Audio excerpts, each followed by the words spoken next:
Hello, it's Andrew here for Elder Scrolls front to back whole thing with a character that you have built, which I will be leaning forward awkwardly to consult that aspect of the thing. Hello, and welcome. I also don't have the chat pulled up, which I should. Hello. I see hellos. Hello.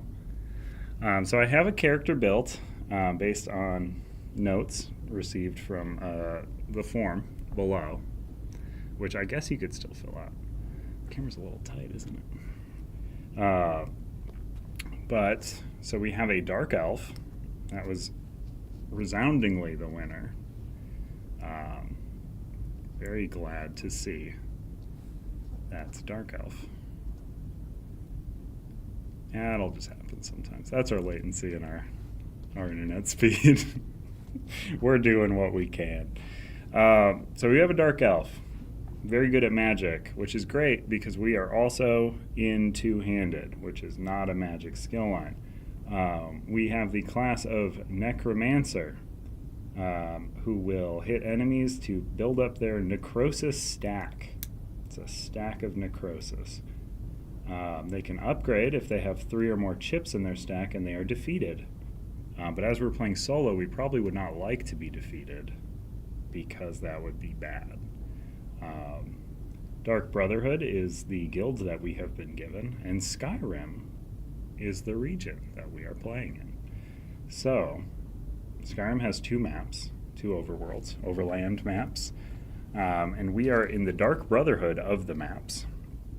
So, our quest line here has us starting in the location of Markarth in western Skyrim. So that's the side of the map that we're on, and our starting town. And our flavor text here says, your latest contract has an unusual twist to it. You've been tasked with eliminating the self-styled Jarl of the Winds, a Nord named Fenrold Kennerik. Fenrold Kennerik. By any means necessary. However, the party who hired the Brotherhood has insisted that the job must be made to look as if it was completed by Reach folk. You figure it's probably an intelligence service. They always say they don't want to know how you do it, while giving you too many instructions for how not to do it. No matter, whatever the reason for the Black Sacrament, Sithis is sated all the same. You doubt you can convince any Reach folk to join up with you to kill the Jarl, but fortunately, disguising yourself as a Reach man should prove easy enough. You just need to find one willing to give up his furs, against his will if need be. So our quest objective is to defeat a level 10 Reach man, or a level 20 Briarheart in a Clash or a Delve. I assume those were added to the bag. I didn't set up our bag, so I hope they're in there. Recommended by day 4. After defeating the enemy, set its chip aside to be used in quest step B14. IB 30-something. Let me see. Pure solo playthrough. It is indeed a pure solo playthrough. Quest 1, liberate the Elder Scrolls containers from the rail yard captors. I wish. I don't know how to do that. I'm just one man. I'm doing a solo playthrough, and I can't even drive. How long are you targeting for the campaign to take today? I don't know. That's such a good question, and I hope not terribly long. But, you know, on average, probably 2 hours per play session is what I'd guess, so 6 hours. That's my target time. I don't know if we have a space for target time. Carter set up the overlay there for the speedrun. Amanda will be piloting this first chunk here. It's behind the camera. Thank you, Amanda. And my ongoing step effects are, after deploying enemies at the start of a clash, you may choose to replace a level 1 or level 10 enemy with the Reach Man. That's a very good name. It's very funny sounding. The Reach Man. He's so good at reaching. Two-handed necro seems interesting. It is interesting. I'm not allowed to go home until I finish. I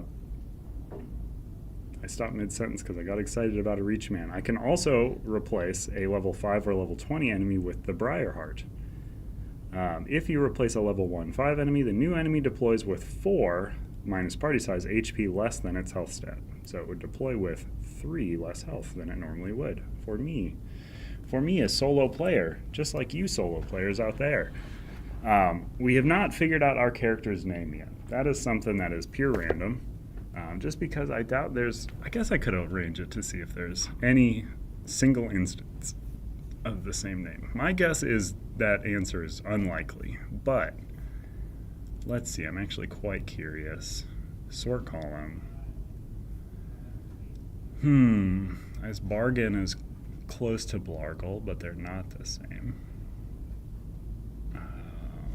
So there's a single instance of one name that gets two. Let's see.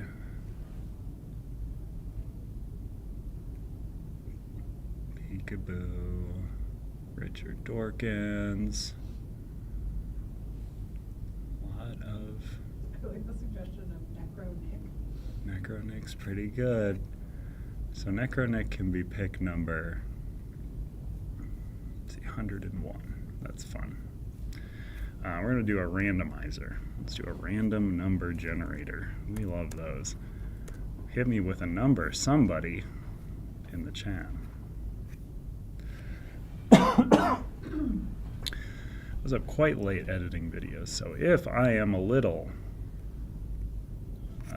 not focused, that is likely why. But it's okay, because I'm only playing very lightweight game today. 1 to 101. And how many times do we want to hit that generator? We're not going to hit it 342 times, but I will hit it 7 times. 1, 2, 3, 4, 5, 6, 7. All right, so our winning number does not matter. So let's just see what it corresponds to. Nobody else. I have too many sheets open. Let's see. Okay, so it looks like our name is Durzit. Durzit. Like a Cheez-It, but with Durs. Is it durian flavored Cheez-Its? That sounds horrible. I guess it would be. Doritos. It's a Doritos. Okay. Cheez-Its crossover, maybe? I can get behind that. We have like spicy nacho Cheez-Its. Those would sell well. They should do that. I think they do those. Do they? Okay. I'm out of the Cheez-Its game. Not the hugest fan of Cheez-Its. Certainly not as much as I feel like most people are. The white cheddar ones are the best. Yeah, I think the best ones are the ones that aren't Cheez-Its. Like the ones that don't taste like a Cheez-It would normally. Correct. This is where I come with my hot takes, is these live streams. No, I was going to say, if you like streams like this, let us know by liking the video. And if you want to know when these streams come up more, make sure to subscribe to this channel as well. Check out our how to plays. I just exported the last of them last night, but they're undergoing rules review. So, not up yet, but soon, very soon. What is that mug? It is MODOK. It is my chipped old MODOK mug, who is, of course, the mechanized organism designed only for killing. I believe. Something like that. I'd rather just eat cheese or a cracker. No need to... You can compound the two. Just put the cheese on the cracker. You just don't need the cheese in the cracker. That's where I come Yeah, I think that's what they're saying. Yeah. So you just put the cheese on the cracker? Yeah. They do rather than... They have mini Doritos. I've seen those. I do want to try mini Doritos, because do you remember when they used to do 3D Doritos? Yes. God, I want 3D. They probably were a nightmare for processing, because half of the bags just broke, but they were just a Dorito with a little puff of air in the middle, and it was heavenly. And they came with Star Wars Episode 1, little 3D plastic pieces of crap in them that you could have. Yeah, YouTube must be broken with how many people are watching and how many likes there are, unless you don't like me. So if you don't want me to feel bad... I'm not going to do that. Okay, so we're going to get started. We are starting in the town of Markarth with our Dark Elf Durzit, who is a Cheez-It salesman. He's really trying to get his Dorito Cheez-Its off the ground. That's our backstory we've created. We should probably add it to the notes, but I'd have to peel the piece of paper off Because if you know, there's a notes section on the back of your campaign journal, just in case you need notes.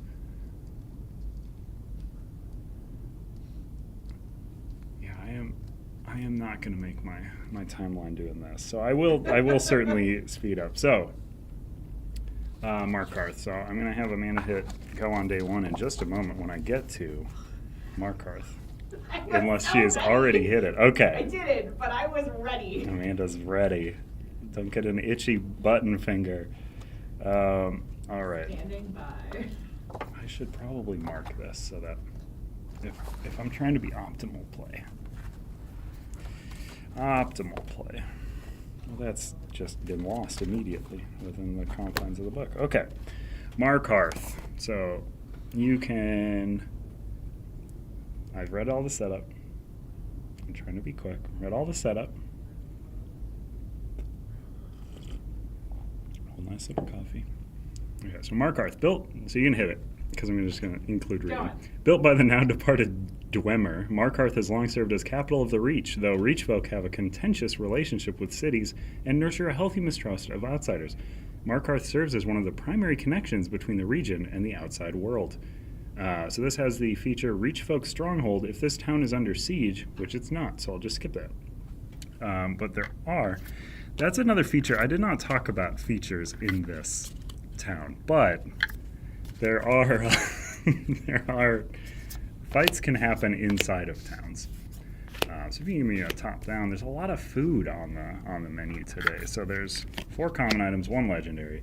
There's also a guild kiosk in the town. There's 6 trainers. That's so many trainers. There's also an inn, a quest board, a guild kiosk, and an alchemy station.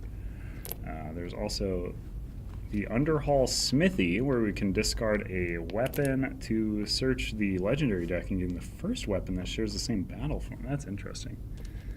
I might actually do that. No, that's a one-handed weapon.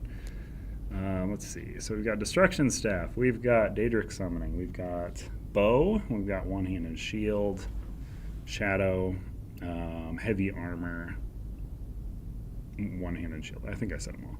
And then for items, we've got the Calcinium Mace, the Whiterun Trout, the Tarragon Chicken, the Beach Lightning Staff, and the Cliff of Crushing. Yeah, that's what I'm trying. I'm trying to get the GDQ vibes going. Quest board as well, and the inn. Let me see here. So discard this item, drain 1 available skill die, heal for 1 HP, plus an additional HP for each skill die of yours that is currently drained. Discard this item, then lose 1 HP. Roll 1d6 and remove light fatigue from your cooldown track up to the rolled result. I kind of like the Tarragon Chicken. Just like in real life. Otherwise, I can enchant Adventurer while in 1 or 2-handed. The enchanted Adventurer may change their rolled combat skill dice to 1 before resolving them. That seems quite good. So I'm going to take the Glyph of Crushing. I could take the Destruction Staff. I'm not a magic boy. I'm a punchy boy right now. But I have a 3 magic stat. Yeah, it is the... And I probably should buy some food to study the competition. A nice Tarragon Chicken does seem quite good. We're not playing... This isn't an optimized run, so don't at me on that. These are all common, so they're going to go to the back. I'm certainly not going to get through this deck of 100 plus items. So many items added by you, the backers of this game. Available now on our website. Check it out there if this looks of interest to you. But this is certainly not the best way to learn how to play it. Best way to learn how to play it is by looking at the videos that I made. Okay, so that was my day. I bought a chicken and a glyph. I am going to enchant myself immediately. So I have the Glyph of Crushing. And it's not taking up an inventory slot. Fun stuff. But now I can change my combat skill dice to 1 before resolving them if I would like, which is great. I can guarantee hits instead of misses. Okay, so we're moving to the end of day. We're still in day 1 though, so don't itchy button finger over there. We're going to consult the top peaceful. It is a arrow. It's the arrow symbol, so we're going to go to that. That means that those types of towns are under siege right now. I will want to avoid them because Speedrunning is not going to want me to go to towns where I have to fight to do town encounters.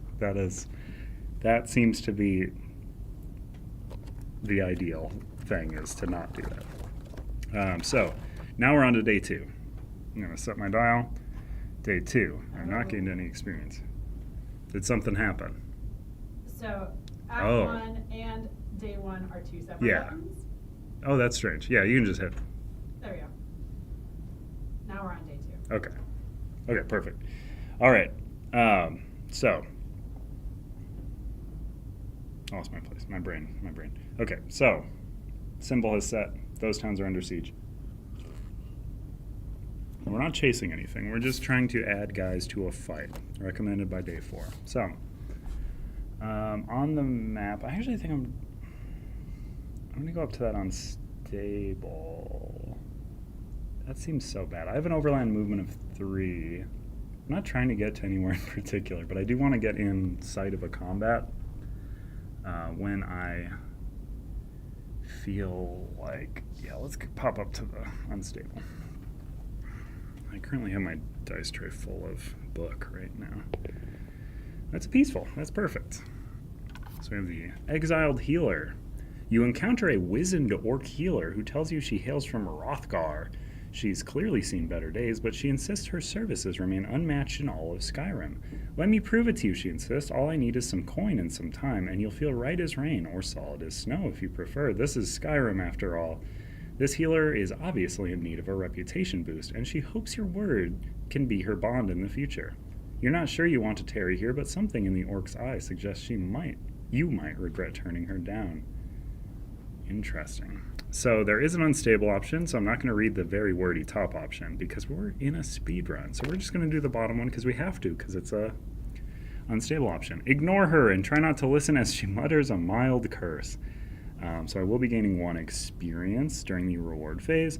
Each adventure gains 1 light fatigue. Skip today's rest step. That's fine. This could have come at such a worse time. So that just means I'm not going to get to take that light fatigue out, which is totally fine. I do have 1 XP to spend. I think I'm just going to save it, though, because I want more 2-handed dice. And I probably slotted 2-handed poorly here. Nah, I'll just untrain magic, probably.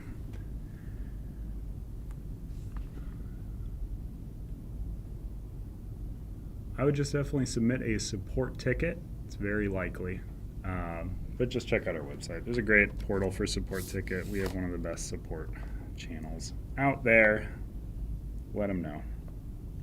As long as it's not like a teensy-tiny chip or something. All right, so I've gained 2 tenacity because I completed an unstable option. I gained my light fatigue. I gained an experience. I'm not spending my experience because I don't want a health, and that is all I can afford to purchase at the moment. This is why it's good to take on early skills. I don't talk about this enough. It's a great way to spend 1 experience is on early skills. Or skills picked up in towns, not early skills. I have an early skill. I'm rambling. Okay, end of day. I did resolve a peaceful, which I forgot. So I consult that symbol. It's again the arrow symbol. So we're going to stay on that. Those towns are still under siege. I haven't gotten any new dice. Recommended by day 4 to get both of them. It's currently, we're into day 3 now, Amanda. Yeah, day 3. So I should probably do 1 fight and add the reach man. Yeah. By day 4, and I gotta kill a Briarheart, so I think I gotta do that. I don't like the name of this. Mud Crab Crossing. Survival in the Skyrim Waste is anything but guaranteed, and that's doubly true in the age of these Blackreach invaders. Perhaps you would do well to observe the life cycle of the lowly mud crab, which proliferates even in inhospitable climates like this one. Or at least that's what you thought when you captured this mud crab for observation. Why did I capture it? I did not sign off on this. In no time at all, it became a pet, and then a treasured companion. Now as your okay, never mind. Now as your travels are interrupted by an attack of no good highwaymen, all you can think about is making sure Muddy is shepherded to safety as soon as possible. Okay, this is very good. I thought this was going to be the opposite. don't have to eat him. Okay, so I have to find Muddy. There he is. So deploy level 1 Muddy to Hex A. So he's going to go there. You're going to have 3 health. Oh, Muddy, I love you. With plus 1 HP. Okay, Muddy's a healthy boy. I've been feeding him tarragon chicken. I don't know if crabs can eat that. For this battle, the mud crab is a companion controlled by the party. When the mud crab is dealt damage, an adventurer adjacent to it may choose to redirect that damage to themselves. Any enemies with infinity targeting instead have 2 targeting. This encounter is failed if the mud crab is defeated. This encounter is successful if at the end of a round, the mud crab and all undefeated adventurers are occupying the entrance tile. Oh, I didn't take up my group XP. Encounter is successful if at the end of a round, the mud crab and all undefeated are... Okay, so I need to get the mud crab to my entrance tile. So that's fine. Wow, Muddy Buddy. I love Muddy Buddies.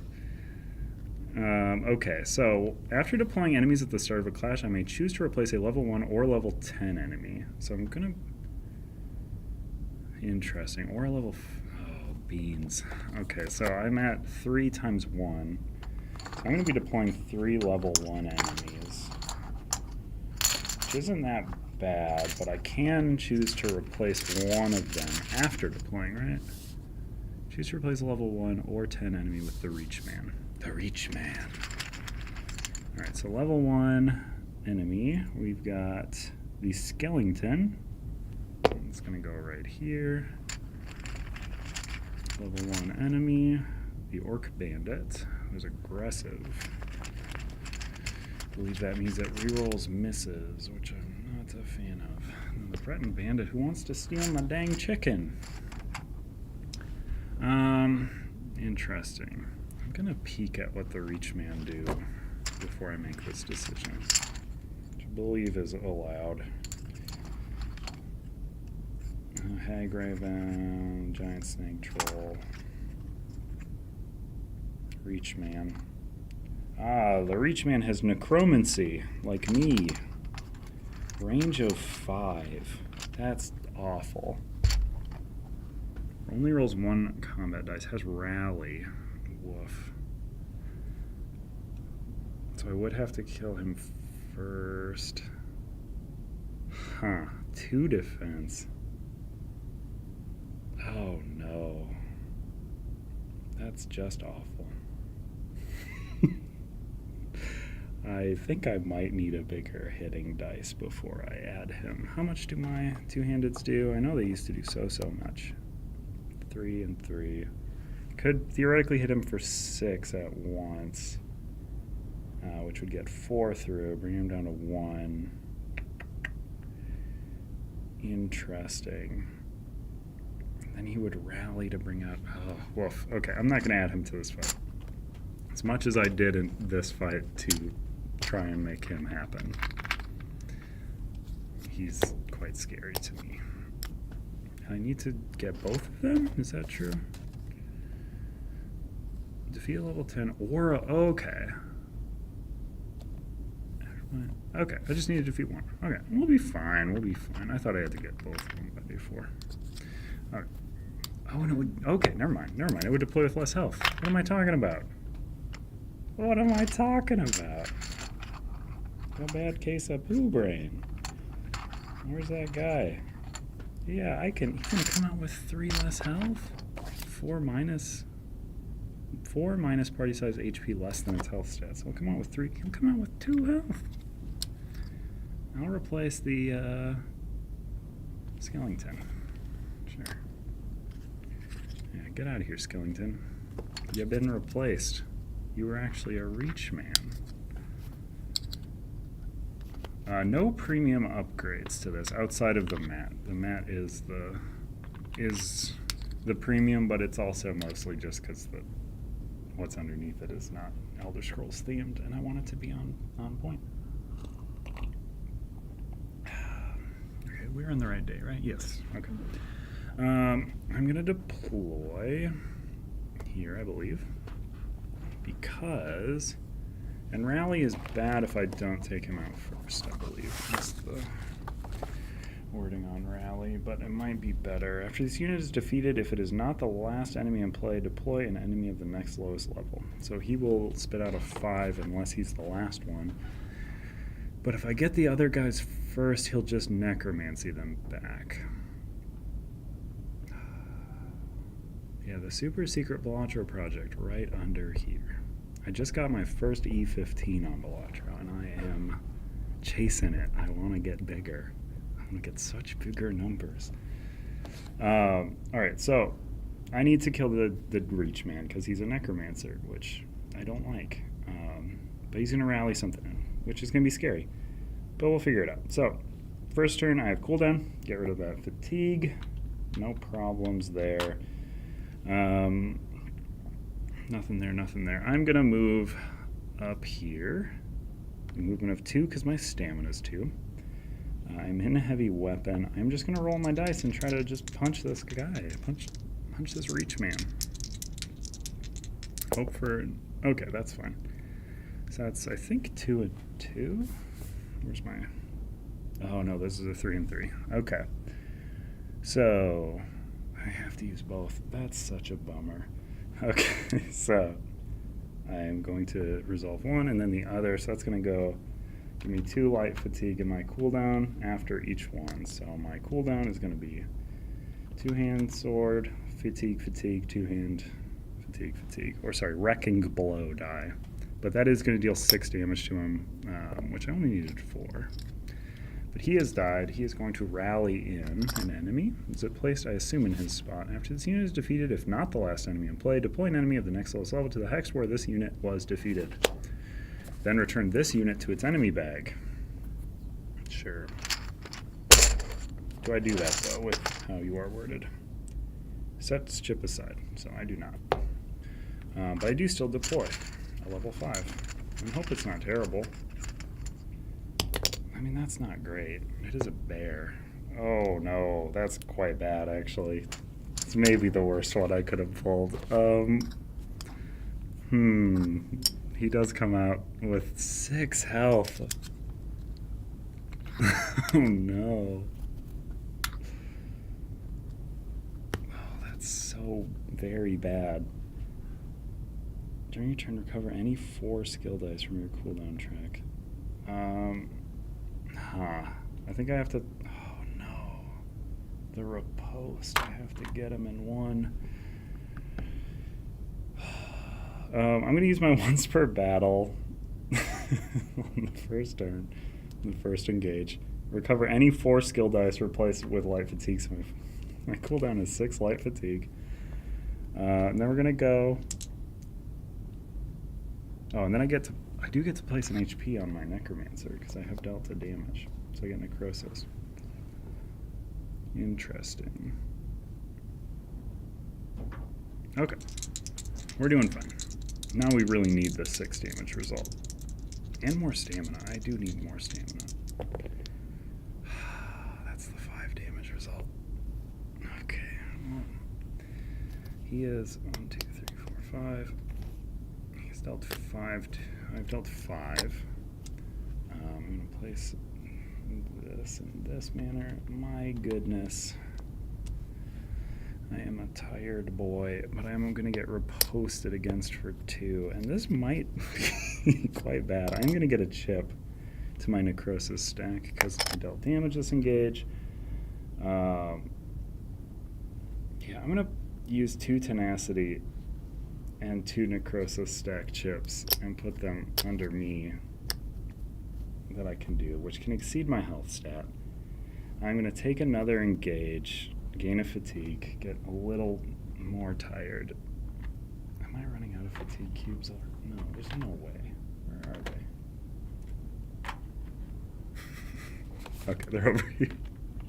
There's no way I'm running out of fatigue cubes in solo. Okay. I'm rolling defensive. The split is not going well.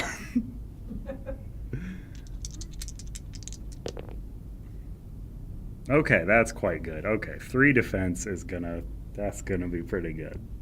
This cooldown, I'm not gonna do an attack for many turns though. The Mud Crab's turn. Mud Crab's gonna pop up. It's gonna attack the orc bandit. Please, mud crab. Please do me good. Please. Roll a 2. Oh, it actually rolled a 2. It deals 1 damage. Come on, Muddy. Alright, so then it's on to the enemy's turns, and this is where it's probably quite bad. So, the bear's going to roll 3 dice against me, which is not an ideal amount of dice. That's 4 damage, so there's my 3 shield, and then I take 1. Okay, surviving. Oh, and then the Breton Bandit's going to come up. And he's going to try to steal my Tarragon chicken. He needs to roll a 3 or better, right? He needs to match it or exceed it. When this unit determines a target, roll 1d6 if the result is greater than or equal. Yeah, I fought to say equal, which means I lost my dang chicken, which I needed so bad. That would have helped with my cooldown immensely. Okay, so that... oh, I didn't populate cash chips. That's going to be incredibly necessary. So there was actually a cash there, and a legendary here. It's going to give me something to actually do on my next turn. So we're into round 2. I remove 2 light fatigue, so in 3 more turns I start to get my dice back. So that's going to be exciting.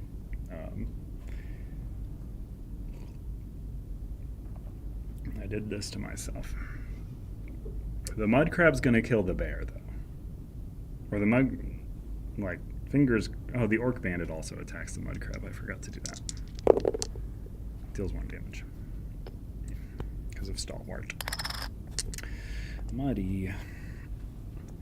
Alright, so then it is me. I will have to use my double movement.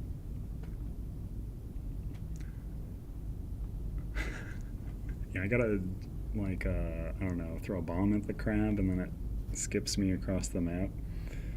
Okay, so I'm gonna move over to this legendary, because a legendary item has to be better than a common item, right? It's also gonna get me out of range of bandit for a turn. Oh, I cheated, I looked at it. I'll just grab a new one. Alright, so, there we go. So we've got 4 chances. We're looking for 2, 2, 1, 6. I cannot take, like, any... Oh, I probably should have gone for the common, because I can't take any fatigue. Well, I'll take 1 fatigue. I gotta turn this 3 into a 2. And then that lets me put this 6 in. Alright, so we're looking for a 2 and a 1. Oh my goodness, that's the second roll. Okay, that's the third roll. I can take 1 more fatigue. Yeah. Ancient... Oh my... Oh, I don't have any tenacity. Deal 1 adjacent enemy damage equal to the amount of fatigue in your cooldown track. Which is currently 9 fatigue in my cooldown track. Oh, I want tenacity so bad. That's all I can do, though. That's my turn. On to Mud Crab turn. Mud Crab can go over here. Yeah, my cooldown's not really in frame. It's kind of a little bit out, but it's quite full. It is as full as it can get without overflowing, which is bad if it does that. So Mud Crab just needs to not roll and miss. That's truly the worst case scenario. Oh, also... Oh. I missed it. Okay, Mud Crab didn't roll a miss. Mud Crab kills a bear. Love it. So that's just the flavor wins you need. It's the Mud Crab killing a bear. So the Orc Bandit has 2 targets. They're both the same health, so I get to choose where it goes. And the Breton Bandit is going to... Breton Bandit's... So they're both 1s. I get to choose the order of activation. I'll make the Breton Bandit go here. He's going to roll 1 die. Okay, that wasn't a roll. But I'll stick with it. Whatever. He rolled a 2. The only result that deals damage. Which means I think the Orc Bandit has to come after me. I've been rolling 2s like crazy on these enemy dice, though. I can't have the crab die, though, otherwise I'll lose. Okay, just not a 2. That's all we need. Okay, 2 1s. I'm down to 1. Oh, no. Every round is so bad, though. Okay, 2 fatigue come out. Huh, I think I'd have to hide behind my crab and hope that it doesn't get ripped. So I'm going to double my move. 1, 2, 3, 4. It's not quite there. And then crab is going to move here to block me. Don't think he needs to, but you never know what'll happen. Actually, no, he'll move 2. Because I'm 1, 2. Yeah, because on that, Orc Bandit can't hit anybody. I'm doing golden. Yeah, because the Breton Bandit wants to go over higher health people anyways. Oh, but the crab can't. That's fine. When the mud crab is dealt damage adventure adjacent to it, redirect the damage. Encounter is successful if at the end of a round. Oh, end of a round. Okay, well, we gotta feint like 1 attack. So Breton Bandit's coming. He's gonna roll. Please not a 2 again. Oh my god. Oh. It's the only result that actually does damage. Yikes.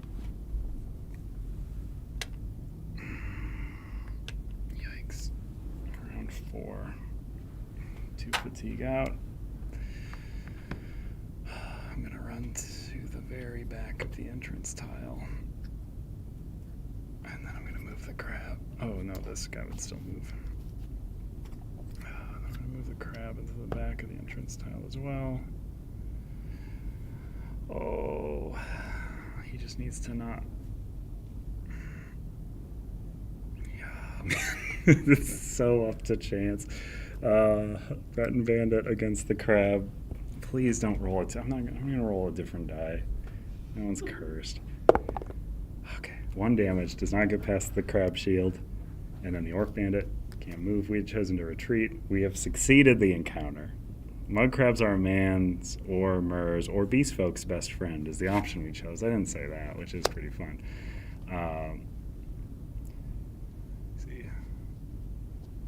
Oh yeah, currently you're gonna, if you're wanting to pick up the game, you're gonna want to check out. I think it's linked in the description below. If it's not, that's a bummer, and I should add that. So let me know if it's not. But yeah, it's on pre-order right now through our website. Not currently available through the campaign page.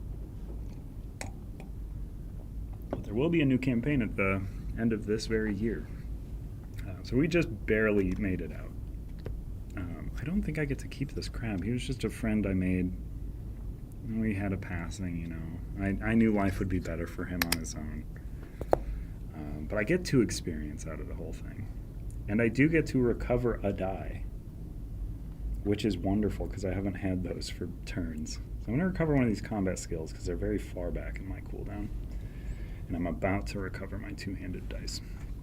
These enemies are all going to go away because they've been defeated. The Reach Man has been defeated, so I think I get to go to the next quest step. Defeat a level 10 in a Clash or Delve. After defeating the enemy, set its chip aside to be used in this quest step. When completed, go to this page. Perfect. I get an additional 1 XP for completing that portion, so I'm actually at 4 XP today. Oh, 4 XP. Suddenly a wealth of options. Well, we're playing on medium difficulty. That's the one I have always played on. So if I want to play quickly, that's the one I'm going to continue because then I don't think about it too much. So I recovered a die during the adventure's rest up. I also get 1 HP back, which will be nice. So I'm at 2 HP. My cooldown's terrible. I have 4 XP to spend. I think I'm going to buy I don't have dice to roll with it. Ooh, I need the big punch dice. So I'm going to buy the big mace, the onslaught die for 2 XP. I'm going to bring me down to 2. Oh no, but that also brings this up to 7. Ooh.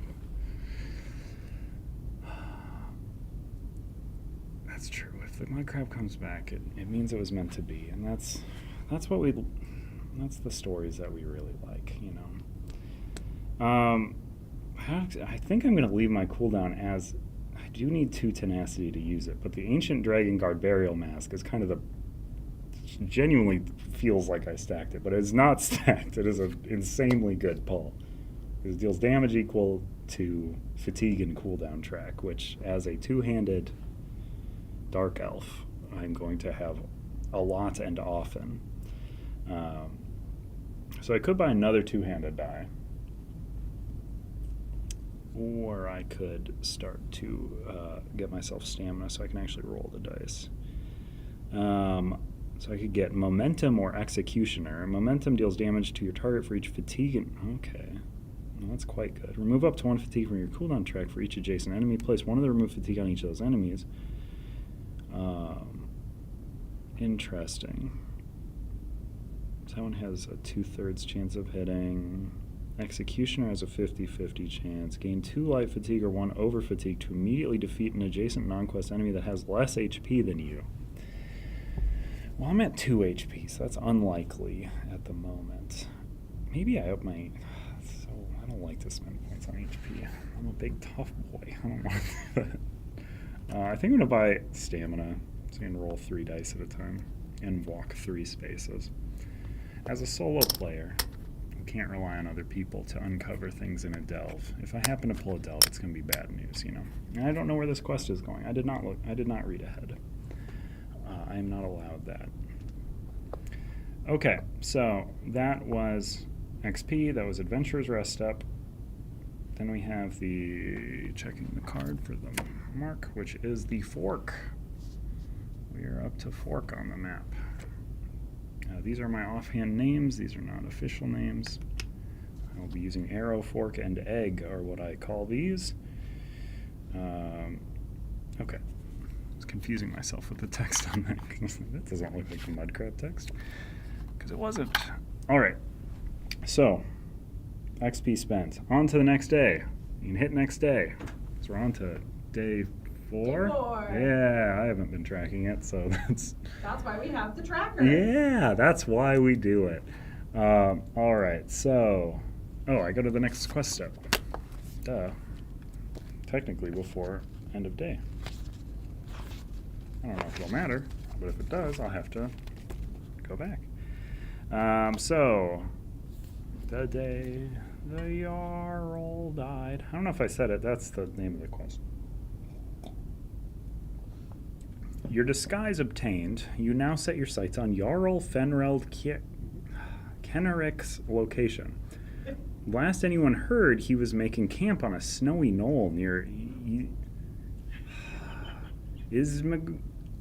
Ismagar's beach, a primitive giant settlement on Skyrim's northwest coast.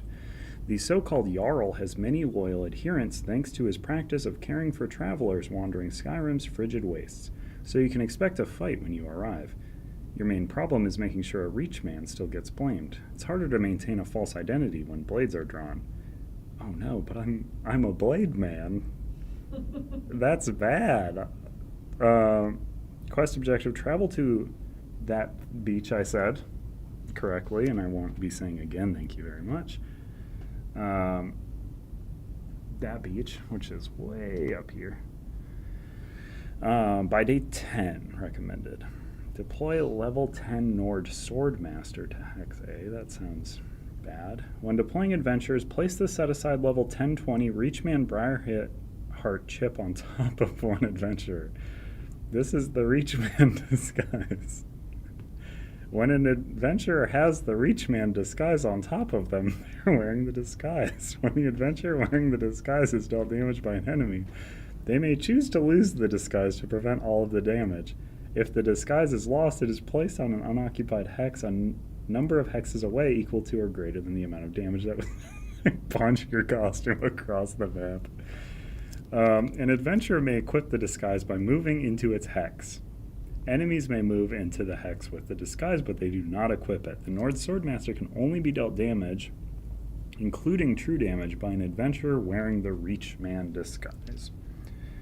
And then if it was 3+ players, it would be a Nord Pyromancer instead, which I'm quite glad it's not, because that is a truly miserable enemy. I get 2 experience for completing that, and it's recommended by day 12. It's recommended by day 10. Currently day 4, so I can go there whenever.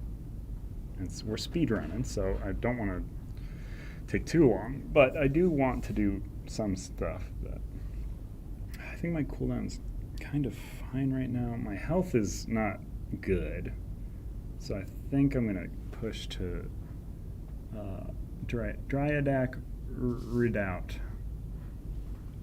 I'm gonna do my best with pronunciations. I am guessing. Interesting. No links. Let me add a link here. Can you pause the timer? Yeah. I don't want to get I don't want an asterisk next to my name in the history books for this timer. I'm just trying to beat the Brother Murph's score. You should check that out because they did an all-in-one and it was very good. All right, so here is the link to the store page. Let's edit the video. I hope this doesn't do anything poor. Let's do this thing where I bring the laptop into the screen for a second. Interested in picking up a copy of the game? Check. Get it here. Oop. There you go. And then I have to get back to my video so I can see the chat. We're going, why are you doing this thing that you're doing? All right. Link is now in the description. In case you were still there and still wondering how to pick up your copy of the Elder Scrolls.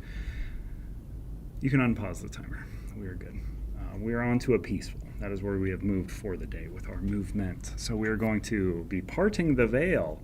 Come in, a lot of wizened people today. A wizened dark elf crone beckons you into her tattered tent, waving you toward, I'm a little judgy, tattered tent, waving you toward a seat on the dusty ground. I'm really judgmental of this abode. Before you can find the presence of mind to refuse, you find yourself whisked inside. The dark elf's grubby palms grasp the empty air, demanding coin in exchange for mystic services. You're about to refuse, but then she begins reciting personal details about you, her eyes boring into you with menace. This supernatural blackmailer must be dealt with, either by giving into her ransom demands or making sure she knows better than to threaten you. 2 XP for a peaceful encounter. I can rob her.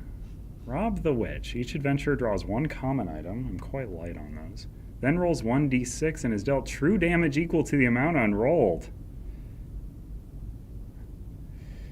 Or amount rolled, not unrolled. You can't unroll a dice. Is this stream watch Andrew? Write emails. Get out of here, Josh 3.0. Pay the crone. Make a social check. Party size times 3. Oh, I'm going to fail that. During this social check, adventurers may discard items instead of spending tenacity. If unsuccessful, reduce this encounter's rewards by 1 XP and do not gain this card's persistent effect. Oh, no. So I would fail the encounter if I die to the d6 roll. And anything except a 1 kills me on the d6 roll.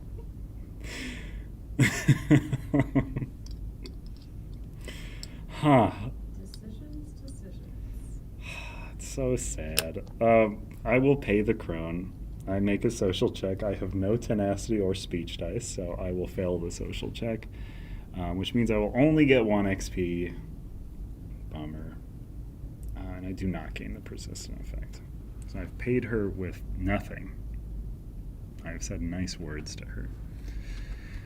I'm not gonna roll. It's so bad. I auto-fail if I roll bad. I'm a risk boy, but a 1 in 6 to just get 0 XP on a day is bad news.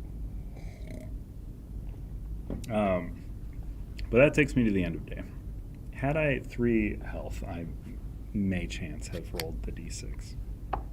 Because what was it reduced by? Roll a d6 and dealt true. No, you just take that damage. Yeah, that's that's too. I will roll the die to see what would have happened. I would have died so bad. I would have died at full health.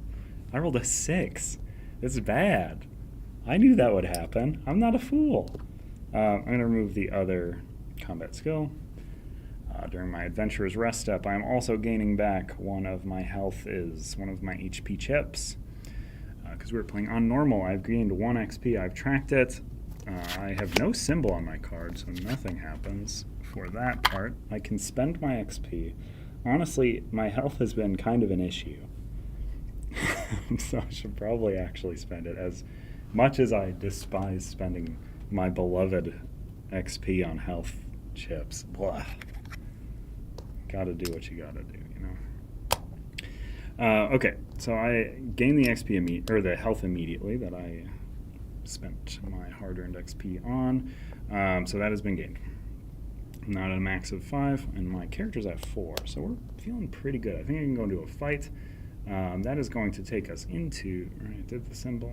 Yeah, into day 5. Day 5. I'm tracking that right. Yes, it is. Okay, perfect. We're going to go to Chilblain Peak. That's where all the Chilblains go. It's a mountain with a bunch of chill dudes on it. I have the first player token, of course. Very important to remember that I am the first player. You're the only player? I'm also the first player. So we have drawn a Storm of Fists. That sounds Not chill. rough. It does not sound like what would happen at Chilblain Peak. Halt! You wait in trepidation as several men and women dressed in wolf furs approach you, hands on their weapons. Their leader steps forward and addresses you. The Stormfist Brigade are the protectors of Skyrim, and we require tribute, he says. Of course, formerly known as the Stormfist clan, the brigade is loyal to Jorun, the Skald King's brother and rival for the throne. Fildgor Orcthane. Rudderless in the wake of Fildgor's defeat, they have continued to cause trouble in Skyrim.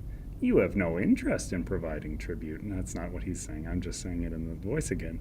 You have no interest in providing tribute, but they have no interest in letting you walk free. There's one option here, and it is to conquer. The only tribute you'll give is your blade. Yeah, that is how I would say that. Add level 10. My goodness. Add level 10 Nord Swordmaster to the EP and deploy it first. Add it to the EP. That's where I get confused. Adding to the EP. So I need to double check on what that means, because that might just be my EP for the day. I need to find that unit first. Is that a Yoda accent? I think that's more of a Andrew Bowser accent. Go to this, you must. I guess that's kind of Yoda, but like dumb guy Yoda? I don't know. Alright, so there's the Nord Swordmaster. I don't have a rulebook. Just loose. Do we even have that? Okay.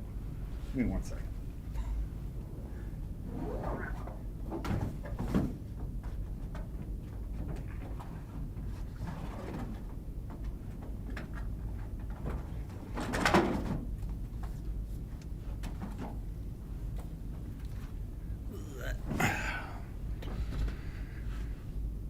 Okay, thank you.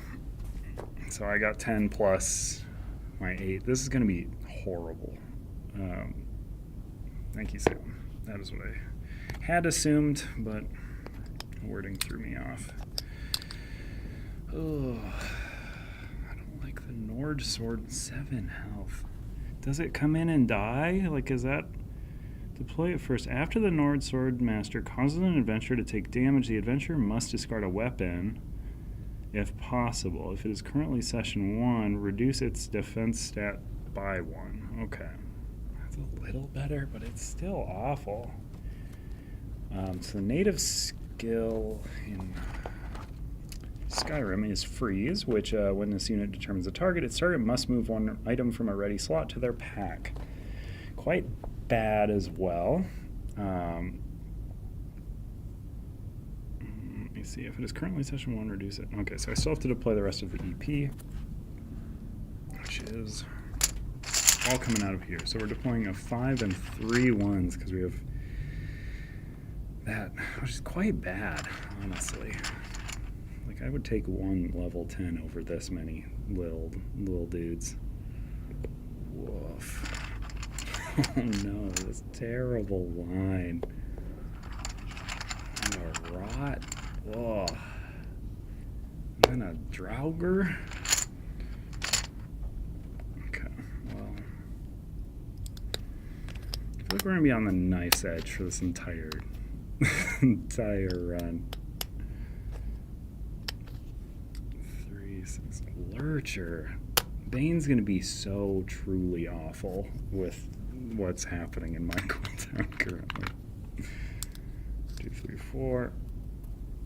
The Orc Bandit. And then this little skeever. Okay. So, this is terrible. And I don't know how to make it not terrible. So let's go up here. Oh, we actually have to deploy the cache chips properly as well, not just what was left over from last time. And that will go here. All right. Oh, okay. So the Nord Swordmaster needs to go down. What does Intimidate do? Intimidate. After this unit's engaged, apply Fear stat. No. No. No good. Disrupt. In Magicka or by a Daedric unit, this unit deals true damage to the engaging unit even if defeated. That's fine. Oh, it's Dispel. Disrupt. When this unit determines a target, its target must exhaust 1 die from its active slots. I don't do that a lot. So I think that's fine. Swordmaster only has 1 range, so maybe I actually don't want to run up to it. It'll take care of itself. Maybe I want to start here, because I can lockpick and do a punch. Huh. Alright, and then I've got Intimidate, Native, Decay. I believe that hurts itself. Yeah, it's dealt 1 true damage. Rough. And Stalwart means it can only take... Oh man, this don't rule. It's pretty stinky. Huh. Well, if I can... I don't know if it matters to kill the Lurcher on its own. Aggressive means it rerolls misses. Yeah, 1 miss. Oh no. I can't bottleneck that. I mean, this is a good map for bottlenecking, but I have to not move if I want to do that. Well, first and foremost, I get to do my cooldown at the beginning of my turn. So I get all my 2-handed dice back. Full mat in my thing here. And I have a dice that could 2/3, or no, I don't have that die. Oh no, that changes everything. No, but if I bane myself, I can't get baned again. You know, that's what they don't tell you. I think I'm actually gonna go here. No, it doesn't matter. I'm gonna move here. I'm gonna attack the Orc Bandit, engage it, if you will. Roll a combat skill and my onslaught die.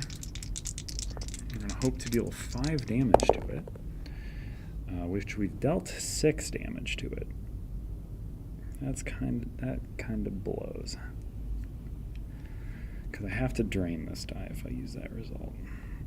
Which draining is quite bad for me as a solo player. I think I'm going to do it though.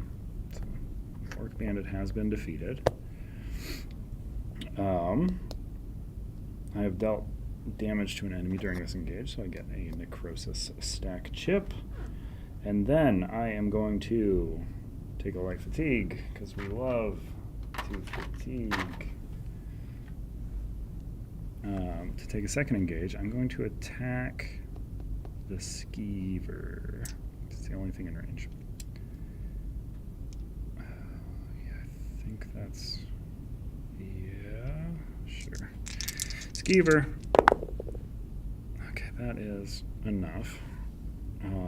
It's not great, though. It's in position here. So that's 5 damage to the skeever. Yeah, that's fine. I wish I'd rolled the not fatigue, so I get 2 fatigue. Just so tired. So tired. And then I also get a rot. Rot adds an over fatigue, I believe, if I'm not mistaken. Just always want to make sure. After this unit is defeated, adventure gains an over fatigue. Yikes. All right. This is gonna be a bad next turn. I dealt damage though again, so my necrosis stack is built in. If I get one more chip on it and die, I'll become a master necromancer. So that's something. Not ideal though. Drain die over here. Again, I'm in this situation where I will not have dice for a while. I need to figure that out. I should probably up my cooldown. I could recover a bunch of... No, I'll figure that out. I can't do anything now. So, Nord, Swordmaster, highest level enemy, will act first. Boop, boop. Hate that. Gonna roll. So, he has so many effects. What does he do? After the Nord Swordmaster causes an adventurer to take damage, he will do that, presumably. Adventurer must discard a weapon, if possible. I don't have one of those. He's gonna... Oh, man, though. The freeze. The freeze is so bad. When this unit determines a target, its target must move 1 item from a ready slot to their pack. My cool mask that was going to let me punch people with my tiredness. Okay, so that was the native. Intimidate is the fear die. Woof. I can't get feared twice, though. Oh, no, this is... He's gonna bane me, and that fear's gonna turn into an over fatigue. Right? Yeah. I haven't even rolled the damage yet. Damage. Okay, 1. It's not bad. Alright, so Lurcher goes next. He has a target in range, so he will not move. So he will just give me a Bane, which will just replace this fear as an over fatigue, because it cannot fit, which stinks real bad. Okay, Lurcher has gone. Draugr is going to start moving towards me. I have to make it choose this route. That's kind of good, actually.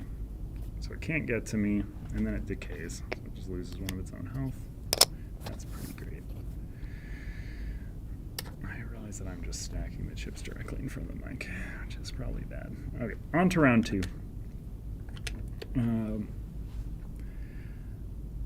mean, I do a very little cooldown, which is no good. I think I'm going to just double my movement and try to leave everyone in the dust. In the dust.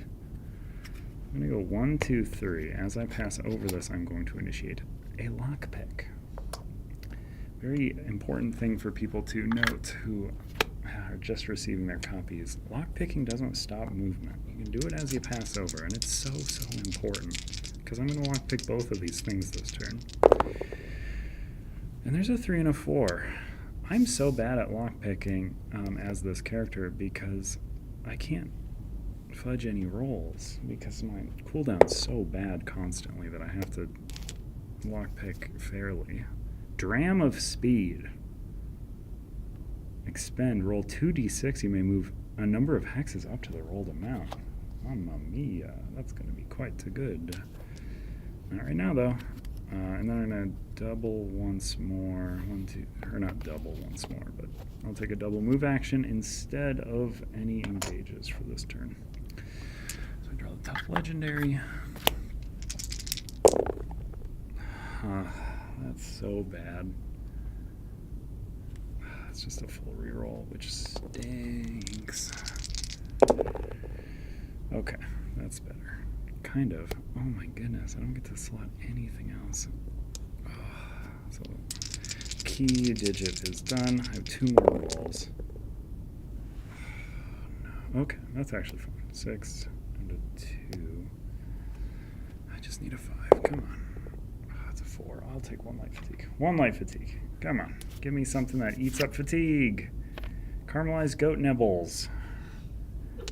Discard this item, then heal a targetable level 1 to 5 companion to full HP. No. Oh, 1 to 5 enemy. Beast enemy. There's none here. No. I can feed a thing and make it my pet for a fight. That's really cool. I've never seen that item. Okay.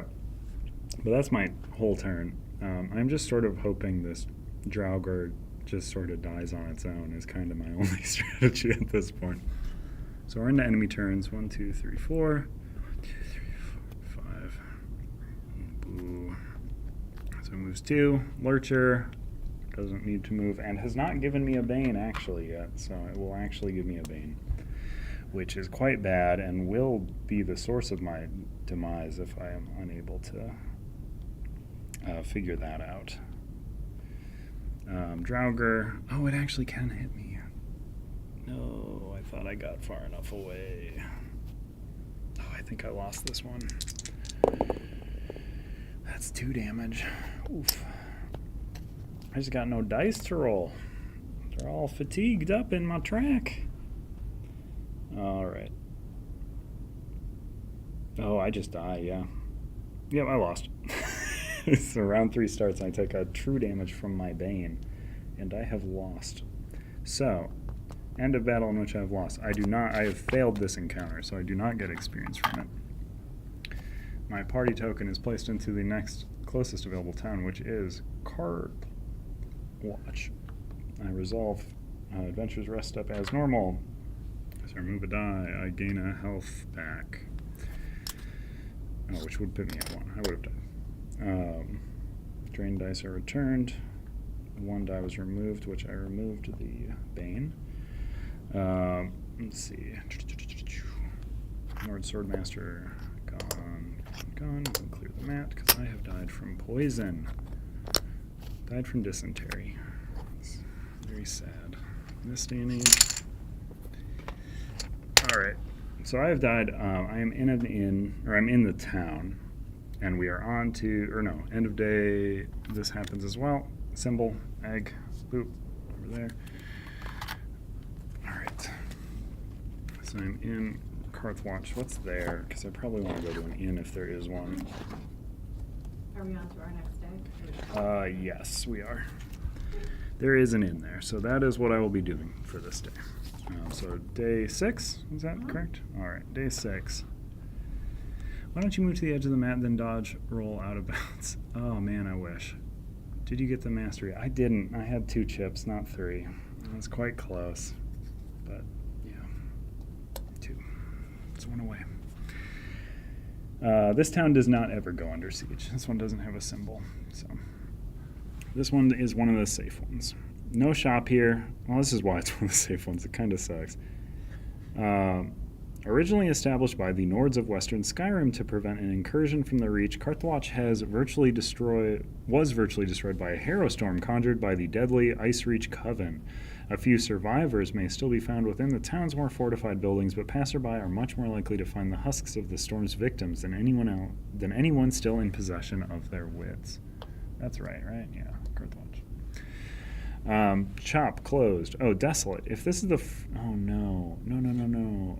If this is the first time the party has visited Cartwatch this campaign, do not advance the day dial at the start of the next new day phase. Log this visit in your campaign journal. Interesting. Log this visit in my campaign journal. Eh? Where did I put that pen? There it is. Okay, I've gone to Cartwatch. That's what I'm saying. Cartwatch visit.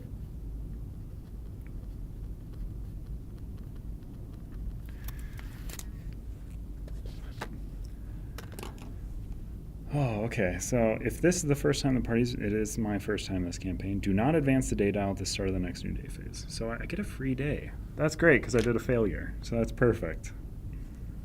I'm failing upwards. I'm going to re-ready this item that I was made to unready. I am going to spend one of my town actions to clear my cooldown because it's horrible. It's a horrible thing that I've done. So these fatigue all go away. That's wonderful. Feel like a new man.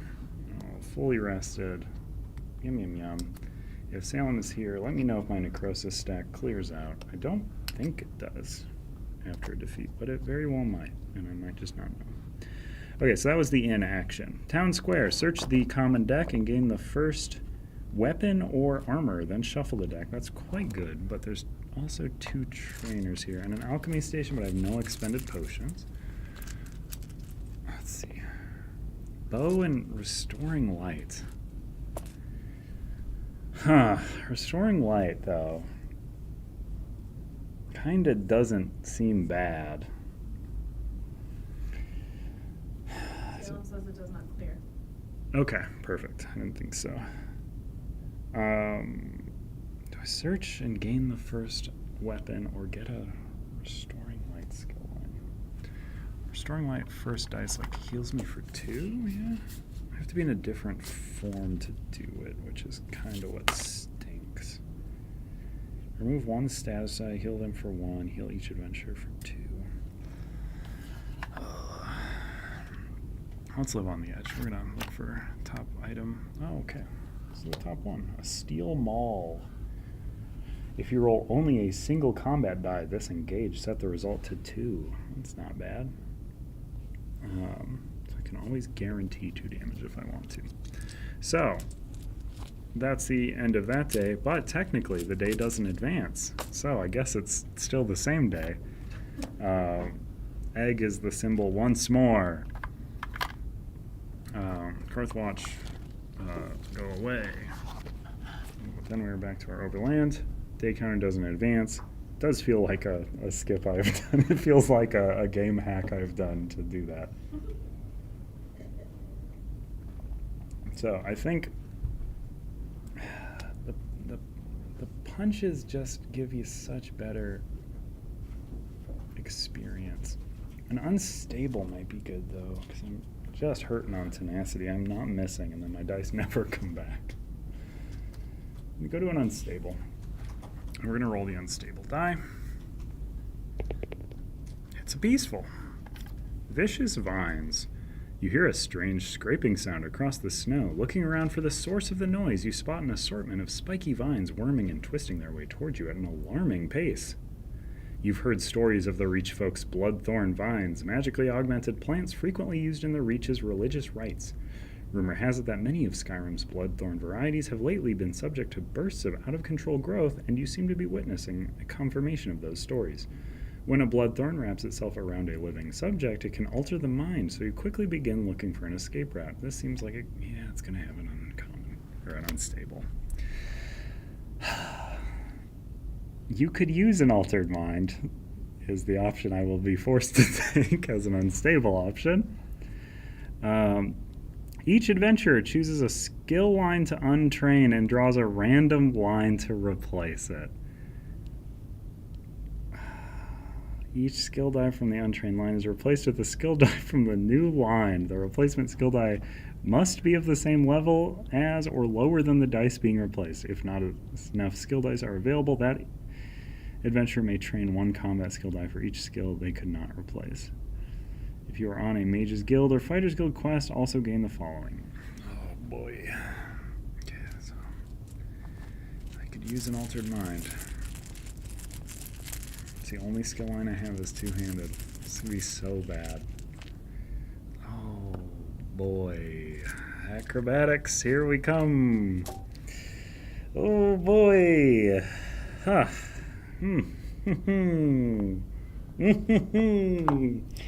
Gonna need to go to a town soon, because we need some dice that deal damage. Okay. Well, this is quite bad, what has just happened. So I have untrained 2 level 1s and a level 2. So I'm gonna get... Does it have to go in the same place on my map? Salem's here taunting me, so let me know if it does have to be placed into the same place on my mat, or if I can choose. Peace and tumbling is not gonna help. It's not gonna be good. It's such a bad thing that has happened. Why am I looking through this? Acrobatics, I already have it.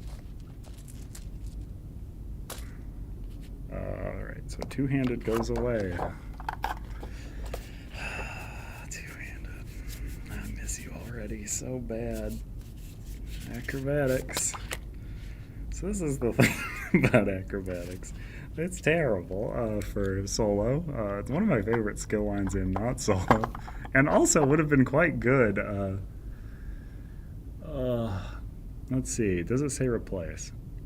Yeah, it does say replace it. So let's go with that. Okay, so we can either get rapid maneuver, which has the capability of dealing damage, or relentlessness. While this dies on your cooldown track, if you are in 1 or 2 hand, at the end of your turn, you may roll 1 combat die against each adjacent enemy. Roll damage is true. Huh. I think it's rapid maneuver. This blows so bad. Okay. So I do get I get 1 experience though, so that's what's good. I get 2 tenacity, so that's something as well. So this was a suggestion that I definitely was not behind as in I came up with it, but I very much pushed that there were some options on cards that people in their right mind will never take. So those became unstable options because it forces you to take them. Okay, let's see. 1 experience. I'm not going to spend it. I need to save up for when I get a real skill line now. And I do need to go to a town that has those. And also, quite conveniently, the town symbol has become arrow, which is what I'm surrounded with. So I can't go to a town without doing a town fight. So that's very bad, too. Huh. Okay, quite the turn of events. Yeah, no, that's true. I should have taken... that would have been so good if I had taken the Restoring Light instead of a weapon. So I was playing the greed play, but I didn't know that card existed. Let me see. I think I'm not going to do a town fight, because I'm not going to do a fight until this is resolved here. I think that's just a way for me to lose a bunch of days. I am moving to the next day, though, so you can mark that. So day 7. Real day 7 this time. I honestly wish that day had not happened. That day would have been better to not happen. Let's see, did I miss anything? Talking about shipping. Shipping's good. It's happening, kind of. That's at this rail station. It's a whole thing. Yeah, this weird dark elf who's trying to market his new Cheez-Its and just goes into... just wants to alter his mind. So also, another important thing for people to note while receiving this game, you can look ahead in this thing at what's coming in your towns. You cannot look on the quest slips, but you can and often should look at what's in towns around you to make sure that you're not like taking a bunch of movement to do something really dumb. Which is what I would have done if I had taken stuff to push myself over to more Kazgur. What about... those are all the bad ones. What about Karthwasten? That sounds not very promising at all. I need a place with so many trainers that I have to guarantee something good. What's hanging out in Solitude? What's going on up there? Probably not a lot of stuff. Oh, never mind. Dude, if this town is under siege, it's not. So we get 3 common items. Don't think that's what we're doing now. Solitude is certainly one of the biggest ones. I thought Solitude in Skyrim, the video game, that this is not based on, because this is ESO, so that was long before. But I thought Solitude was the place with all the trolls in it. That just was kind of a wasteland, but there's a bunch of trolls hanging out there. That could be very wrong. It's been a while since I've played. Oh, no. Okay, thank you. Okay.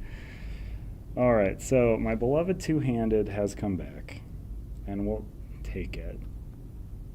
Honestly, I'm so terrified to run into something else like that I honestly want to take another damage dealing skill on, because I'm quite scared that I'm going to get so ruined. And also I have all of these stamina using dice now. I'm going to take a magic damage dealing skill on. Both my town actions are going to be skills. That card put the scare in me.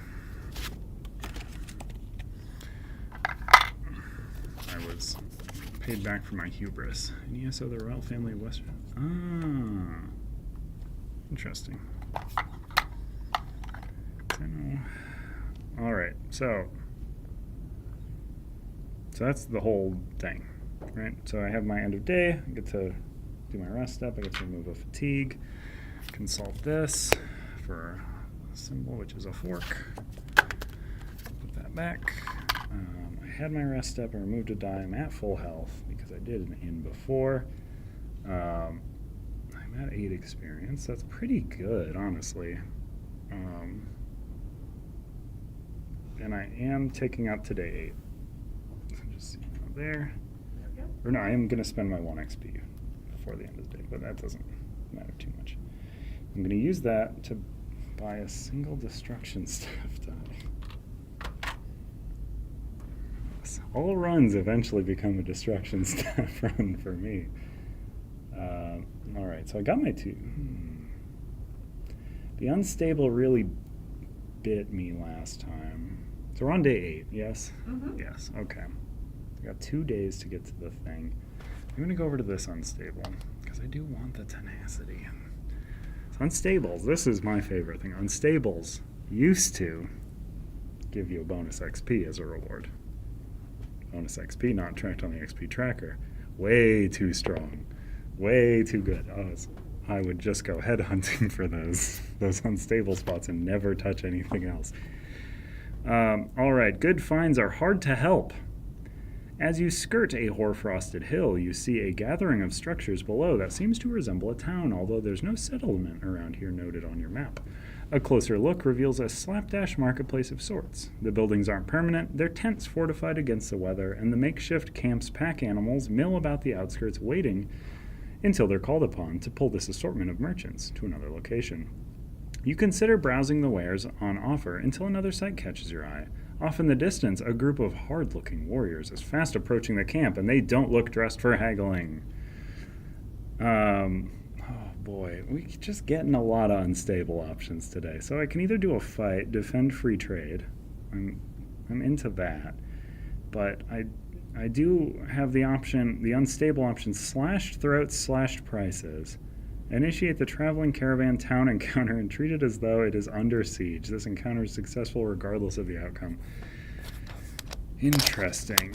So, let's see. Traveling caravan normally only comes up as a die roll. This is actually pretty good, because I'm going to get to do a traveling caravan, but I'll still get an experience. So that's actually probably a good option. So, you've not seen these, and I don't know if it'll actually fit in the overhead camera, so I'll do my best. But how town encounters work in Skyrim, and that's going to not fit at all, certainly. That's on my laptop. Is all of the shops in the town are represented by these little pieces of neoprene. There's, let's see, so this is the inn back here. Let's face up. Lava Inn, alright. This is a shop. There is no inn at this traveling caravan. Do I populate ones that aren't there? I don't think I do. Whenever I play Skyrim, I desperately avoid these, so I mean, take an engage action or perform the town action. Place tile the crawl, whatever. Siege, clash level, only if the current town has the corresponding features. Okay, so there's no inn, so we don't populate that. There is a shop, certainly. There are trainers, yes. There's a town square. And there is a guild kiosk. Okay, perfect. Place tiles are called buildings. I haven't said these before, so this is the town. This is a town square, guild kiosk, trainers, shop. These are the buildings. When an adventurer is occupying a building on their turn, they may take an engage action to perform the town action associated with that building. The town action is the only thing that the adventurer may do during that engage. Doing so immediately ends their turn and uses up one of their 2 town actions, one of their default 2. Group town actions may only be taken when at least half rounded up of the adventurers are in the town square. I'm the only adventurer, so that's fine. Free town action must still be in the building to use them. Buildings do not affect sight lines. That makes sense, because otherwise if I was here, I couldn't target here. Line of sight. All right. Any town actions are associated with the 4 outer buildings must be taken in the town square. Blah, blah, blah. Okay. I assume I reveal the items that are in the shop still ahead of going into them, would be my guess. Correct me if I'm wrong, quickly, because I'm looking at them. I'm seeing them.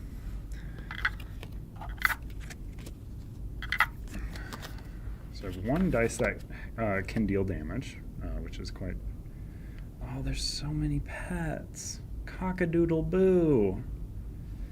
I don't know if you've seen Cock-a-doodle-boo, Amanda. It's a spectral chicken. That's pretty fantastic.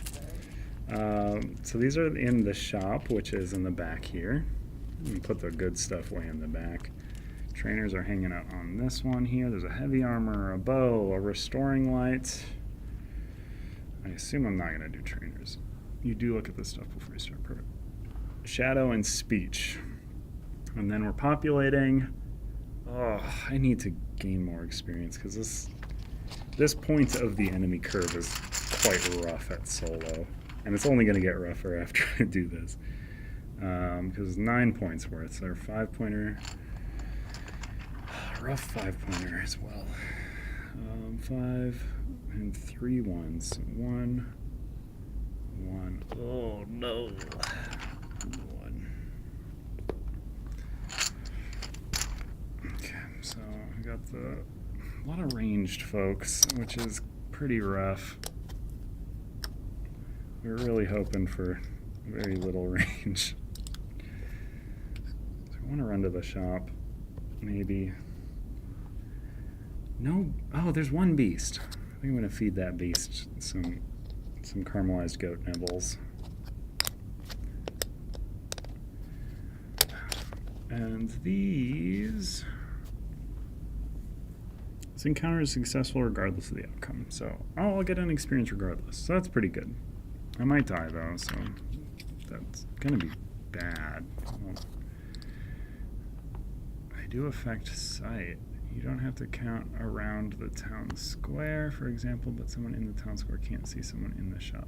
Oh, okay, so it is what I said. Okay. This kind of blows real bad. Huh. I can drink my dram,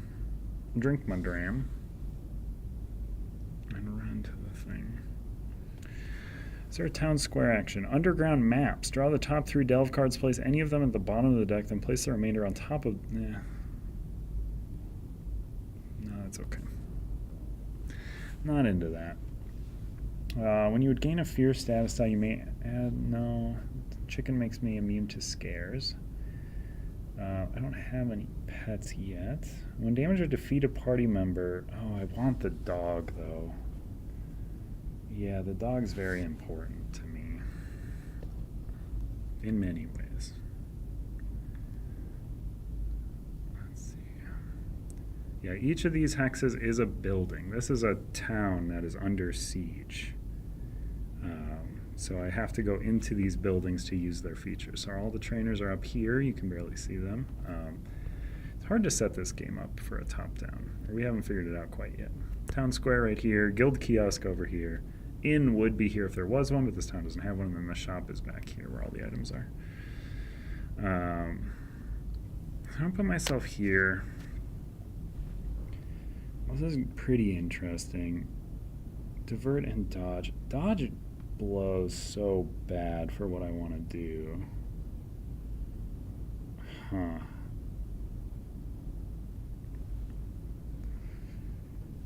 So let's see. I'm going to move myself 3 towards the shop. I'm going to use the nibbles to heal this bristleback to its full HP, and then they're a companion. They're my companion. Let's put that die there. They're my pet. I have fed them. They have a little peaceful eye on them. I'm going to gain 2 tenacity from this. I'm going to put myself in Magicka. So in Magicka, I'm going to roll my Destruction Staff die. But I have 3 stamina, and Acrobatics does not have a battle form you have to be. So I'm going to roll 3 Acrobatics dice alongside my 1 Destruction Staff. Yes, correct. You know, those designers, they really did something for setups here. Okay, so I'm going to... Enfeeble is when it targets me, yes, I believe. After this unit's engaged. Okay, so I want to target the bandit. Target that Argonian bandit with my Destruction Staff, and then my Acrobatics are not targeting. So this face deals 2 damage. I believe I actually didn't give myself the card, and I know this skill line in so many forms that I should actually look at it. Argonian takes 1 because they have 1 defense. Destruction Staff. Oh, I also had a cooldown at the beginning of my turn. Fatigue are gone. So we are going to stack our acrobatics so that the one that gives me 4 movement is first, the one that lets me pass through and damage enemies is second, one that gives me 5 movement is last. So I'm going to get 9 free movement at the beginning of my next turn. Quite good, actually. And I have dealt a single damage to an enemy, so I have some necrosis.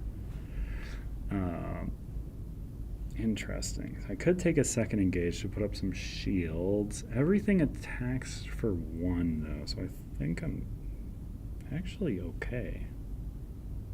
Maybe this wasn't bad after all. It felt really bad. Okay, so I'm going to end my turn. My cool boar friend is going to go. Chillblaine. He's going to come in. He gets to roll 1 attack dice against this High Elf Marauder, who doesn't have any defense, so that's quite good. It does deal 1 damage. 1 singular damage. Alright, let's see. Okay. So, that was all my turns. So, the enemies are going to activate. The High Elf Marauder will attack... Oh, I did give the High Elf Marauder 2 targets, which is unfortunate. It does only roll 1 dice, though, so it's going to attack both of us. It deals 1 damage to both of us. Don't love it. Alright. Argonian Bandit has 2... I have given everything 2 targets. I am a fool. Argonian Bandit will attack and give both of us a light fatigue, but my companion cannot take light fatigue. He has Enfeeble 1, so it's only 1. That's not terrible. And it misses. That's actually great. Okay. And then the Nord Bandit... will the Nord Bandit pass through... This is a good question. I mean, it's going to go for the bristleback because it has more health, but would it pass through a shop to make its attack is my question. That's just a funny conceptually to me. Okay, so that is all of the enemies took their turns. We're on to round 2. This is also important to note for folks just receiving copies. Your start of turn is technically before your cooldown. So these acrobatics dice, I'm about to cool one down, but they say start of turn. So they activate first before they are cooled out. So this is actually going to be silly because almost nothing here has defense. So I have the rapid maneuver die. While this die is in your cooldown track, you may move through enemies. After moving, deal 2 damage to each enemy you moved through.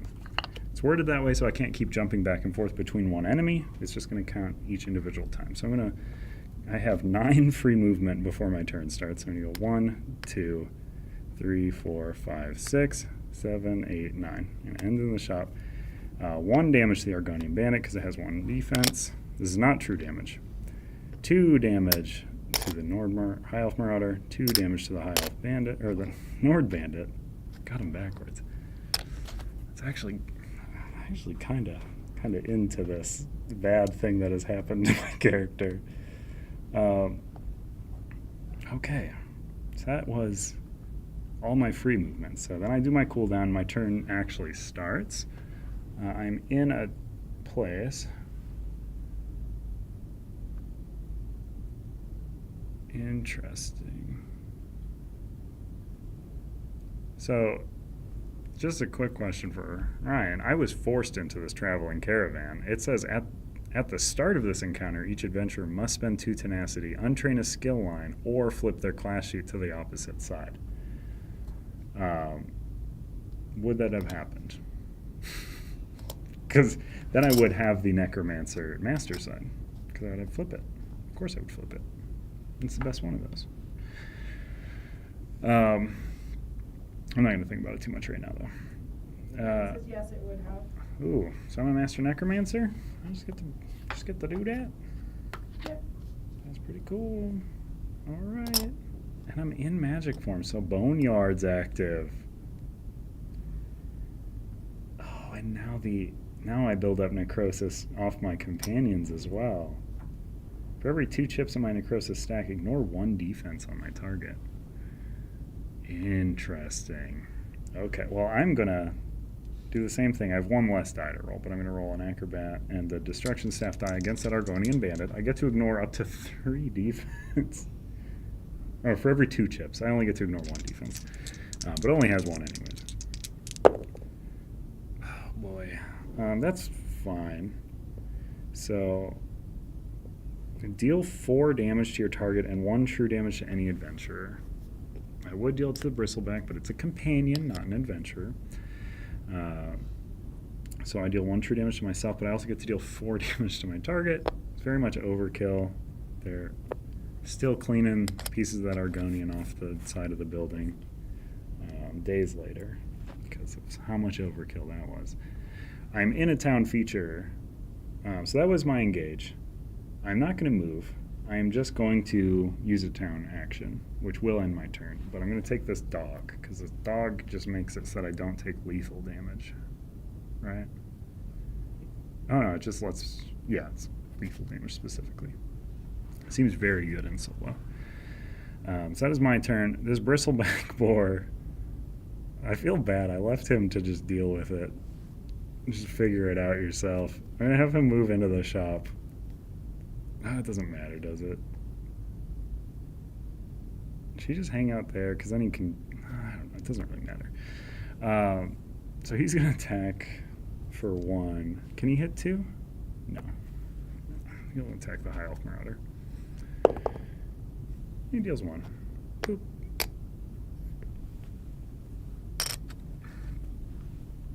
Alright. Enemies will activate now. The High Elf Marauder will activate. It will roll 1 attack against the bristleback. It misses. That's so good. My beautiful boar. Nord Bandit hits for 1. I'm sorry, boar. You never would have led this life without me. Getting hit by your once friends. The Sea Giant gloves seem quite good, actually. Huh.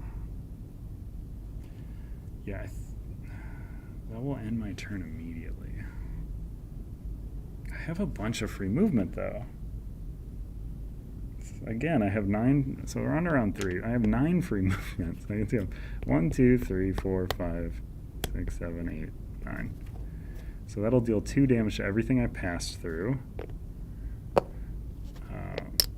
That's so dang good. And the divert didn't even trigger because my cool boar brought her down to 1 health before.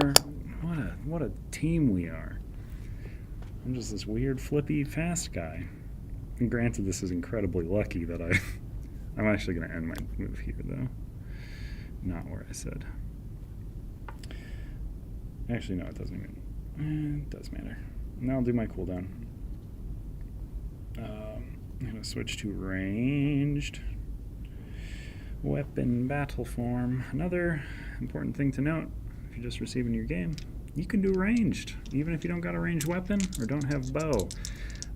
So, I'm going to switch to ranged. My range is equal to my stamina, which is 3. I'm going to shoot an arrow at this bandit, kill the bandit down. Dice to cool down. Use my rest of my turn. Round does not end immediately when you defeat the last enemy. Gonna go back to the shop, buy these sea giant gloves, switch them out for the steel maul. Steel maul is in my pack. Hold up to 4 ready items for pack items. I have dealt damage. My companion dealt damage. My necrosis stack is much more full than this. I'm at 5. Items that were not taken are returned to their piles.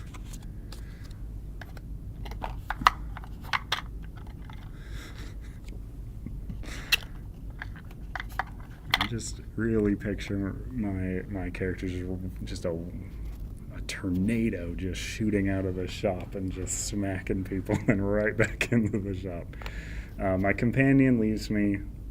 There's only enough caramelized goat nibbles to keep them interested for one encounter. But I do get 2 tenacity and 1 experience for my troubles, which is quite good. Trainers are going to go back to their bags. Enemies are going to go back to theirs. Someone said you could have picked up the ghost chicken, so then you could have been haunted by your gory chicken. I never ate that chicken. Give me a chance. That was my tarragon chicken. That's and right. My beautiful tarragon chicken was stolen by that very Nord bandit that I just met in that town. I got revenge for them stealing my chicken. I avenged the chicken, but I didn't want to make its ghost work for me. You know? I'm like that. I'm a nice guy. Yeah, these all go in this bag.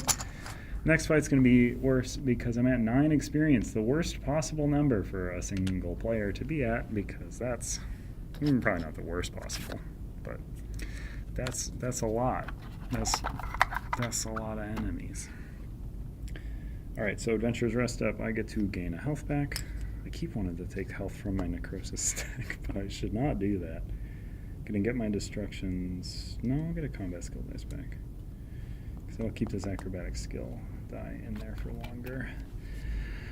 I have 1 XP to spend. I think I'm gonna buy another destruction staff die. And since I'm a solo adventurer, this destructive touch die is quite good. It just defeats. Oh, no, it's not. I can't split up the enemy between me and other people. I think it's. Okay.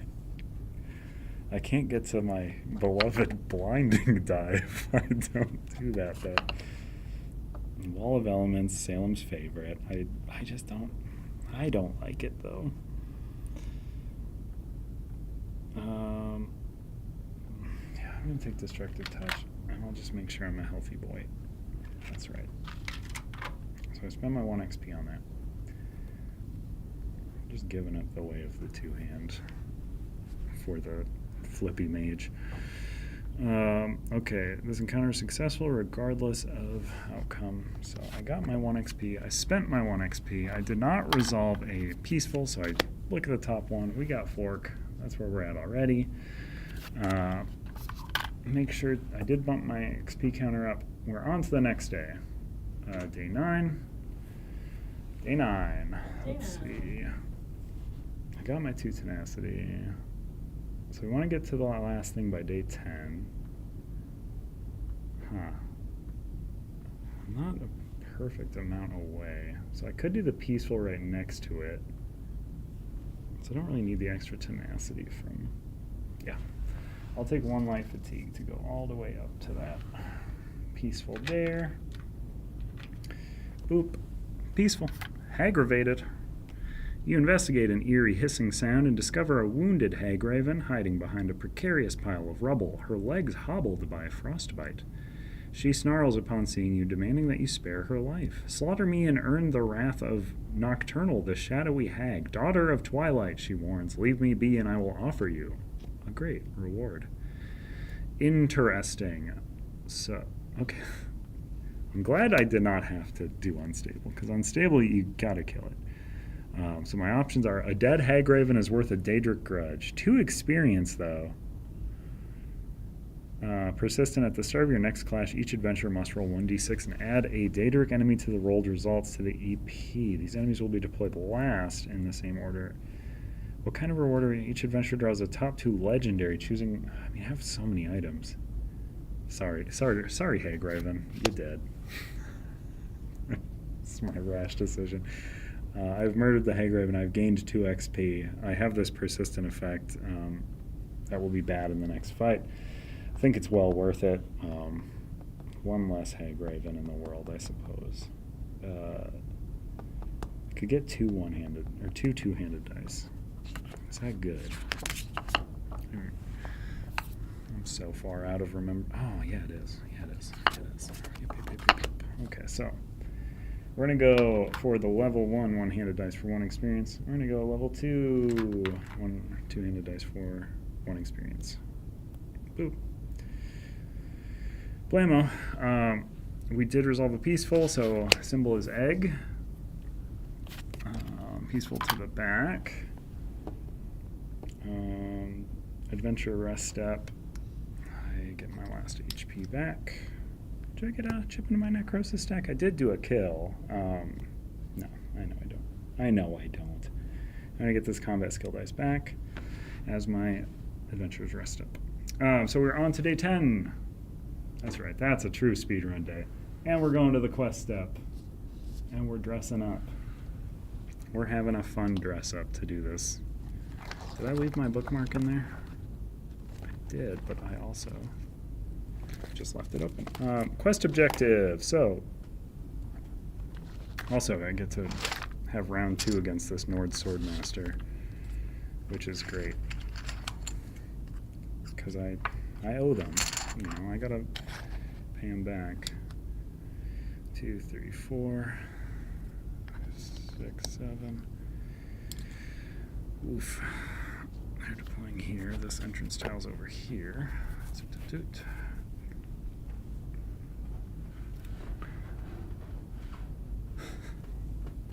Let's see. Okay. Deploy level 10 Nord Swordmaster to Hex A.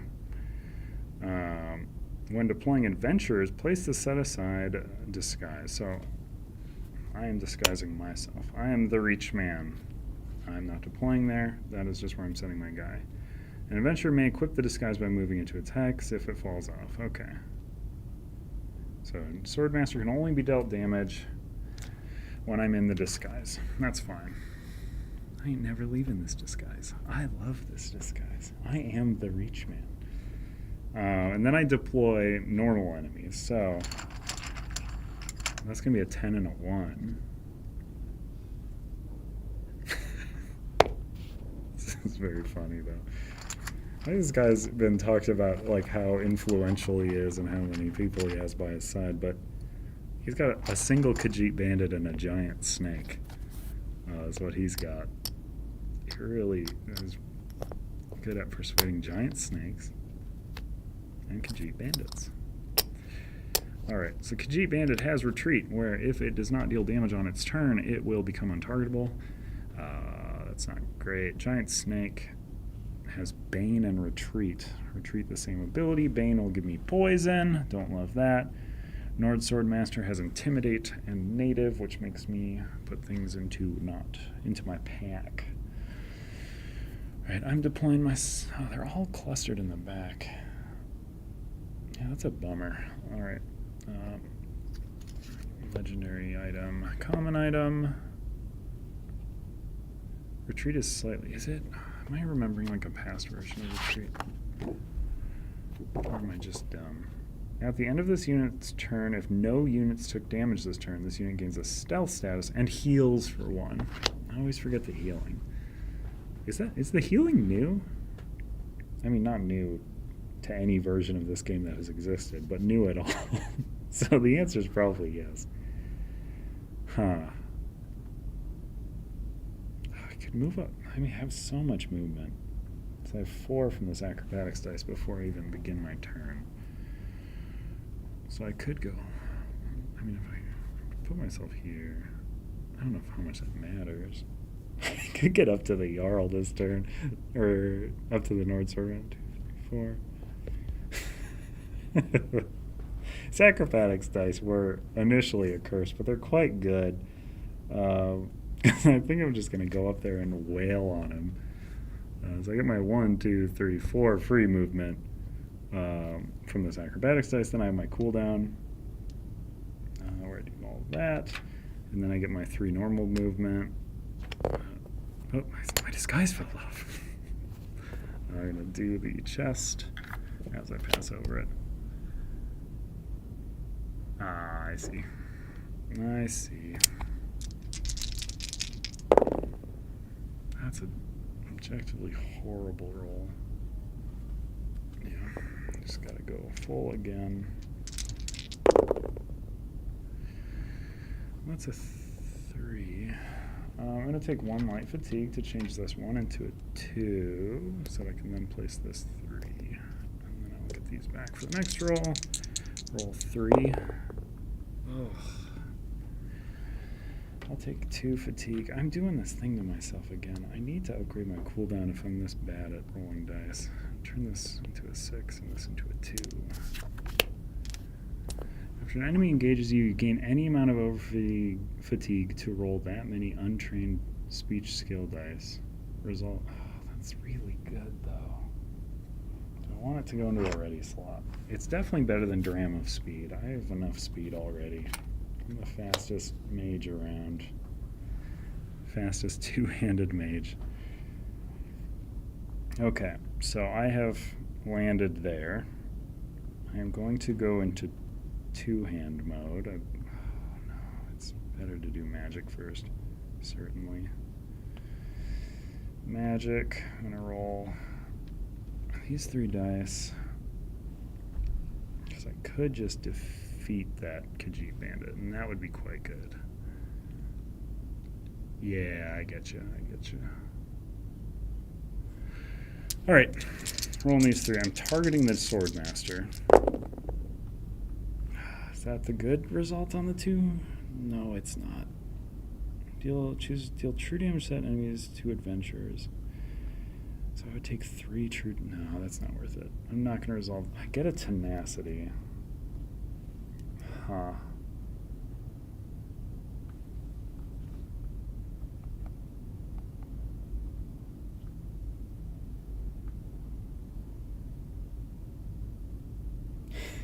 This is very funny. Alright, so I get a tenacity from the acrobatics die. I'm going to place that at the end, I believe. I'm not going to resolve that one. But I am going to deal with 4 damage. Dealing 1 true damage to myself, 4 damage to this feller here, but it's only 2 because of his armor. I'm gonna... I think I'm gonna... No, I should do my second engage first. No, in case I roll misses. I've dealt damage in that engage. So I get my final chip. My necrosis stack is full bore here, so I'm in magic form too. Okay, so that's perfect. I'm gonna spend 3 of my 5 tenacity. Use blast bones. I remove 6 chips from my necrosis stack. Draw 3 random level 1 enemies from the bag, deploying them to unoccupied hexes in range. It's in range of my magic, so it'd be 3. Yeah, I got plenty of room. After it takes its turn, each of these companions deals 2 damage to each. They act as companions controlled by you. After it takes its turn, each of these companions deals 2 damage to each adjacent unit and is defeated. So they'll blow up. So I'm going to place 2, 3. Yeah. Huh. 2 damage, though. I think this guy goes here. Huh. And then you... Yeah, I don't... Huh. Yeah, it's not going to matter a whole bunch.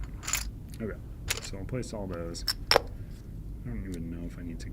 I'm not even going to give them health because they're going to blow up as soon as they take their turns. Alright, so that was my class ability there. I am going to take a second engage at the cost of a fatigue and roll 3 stamina-based dice, targeting the Swordmaster. Doing that thing again where I'm going to not be able to do dice for a long time, but, you know, it is what it is. Huh. So I'll deal 5, 7 damage to him. I believe that's enough, I think. Jeez, how much left? 1, 2, 3, 4, 5, 6, 7. Yeah, perfect. Done. Swordmaster down. This die is drained. I rolled another miss, so I'm glad I did that first. I'm going to slot these like that. This one does not give me light fatigue, or it does. I do want to resolve it, though. So do I want an over fatigue? No, it's 2 light fatigue. That perfectly fills the track. As long as the snake doesn't target me, it will, and it will be living. I'll give myself an over fatigue. I'm just going to do it anyway. No, I'll do the 2 light fatigue, so I'll just turn the Bane into an over fatigue. Yeah? Yeah. Alright, so my companions act, which are all just these dorks that are going to blow up. So Draugr gets to roll 2 attack dice against Snake. He rolls 2, Snake has 2 defense, nothing happens, he blows up. My character Chip is in disguise. We're doing an assassination and trying to blame it on the Reach Man, so I have to stay dressed up as the Reach Man for this encounter. In regards to the question, yeah, I guess I should specify. Argonian Bandits will target both, because it has range on both and can hit 2. It will give them both a light fatigue, which they can't take. 1 will... Oh, it actually does deal damage to this fella. Nice. Nord Bandit, also targeting both, will steal from both, misses. These will both blow up. 2 to that, nothing to that, because it has defense. But these have all blown up. They indeed were blasted bones. So I can get out of my disguise now, so I can just tank this hit. So the snake's going to come up. And actually move it here. I think that's better for me. We'll roll 2 attack dice against me. Okay, 2 damage. I think I'm just going to throw my disguise off. I don't think I need it anymore. Right? Because I only need it to deal damage to the Nord Swordmaster. The only person left is this snake. Who's going to believe this snake? So I threw off my disguise to prevent the damage, but he banes me, which is just going to replace this fatigue with an over fatigue because there's no room for the bane. That is going to move into round 2? That was round 1. Ooh. Yeah, this was a blessing in disguise, this whole 2-hand into acrobatics. So I get 4 free movement at the start of my turn. I'm just going to run away from this snake. And then for my actual movement... Oh, and I did deal damage after I emptied my necro stack. And my companions all dealt damage. Is that how that works? That's really good. That's why it's the master side, isn't it? So I've got up to 4 chips in there. Because each of them dealt... Or no, one of them did not deal any damage. So 1 left, up to 3. Okay, so that was my free movement. I have my cooldown. Start emptying out this track. Honestly, just going to use my once per battle ability here to recover a bunch. I'll leave that defeat die in there. Get these acrobatics dice back because they're really good at the end of a long cooldown.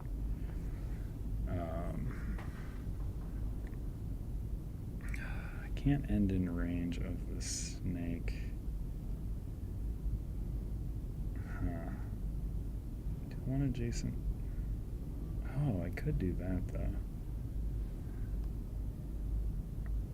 And I was here. So 1, 2, 3, 4. can't lockpick and do that. Okay, well,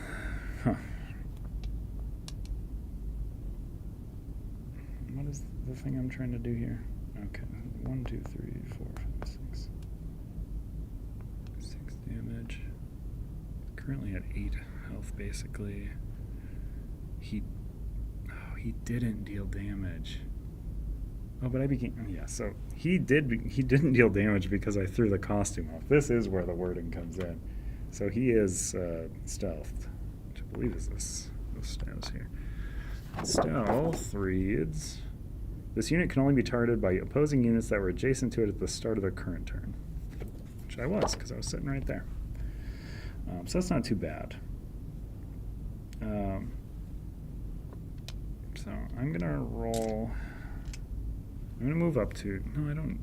I'm going to move here. 1, 2, 3. No. No, I got it. 1, 2, 3. Alright, so I'm going to roll these 3 acrobatics dice.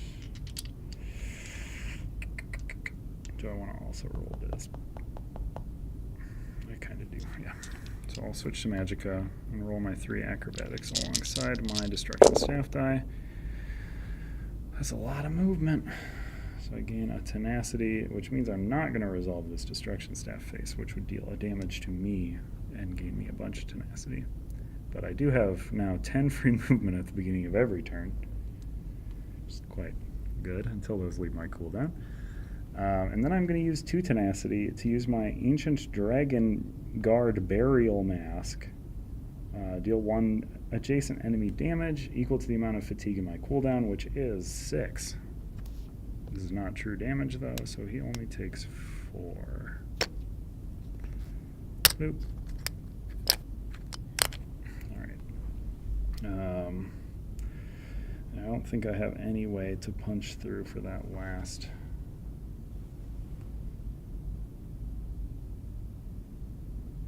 Oh, I actually get to ignore one of his defense because of my enduring effect, as long as I'm in magic form. That doesn't... One. Okay. That's fine. Okay, so he takes his turn. He is going to bane me, which is the main thing I was trying to avoid here. I don't know. Alright, so he's going to roll 2 attack dice on me. He's rolled 2 damage. Don't love it. He has dealt damage. He loses that status, which is not really mattering much. Beginning of my turn, I can move 10. I also take a true damage. I'll do that first, so I remember. And then I'm going to do my 10 movements. Which will go 1, 2. Or no, let's go. 1, 2, 3, 4, 5, 6, 7, 8, 9, 10. So I have lockpicked, and I have thrown my disguise back on because I'm feeling shy. And it does prevent damage. And I'm at 1 health, so 3. Oh, and then I have my cooldown. Should do that as well. Now my cooldown will technically happen after that movement, though, so I will not have access to the space that was cleared there for this lockpick. Woof. Okay, that's broken. What was it? Oh, the ash long bow. Let's go. All right. Okay. So that was my movement and my cooldown. I am going to spend 2 tenacity to remove a status die from my cooldown track with my Sea Giant gloves and heal for 2 HP.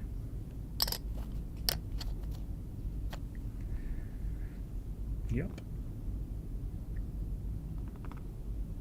I don't know if that was correct. Whatever. Let's see. Throw only a single... Oh, that's in my pack, not in my ready slots here. Huh, so I think I have to run away. So this is round 3. I think I have to run away until I can get some dice back. I ran right up to him, though. I can keep throwing the costume off and putting it back on, though. But he will keep baning me, which is not good. So yeah, I'm gonna move 1, 2, 3, 4, 5, 6 away. So I have so much movement that this is not scary. So enemy will go 1, 2. Can't target me. He becomes. Oh, actually, this is annoying though. Beginning of my turn, I have 10 movement. Huh. So it's gonna be around 4. I have to run up and end my turn next to him. I can throw the costume off. Yeah. 1, 2, 3, 4, 5, 6, 7, 8, 9, 10. And then I'll take my movement for the turn. 1, 2, 3. And then I will switch to a. Oh, and then I have a cooldown, of course, which gets me a fatigue and a destructive touch die, a dice that does nothing currently. And then I'll switch to defensive to throw up some shields, which gets me a tenacity and a singular shield. Okay. Meg seed health stats, bone armor. Is bone armor good right now? I don't think it is. I don't think it is, though. If the snake rolls 2 1 points, yeah. Huh. I could hurt my. I should make the dog save me if I'm about to die. But if he only does 2 to me. No, I have the costume. That's what I keep forgetting here. Okay, so snake begins his turn. He doesn't need to move. He's just going to attack me. Would deal 3, but I'm going to throw off this costume to prevent it. He does bane me, though, which stinks, and I don't like it. And then, round 5, so I do need to end him this turn. He is not stealthed no longer, because otherwise his bane will just end me. I will do it in... All right, 10 free movement. Sorry, 1, 2, 3, 4, 5, 6, 7, 8, 9, 10. 1, 2, 3. That's my full movement there. Put my disguise back on. Do my cooldown. Get a sword dice back. Fatigue into there. So, I don't think I have a way to guarantee it though. Yeah, I think this is the strategy right now, which stinks. Okay. This has to roll the 3 damage result. But it might. I could also Grim Harlequin Jerkin. Yeah, I'm fine. I'll roll this. Let's do it. I think that's the right one. Yes, 3 damage to my target. Exactly enough. We got some. I do get 2 light fatigue, which is no good. Don't like it. This also goes into cooldown. Drain dice is coming back. My costume is thrown off. This rewards me with 2 XP. Pretty good. I dealt damage disengaged, so I get some necrosis. I get 1 health back for my adventurer's rest step. Active slot dice go to cooldown. I'm going to remove... man. Remove this over fatigue. Die. I will leave the bane, which might be terrible as an idea, but if I can get some tenacity, I can take it out with the sea giant gloves and will restore some health. That is my thinking. Alright, so 10s and 20s back into their bag, and then my 1s and 5s back into theirs. Alright. Yep, that's everything there, so I can move into resolving this here. So 2 XP. I'm going to go to page 46 for the next portion before I do my end of day stuff, just in case. Okay, it doesn't matter. So I'm going to do my end of day stuff first. I already did my rest step. I'm going to check this for the symbol. It is the fork. So I'll move that to fork. Move that to the back. I like the name of the next peaceful. It is quite funny.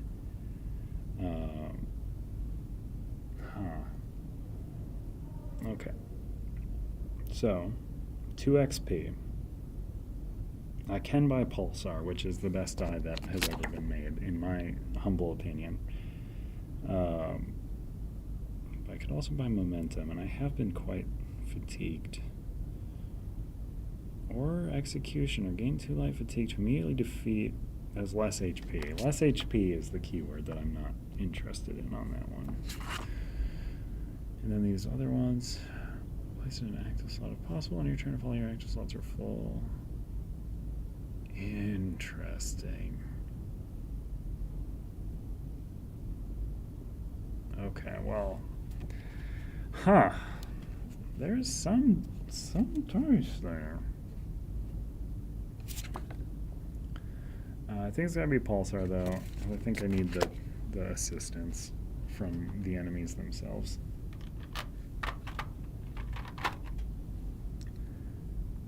Cooldown, you're so correct. I don't have the experience. Yeah, it's the responsible. This is something cooldown. I'm gonna save my XP. That's a good comment. Cooldown is very important, and most of my battles are just me not taking turns because I don't have dice. Okay, so that's what I'm spending my XP on, because I'm a smart cookie, not because it was suggested. Your job complete. You send word to the Brotherhood, which confirms payment from the party who hired you and recommends you leave the site of the assassination far behind. You want to celebrate the end of a successful contract, but you can't help but feel as though you're being watched. The tricky part about silencing people for a living is that you're often viewed as a loose end to silence in turn. The weather is getting worse in this region, too. You find yourself traveling through hills and valleys and keeping an eye on the mountains, looking for a developing avalanche, or for someone looking to cause one. Travel to any conflict landmark and choose to initiate the following clash using the end of session difficulty EP. I should have left the rulebook near me. I forget what it is for me. Oh man, I wish. MODOK good. Quest objective, travel to any conflict landmark using end of session difficulty EP, recommended by day 12. This will initiate the end of the quest. Place 1 HP chips in party +1 lettered hexes, so 2. These are the snowdrifts at the end of the round. For each snowdrift, roll 1d6 3 times, moving the... Interesting. You just have to battle snowdrifts. Huh.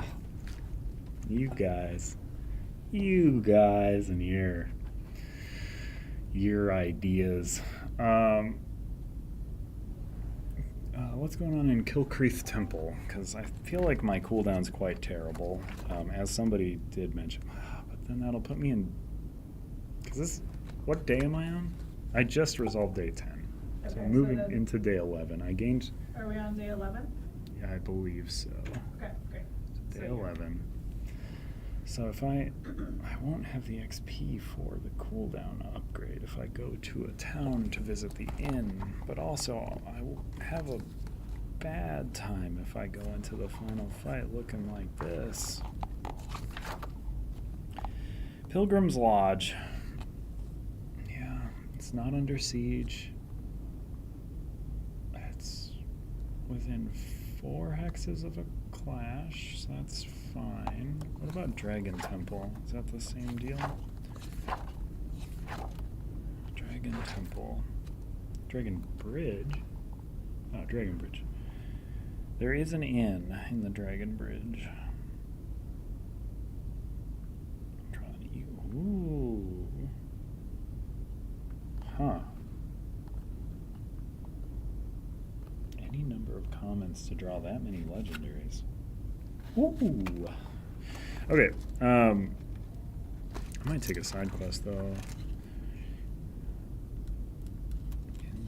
Interesting. Oh, I forgot there's a free town action if I defeat one of these town fights. I'm going to take 1 light fatigue to go up to Dragon Bridge, because I'm going to use a town action to go to the inn, because I'm a responsible adventurer who needs to visit an inn because they're very sleepy. And they shouldn't go into a final battle this sleepy.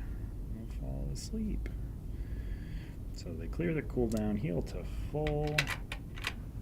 Someone asked a bit ago, and I completely forgot to answer it. The character's name is Druzit. Durzit? Durzit. Trying to sell our own Dorito-type Cheez-Its. That is why we're making our way across the land, taking contracts from guilds to try and spread the word about Durzits. We had our name legally changed to this to also help promote the product. It's not going well so far, but we've got a good feeling about this assassination attempt that's about to be carried out on us. Maybe one of these snowdrifts is interested in becoming a backer of our product. This has a town square action where I can discard any number of common items and draw that many legendary items. So I currently have 2 common items in my pack that I don't really feel like using. I'm not going to even look at the trainers because I don't need one right now. Otherwise, I could take on a quest, but a quest will be discarded at the end. Okay, so I'm going to just discard my 2 commons to gain the top 2 legendaries. Signet of the Worm, Silver Dawn Jack. Huh. I like Silver Dawn Jack more than the Grim Harlequin Jerkin, I believe. I don't like Over Fatigue. Prevent 1 damage or recover 1 thief-type skill die. Pretty good. Signet of the Worm. Discard this item before rolling during an engage. All damage dealt to your target. This engage is also dealt to all other targetable enemies. Huh. Oh, I mean, I'm gonna... Huh. What does that replace? I think I put it in for the Ancient Dragon Guard Burial Mask, even though that can just one-hit things. This can let me sweep, and I'm a single player. I gotta look out for myself. Okay, so I have done those things. I didn't gain any XP from that. But end of day, we're gonna do this thing. It doesn't really matter, I don't believe, but it's arrow. In case it does, we're still doing it. Go to the spend XP. I'm still responsible. I'm saving up for a cooldown slot because 2 is not correct. That is just wrong for me to have. It's not a respectable cooldown at all. And this last step is going to give me 0 XP. No, that'd be very funny. The last step will give me 2 XP, so I'll get up there. I'll have enough. Okay, so we're going to go to, we're on to day 12. We're still at 13 for our, oh, I did keep the rulebook nearby. I'm so smart. Why am I doing that? So we're going to go over to the conflict landmark and initiate this end of thing here, and that's on page 56. Make sure you use this if you're on the end of session, because this is how that works. All right, I perfectly matched it. No, I didn't. No, I didn't.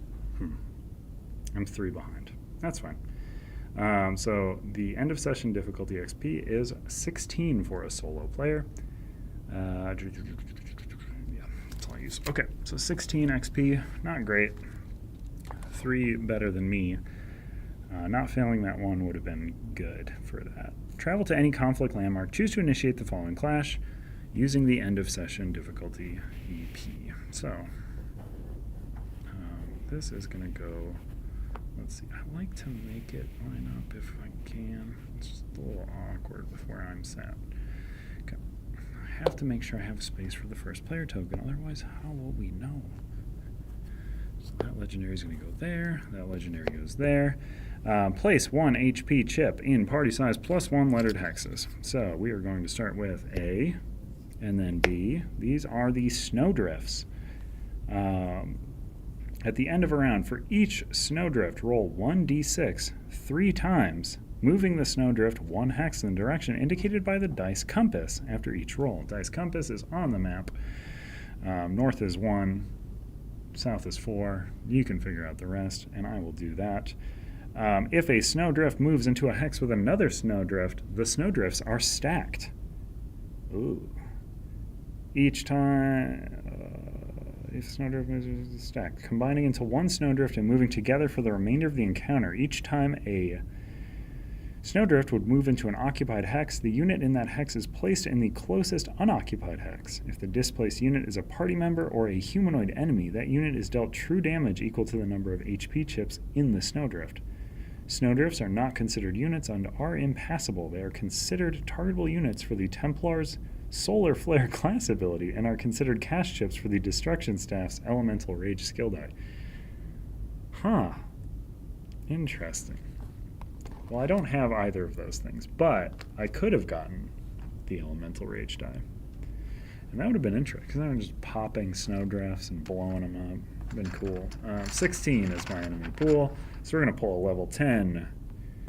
And that's fine. It's got one range. One range is what we're kind of looking for here, I feel like. And it's humanoid, so it can take damage from the snowdrifts, which is also good.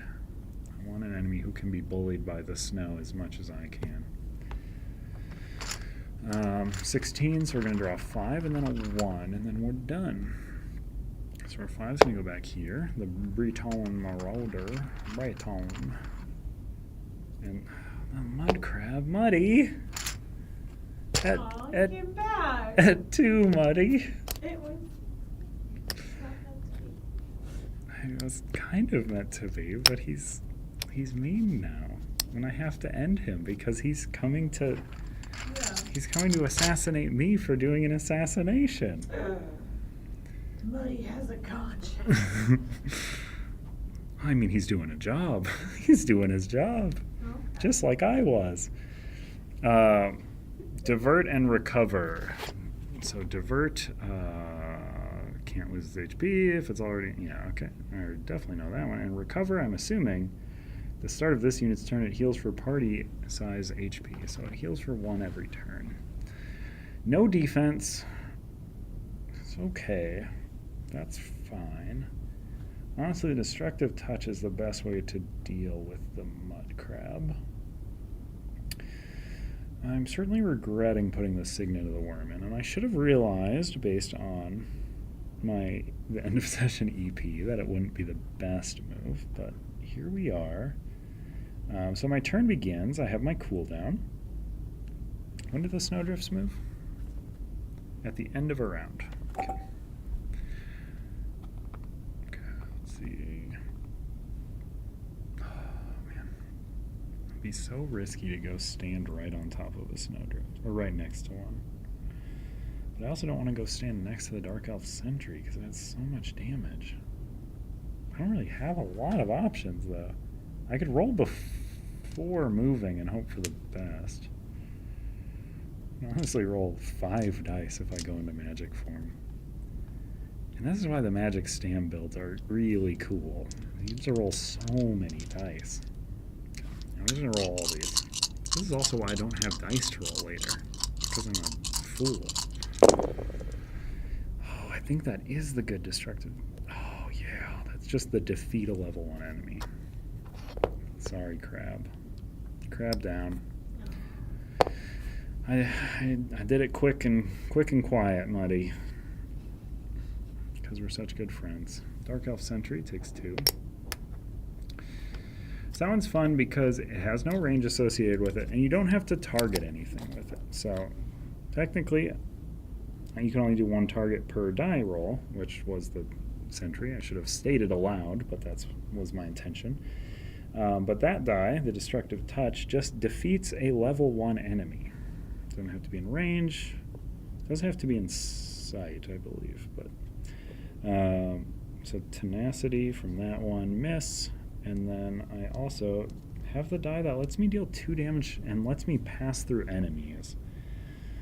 So I could smack that Sentry for another 2 just by walking through them. Which I think is the move. Oh, I could really...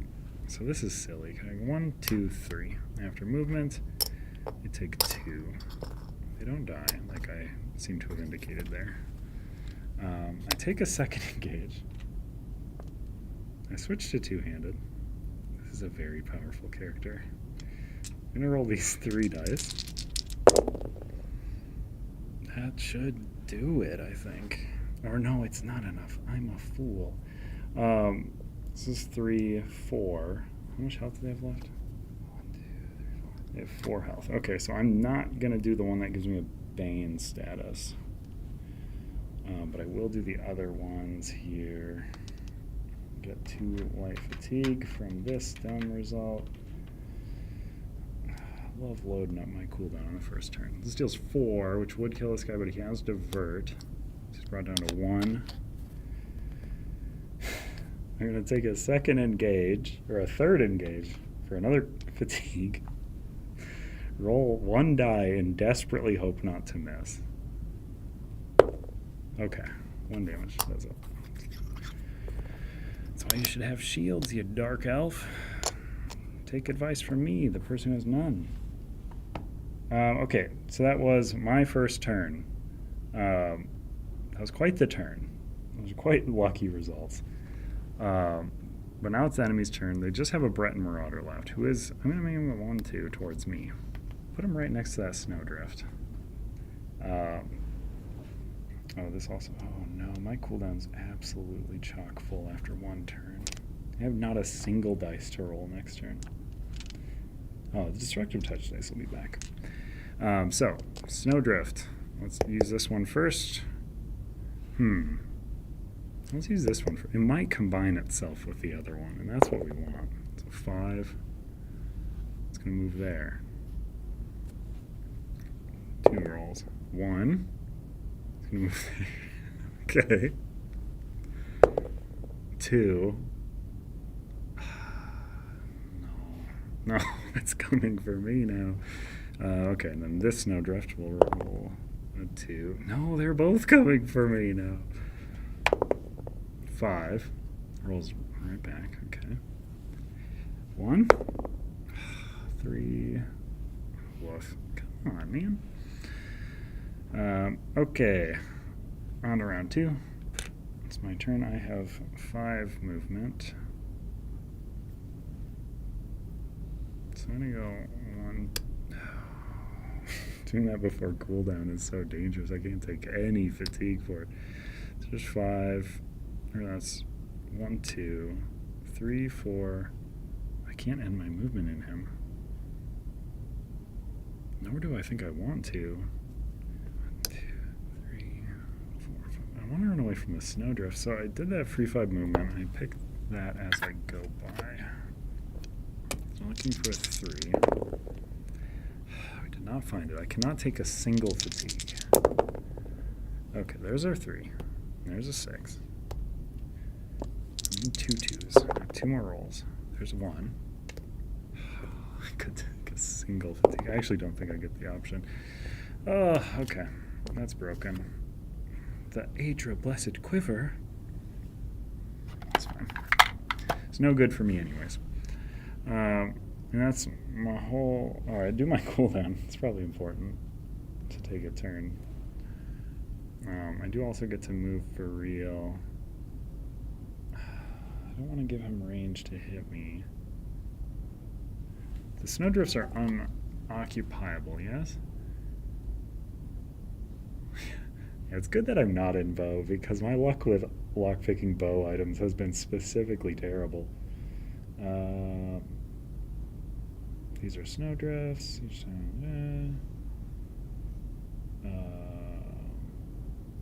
Are not considered units and are impassable. Okay, so I don't want to get next to a Snowdrift, certainly, because it could just roll 3 times and punch into me like a bunch of times, and I'll just die. Which would be quite bad. My tenacity and my necrosis are going to empty out at the end of this encounter anyways. Also, I've not been tracking that, but I will spend... I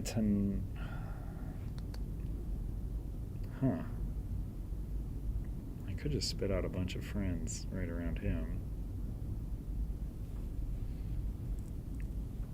No, I can't. I only had 2 tenacity. Alright. I'm just going to take 2 of my necrosis stack and place it under myself. That is my HP. Can exceed my normal. As long as I'm in magic form, I get to ignore 1 defense for every 2 in my stack. I still have 2 left. So if I move 1, 2... It's so scary with the Snowdrifts. Switch to magic. Come on.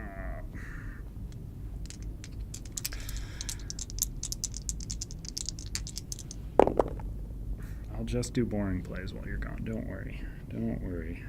Okay, so this I get to ignore 1 defense, so this guy is going to take 2 damage. Or no, 1. He has dodge. Dodge. He's going to reduce that damage by 1, so he only takes 1 because of the dodge. And then this result, I can defeat him, but he'll deal true damage to me equal to his remaining health. So he would deal 5 true damage to me. But this would end the quest, right? I'd still have to make it to the end of the round. 2, 3, 4, 5. Oh, and I'd be at 2 health. I would get really bad snowdrift rolls. It would suck. I'm not going to do it. That's scary. Okay. All right. So that's my turn. Enemy's going to come in. He is going to come right up to me because he can. He's going to try and steal from me. I'm quite healthy. I don't think he actually... 1, 2, 3, 4, 5, 6, 7. Okay. Yeah, he doesn't roll a 7, that's for sure. He rolls a 4. Rolls 2 attack dice. He deals 1. Okay. Pretty good. All right. Snowdrift time. Let's activate that snowdrift 3 times. It rolls a 2, which moves it that away. It rolls a 4, which rolls... Okay, 2. That's fine. That's fine. So that's 3 times. This one activates. That one has to take such a route to get to me to avoid. No! Okay, 4. Can't move south. Thought it was 3. 5. Okay, well, these snowdrifts aren't helping me at all. 5. I can't move anymore. Okay. Round 3. I get 5 free movement. I go 1, 2, 3, 4, 5. So he takes a damage from me moving through him. With that riposte, I get to do this. My cooldown is once again completely full, so I have absolutely no room to take fatigue, so I just have to be lucky. I mean, that's a 1. That's a 4. But my other 1 is not useful. 2 and a 3. There's a 3. I still got 2 rolls to hit a 2. That ain't it. That ain't it. Okay. Well, it's broken. Is it another bow thing? Mark of the Pariah Shield. You may roll combat dice. You may roll combat skill dice disengages if you were in defense. Oh, it's the shield that lets me roll combat as shields when in magic form. That's actually quite good, and I wish I had it. So I recover my acrobats dice. But then I'm going to use my once per battle ability to recover these 2-handed dice and these 2 1 destruction staff dice and 1 combat skill dice, replacing them with 4 fatigue. So I'm still quite tired. Just can't take a nap. Oh man. It doesn't really matter though, because my cooldown's going to empty at the end of the turn here. So it's going to pop up. I'm going to blast him with magic from afar, because I also get to ignore defense, which is good. So I'll do that. Magic dice. It basically fizzles. True damage to myself for 2 tenacity seems like a fine thing to do. Maybe. Huh. Yeah, because I can always... Yeah. I have room for 1 dice in my cooldown. Huh. Move up. I just want you to die. So I'm gonna roll this. How are you Oh, I got rid of you. Never mind. How are you rolled specifically? While in 1 or 2-handed, the enchanted adventurer may change their rolled combat skill dice to 1 before resolving them. So yeah, I will add a single combat skill die to this because I need to deal 5 damage. because he has 4 plus the 1 defense. Ooh, that's actually such a good result. Because that's the 5 damage and drain die. So it just does it on its own. Blam. Done. Try to. Oh, I have to do the snowdrifts. Because the snowdrifts might end me still, I suppose. It perfectly fills out my cooldown without doing the thing. So, snowdrift. 3. Can't move. 2. Oh no. Can't move. I should have probably moved it. No, I couldn't have moved again. 1. I can have it displace me because it's moving into my spot. It is finally punching me. But that was its last movement. And I think I'm out of range of this. Yeah. So that one's going to activate. 6. Means it goes there. No, it is choosing that path to try and get to me. 2. Okay. So it actually goes there. Okay. End of battle. I got 2 more XP for doing that one, bringing me up to 15. I'm going to spend 3 of that 4 on more cooldown, leaving me with 1 XP to track. Adventurer's Rest Up doesn't matter because it's going to all come back into session 2. Actually, I believe that's the end of the session. I gain 1 health back. I dealt damage. I keep forgetting my necrosis stack. I assume my necrosis stack resets going into the next session as well. But let's see. So 51. I think I've been announcing all the days. We should be on day 12. All right. So page 51. You emerge from what was to be your snowbound tomb, freezing but intact. After searching the bodies of those you slew, muddy. On his little crab body, you find a letter bearing the name Soldiers of the Void and instructions to plant evidence on your corpse, linking you back to the assassination you just completed. How strange. One person hires you to kill someone and direct attention for the crime somewhere else, and another person wishes to deflect the blame yet again. You don't like being a pawn in someone else's game, so you resolve to return to the nearest Dark Brotherhood sanctuary and report on what you've seen. Still, these soldiers aren't likely to underestimate you again. It's good to have a reputation. So I'll do a brief poll. Do you want to do a poll, Amanda? So we're just going to do option 1, 2, or 3. So our options here, of course, are if your daring escapade leads you to seek further thrills in Skyrim, select the Skyrim Undaunted quest for Session 2. That's option 1. We're going to stay in Skyrim, but we're going to be undaunted. Option 2, if the Dark Brotherhood presents you with another well-protected leader to slay, select the Valenwood Dark Brotherhood quest for Session 2. That requires the Valenwood expansion, but we should have that. Sorry, one more time, what was option 2? State or go to Valenwood? Yeah. I mean, you can just say option 1, 2, and option 3. Okay. And just people should know what I'm saying here. So option 1 is Skyrim and Undaunted. Option 2 is Valenwood and Dark Brotherhood. And then option 3, if you decide your reputation could use a bit of softening after all that nasty business, select the Morrowind Mages Guild quest for Session 2. Probably could use a bit of softening. We're like a nasty fellow so far. Alright. Poll is live. So I've gained the keyword gain notoriety.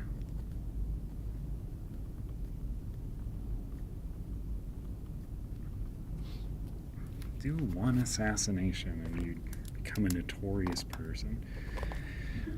But here's the epilogue. In Session 2, your report quickly yields results, as the Brotherhood does not take treachery kindly. Before long, your sanctuary speaker informs you that the Night Mother has determined that these so-called soldiers are to be eliminated. Fortunately for you, the Soldiers of the Void have been making a lot of noise in Skyrim, all stemming from the massive underground caverns of Blackreach. Oh no, never mind. That's if I was in Session 2. Disregard what I'm saying. I have not played many multi-session games of this game, so I believe the only time I've literally ever done one was on stream. So we'll keep that tradition up. I am going to clear my cooldown for the time being while this poll is up. We might cut to a break while the poll is up. Do you want me to hit pause? Oh, yeah, certainly. Sorry. Okay, Timer should definitely be paused. great. And I beat the box time. Right? 45 minutes plus 2 hours per player? You're Maybe at I'm wrong. 227.42. Yeah. I think I'm under. You would show like under a certain amount, probably. I have 1 XP. That's just going to get banked. So that would go into my little storage tray. I believe my necrosis stack empties because any chip-based thing just resets. My enemies are going to go back in bags, but those might change if we change region. So, but yeah, we can. I think we're going to cut to a quick break. We're going to leave the poll live, but we're going to give Amanda a chance to swap out with Carter probably. Yep. Yep. All right. So, join us back here shortly.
I'm back.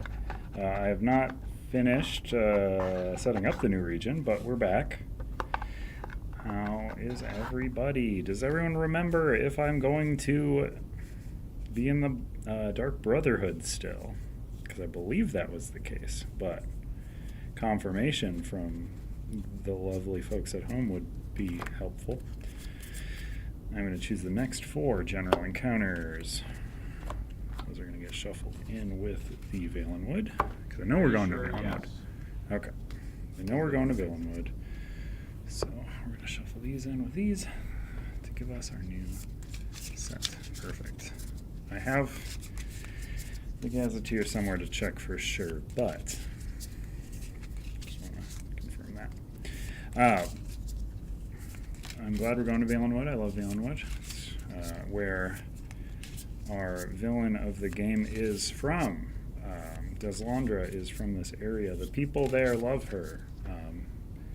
Us not so much. So their effect for the province is they have these little trackers up here, which will increase or decrease depending on things we do.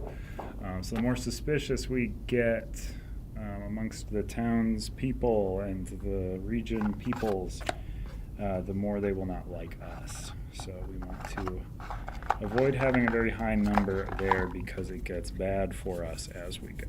So I'm just swapping out these things with the next batch because a lot of unique stuff happens in each individual region. We have to choose 4 general encounters to shuffle in with each of the peaceful and the combat or conflict decks, which I have now done. Pull those peacefuls out, shuffle these ones in. Isn't it usually that option 1, change guilds, option 2? I don't think they are dead set across the board, from what I recall. I think I thought that way, and then I think I was corrected and told that that is not intentional if it is happening. All right, so peacefuls placed there. And we have all of our delve cards. And this one will have things called forest blights. So Valenwood adds a whole bunch of stuff. You have all your regional stuff, which are all pretty cool. There's these forest blight cards, which you get from delves and other things. You get a gazetteer, you get a map. But you also get a bunch of enemies. You not only get regional enemies, but you also get a separate set of new general enemies, such as the mammoth or the bull mammoth. So if you want more enemy variability, what am I looking at the backs of these cards? So I got to take my generals. Bear with me as I figured you'd like this more than a countdown to this starting, so that's why we're here. All right, so Skyrim cards out, Valenwood cards in. If we happen to do a delve, we got out of Skyrim without doing any delves. No Dwemer were encountered. A delve would be a time lost temporal.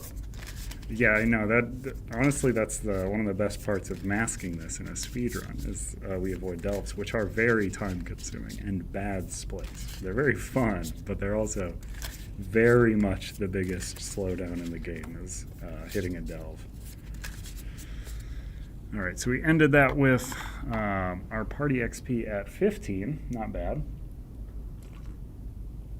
which is 1 short of what the end game was kind of hinting is the correct number. Let's see, we're going to swap out our map because we're not snowy anymore. I know snowy won the poll, but Valenwood's not like snowy. So we can either use this map or the mushroom map. So folks can take a vote on which one you'd like to look at more, or just, you know, if we get a few people saying one or the other. But I'll just choose at random if nothing's there. Let me see here. Let me know when to start the clock. Yeah, I believe. Okay, so all of our trackers now are going to be set to 0 because we have not begun yet. 0. Mushroom. All right. 1 mushroom is all it takes for me. You don't got to fight me about mushrooms. I think that's fun. All right. Where's the 3rd book? Book. Oh, I should actually make sure it's books. I guess it doesn't really matter. So I'm setting all my trackers to 0, and then my enemy bag. That's right. We got to yank our Skyrim. People like the mushrooms. Yeah. Mushrooms are fun. Alex says, my only problem with delves is they come awfully close to running off the edge of my dinky card table. Yeah. It is definitely a me problem, though. Yeah. But isn't that like the charm of the dinky card table? Yeah. Just enough room to play, but not enough room to be comfortable. I mean, there is a photo that exists of, there's a setup at SN when I was showing this game on my one time to SN. And we played on the tiniest table imaginable. And it works. Like, you can consolidate this game quite a bit. This mat would have you not believe that, but it can be shrunk down quite heavily. But that cannot occur if you're doing delves. I understand, but I wish you could heal the pets up before leaving the thing. But there are some nuts pets. If you get the Imgakin monkey, I believe it's called, you should always take that as your thing you're taking, because I feel quite rare that there is an item better than the Imgakin monkey, because it's quite good. And also, it's a monkey. All right, Skyrim enemies out. Valenwood enemies and new general enemies in. So we are ready to get started. I've spilled some coffee upon myself. Is that on my shoulder? No. All right. Right? So, no. We got to read our intro first. Also, we have to read our setup. Salem very much specifically told me to read the setup. Deslandra has a strong reputation in her home province, and she will go out of her way to make sure that anyone who dares challenge her is met with severe consequences.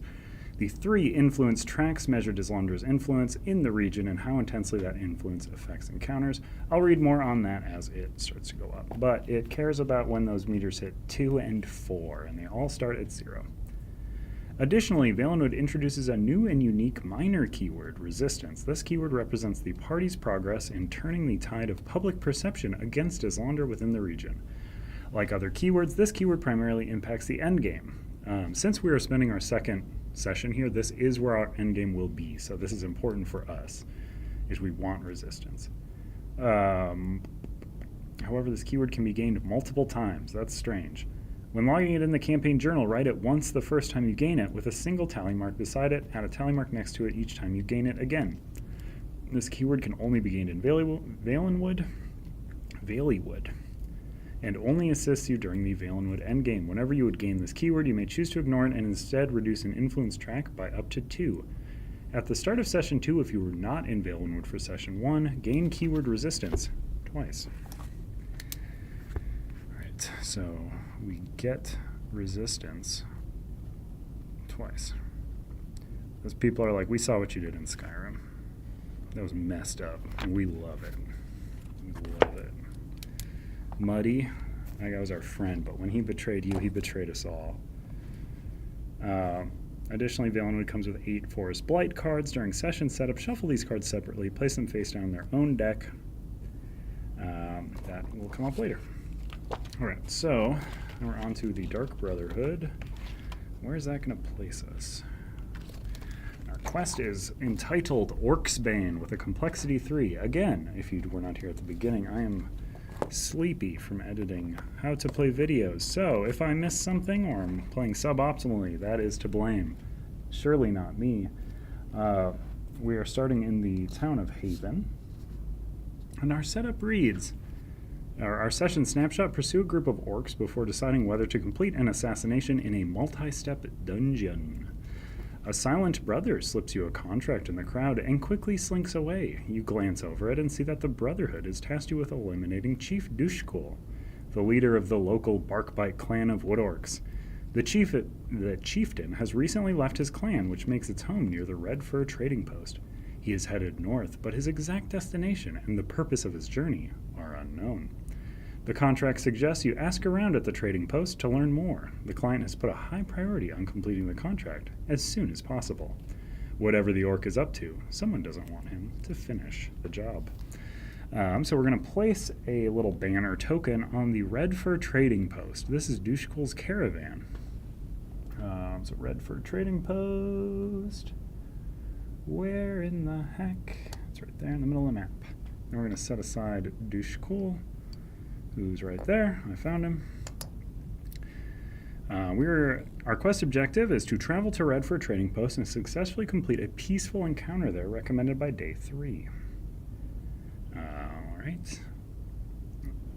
Ongoing step effects. During the Activate Province effect, Dushkul's caravan moves a number of hexes according to the drawn Overland icon. Dushkul's caravan destination is Horseshoe Island. I'm going to put another little tracker up there for my brain. And it always takes the shortest path to get there. If there are multiple paths that are equidistant, you choose. Dushkul's caravan and the party token cannot occupy the same hex. If Dushkul's caravan reaches Horseshoe Island, remove it from the map and set it aside. So we probably want to get there before him, but this quest step does not tell me that. So I want to get to Redford Trading Post as soon as possible. We do have to spend our first day in Haven, which, as soon as I get to that page, you can hit that timer, and we can start. I'll leave that like that so that I can easily find it once more. Let's put a bookmark in. Marbrook, Greenheart, Haven. There it is. All right, so you can hit it now. Haven's history can be read in its architecture, a jumble of wood elf, high elf, and imperial designs, and its bustling port, which has hosted pirates, smugglers, and invading armies with frightening regularity. Still, those with a taste for opportunity and a quick wit in times of need have found Haven a profitable place to make a living, provided they don't stay in one spot for too long. So we are populating the shop with 3 common items, 1 legendary. The Domino Pig. Its name is Darlin. Its name is Darlin.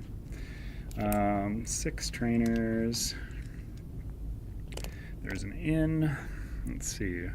We can set sail at the end of the day, place a party token in Woodhearth or Sylvanar. You must spend your next day in that town. So I could shoot across the map if I wanted. That seems dumb right now and incorrect. So I will not. There's a guild kiosk, and mine is I can get a fear status die. I can just get a mark of the black hand, so I can scare somebody in battle.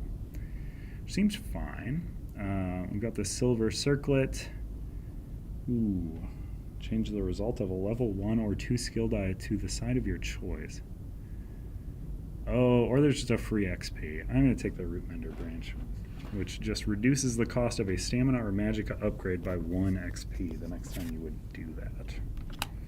So I'm going to take that, because that's going to be sick. Alright, so I've done one thing, which is take an item. I've got a magic staff. After rolling this engage, you may reroll any 1 skill die. You may choose whether to overtax this after rerolling. I kind of like my stuff, though. I'm kind of filling up my bag real hard, too. And Darlin's just there. But Darlin's not very good. I'm going to take a side quest. I haven't done any of those yet. Thanks, man. This was a Christmas present from my lovely wife. Scourge of the Underworld. You take on a contract to hunt down ne'er-do-wells who have been terrorizing local granges. It's likely this contract will make you a prime target for highwaymen of all sorts.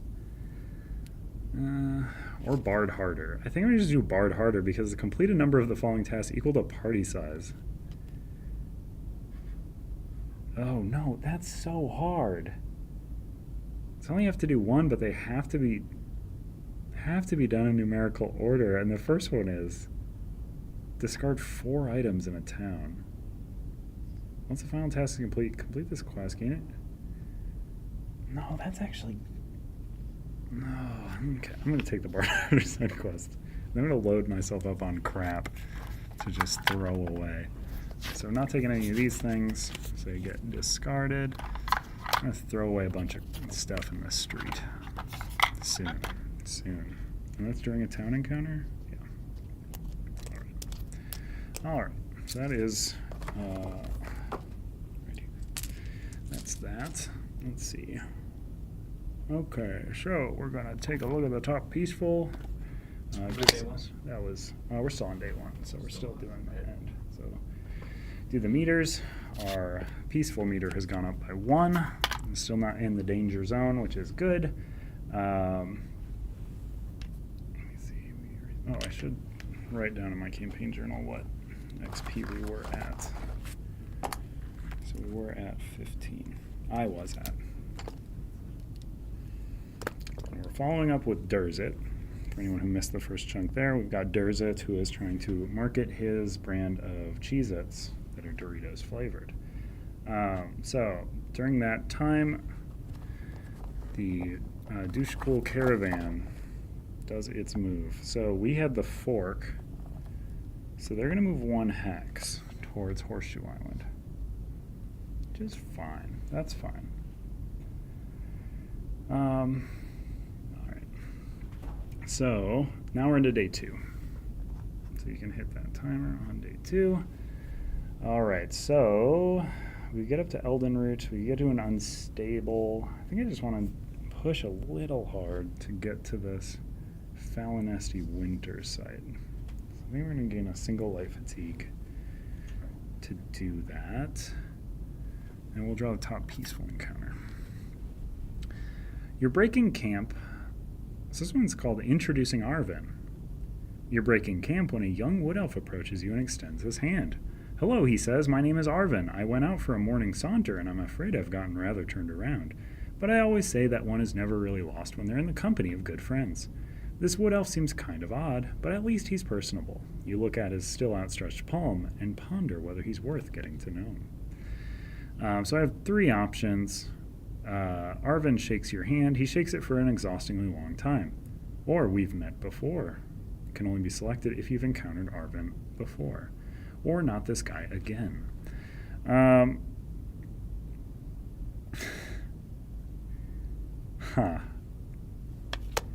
I don't want to slap him. Option 3 is I would slap him and gain the keyword rude, which is very funny. But I feel as though I shouldn't do that. This is a new friend, and I'm not on an unstable, so I don't have to. I don't have to slap this man. So I have to shake his hand for an exhaustingly long time. 3 light fatigues worth. Each adventurer gains 3 light fatigue. What? Then reduce a single influence track by up to 3. So I'll reduce that one by 1. Ugh. Gonna get 1 XP out of the bargain. Adventurers rest up. I get to remove 1 thing of my choice from the cooldown.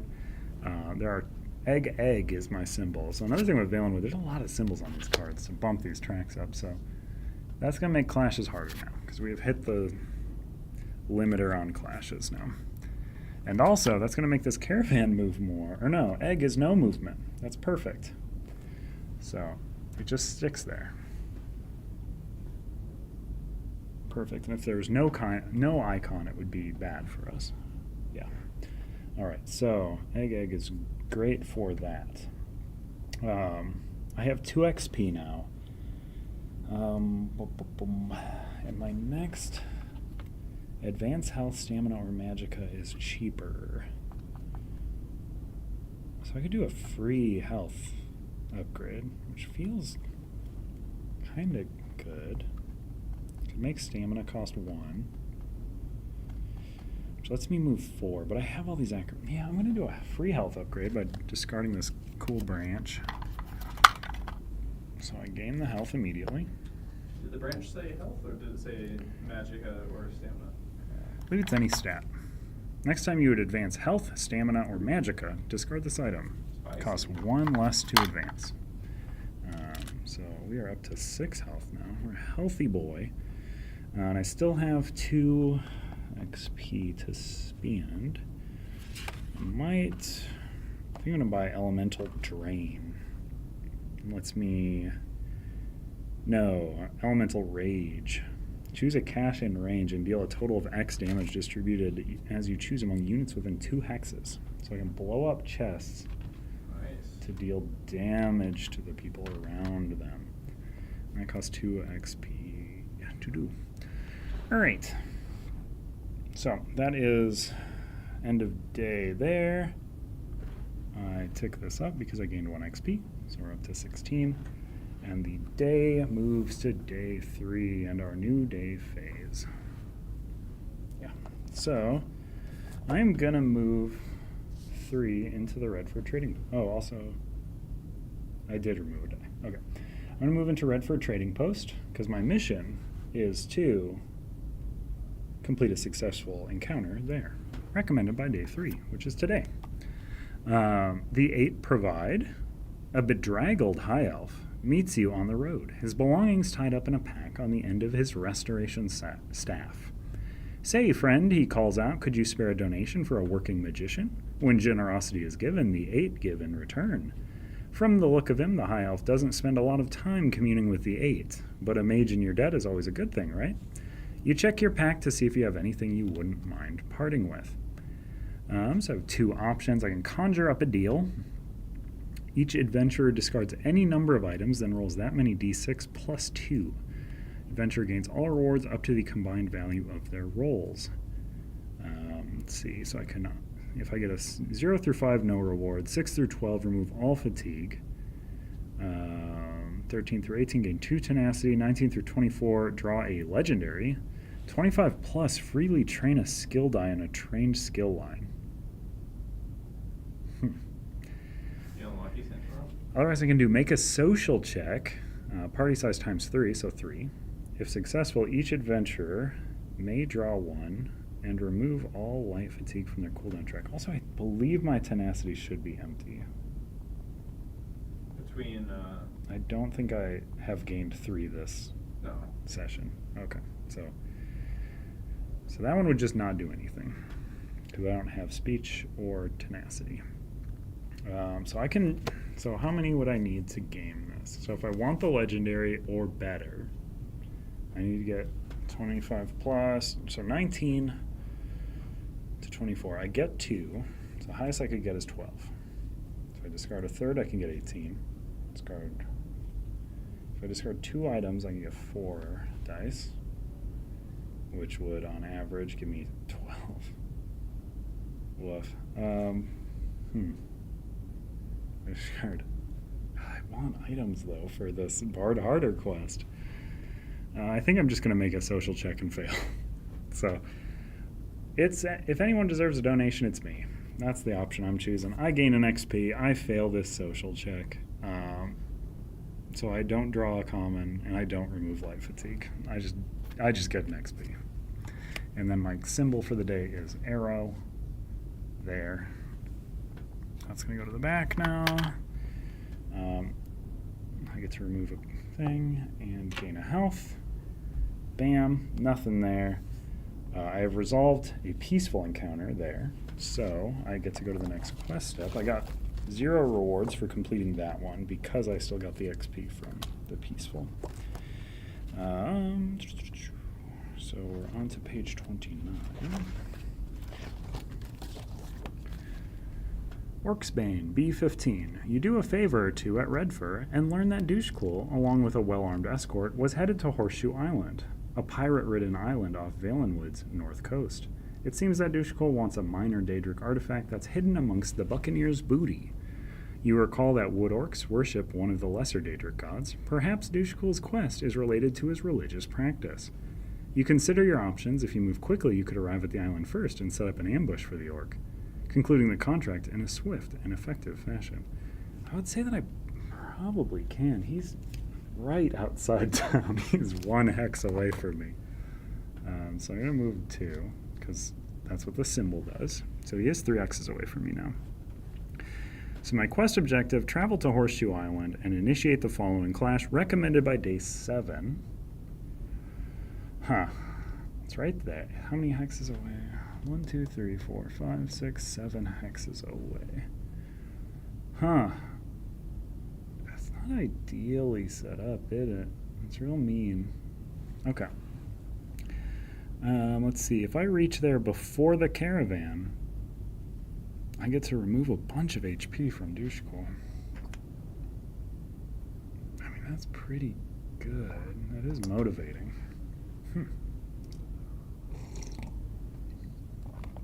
Sorry for the slurps. Okay, well, that is the next quest step. I have gained another XP, so that is going to be tracked there. I am not going to spend it. I'm going to bank it, because nothing that I have on my mat can be purchased for 1 XP.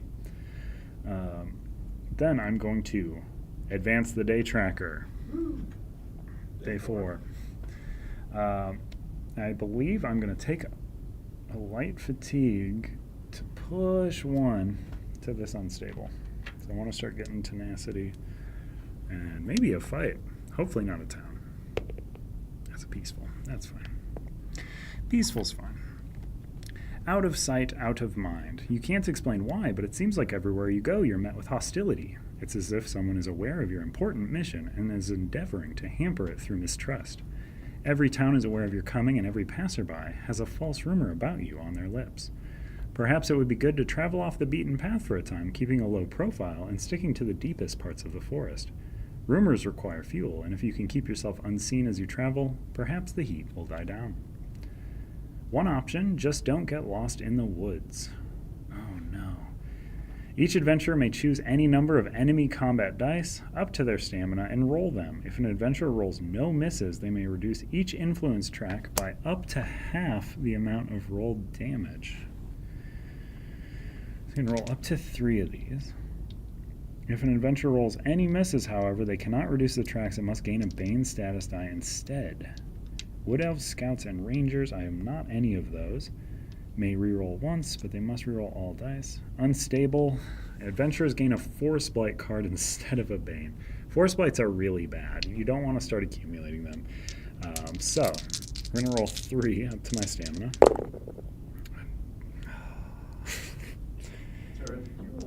I rolled many misses. So I get 1 random Forest Blight card. So I've gotten the Thrall of the Wild. Oh man. This card occupies a ready slot, but it is not considered an item and cannot be discarded unless explicitly stated. When it is discarded, place it on the bottom of the Forest Blight deck. Thrall of the Wild says, when your party would gain a resistance keyword, it is ignored. It's very bad. Oh. And it doesn't discard itself after that. This adventurer may spend party size +1 tenacity on their turn or outside of battle to discard this card. That's really bad. So that's going to go into a ready slot because I can't put them in your pack. Oh. I just got 4 branches starting to grow out of me. I get an XP. This is a mean forest. Yeah, it's rough. It's rough stuff. So that's me 1 XP. During the reward phase, I do get 2 tenacity for doing an unstable. I am going to spend the 2 tenacity to discard the Force Blight because that's very mean, and I don't want to miss out if one of these cards ends up giving me resistance because Salem told me it's very good. I don't know if it is. I have not played this one to the end, but I take Salem's word not lightly. Heavily, you would say. I'm going to move an item to my ready slot. During the end of day, the province effect, so this arrow means that the arrow track's going to go up, and Chief Dushkul moves 2. Oh no, if there's another arrow, he is going to reach that before me. Unless I push to it, but it's so early. I'll think about that in a sec, though. Because right now I have 2 XP to spend, which means I can buy most things. What's the final destruction staff die? For each available mage type skill die, deal your target 1 damage and heal for 1. I don't have a lot of mage skill dice, so I think I'm just going to buy a 2-handed die. And based on my previous play, I am often quite tired. So I'm going to buy this momentum dice, which looks like this. Yeah, spend 2 XP to do so. Bring me down to 0. What's your cooldown at right now? 3 light fatigue cubes, which I can remove 1, and it's at 3. I had bought the upgrade or at the beginning of this session, or end of last session, because it was responsible. And I'm trying to practice responsibility so that I can actually finish and not just die. All right, so that is end of day. I got one of these out. I did the province effect. Douche school moved. XP went up. I spent XP. On to the next day, day 5. So can run up and do another unstable, because that one didn't really pay me off. But that opens it up for Douche Cool getting there before me. Or I could run right to the fight. But I'll get a fatigue, which I'll cool down. Yeah, I'll do it. I'm going to push to the quest up. So I'm going to push to Horseshoe Island. I want to make sure we get there before he does, so we can lay a little trap for him. So I gain a fatigue. And then I'm going to initiate this fight, which is going to be doing the exact thing somebody was asking about in the last session, which is using some of the delve tiles as obstacles. So, let's see, this shape. These are impassable hexes. So, that's funny to me. I love when they do this, where they have a little treasure chest hidden behind all this crap. Lots of caches, because it's a treasure. It's a pirate's bounty booty. I'm missing a cache chip. Oh, I have one in front of me. Almost the full amount in play. Interesting. Let's see.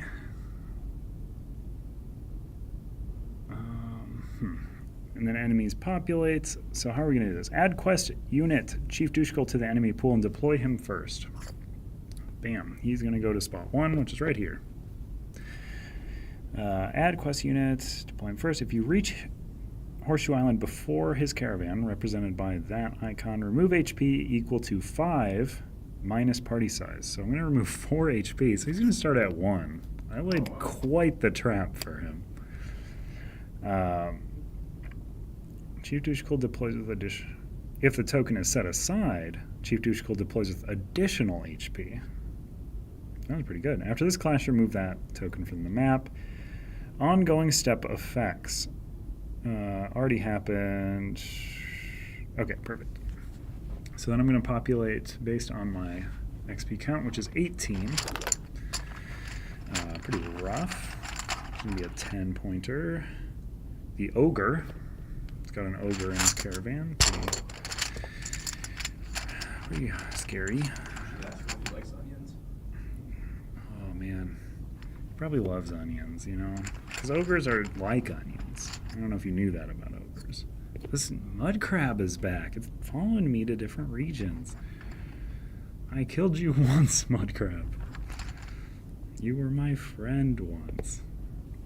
Alright, so that's 10, 15, 16, 17, 18. A lot of beasties hanging out with this guy. He's got a caravan full of a mud crab, a skeever, an ogre. No donkey, though. So that ogre seems like it's going to be a problem, actually.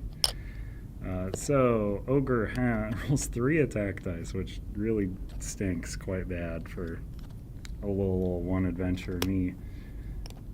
He has aggressive, which means his first roll is re-rolled if he rolls misses, which is also pretty bad. This man back there has steal, so does that other man. Rot and rush. Rush means that it will double move if it can't reach me. Mudcrab has stalwart, which means he can only take 1 at a time. He's actually going to be the most annoying in this fight. Rot will give me an over fatigue when I kill it. Native for Valenwood is on the sheet. Ironbark. When this unit is dealt damage by non-adjacent units, its defense is increased by 1 for that engage. Annoying. Same with Doucheghoul. They both have that ability.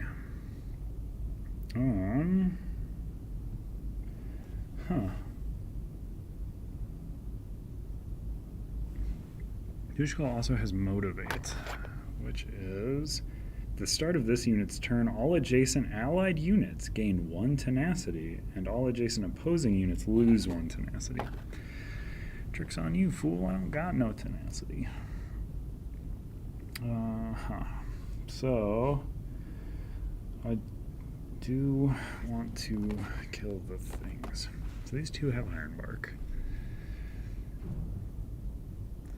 So the rest of the how-to videos, I actually finished exporting the last of them at midnight last night. So those are just undergoing review by our rules people here, and they will go up once they have been given a pass and I have applied any necessary edits. So hopefully very soon, but depending on how long the review process takes, is the ultimate decider. But their initial pass is done, so it's very exciting. But I won't be truly excited until they're done, because I'm very tired of working on them. As much as I love doing them. Oh, this is actually very funny, though, because I now have the Elemental Rage die. Explode the item cap. Yeah. Oh, that's really good. She's a cash in range. Oh, and I don't have to target with it either. That's wonderful. So I'm gonna be in magic form. Good. I went heavy magic for starting not at all in magic. I'm gonna roll all my destruction staff dice. So my target is Ogre. It's the only die that actually targets in this line that I have is the Force Shock die. So that die is going towards the Ogre. That's quite a hit. Interesting. So I get to... I've done the best roll in the Elemental Reach die. Choose a cache in range. So that was that one, which is in my range. Deal a total of X damage distributed as you choose among units within 2 hexes of that cache. Then discard the cache from play. So Ironbark, I believe I'm still non-adjacent, so this gets +1 defense. So 3 damage goes towards that. Isn't it after you deal damage? What? Ironbark triggers. No, because it's an increase in defense. When this unit is dealt damage... Yeah, you deal damage first.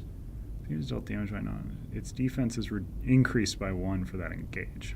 After. Weird. Oh, so interesting. Okay, so 2 damage towards there. Yeah, so I you have hit it, you get stronger. 5 remaining damage. 2 here, so that does 1 to the crab. So that's 4 damage dealt. And then the additional 3 here, which ultimately does 2. And this cache is blown up. Oh, and I also had a cooldown, so these fatigue would be gone. I get so excited on the first turn of combat that I forget to do my cooldown. Alright, so that was that die. That was a very exciting die result. So this one can pop the crab. Deal true damage equal to that enemy's current HP to adventure. So I would have to take 2 damage to pop the crab. Which I don't think I want to do. I don't think he's worth it. I'm going to just not use that. I think I will deal a damage to myself to gain 2 tenacity with this result, though. So that seems good.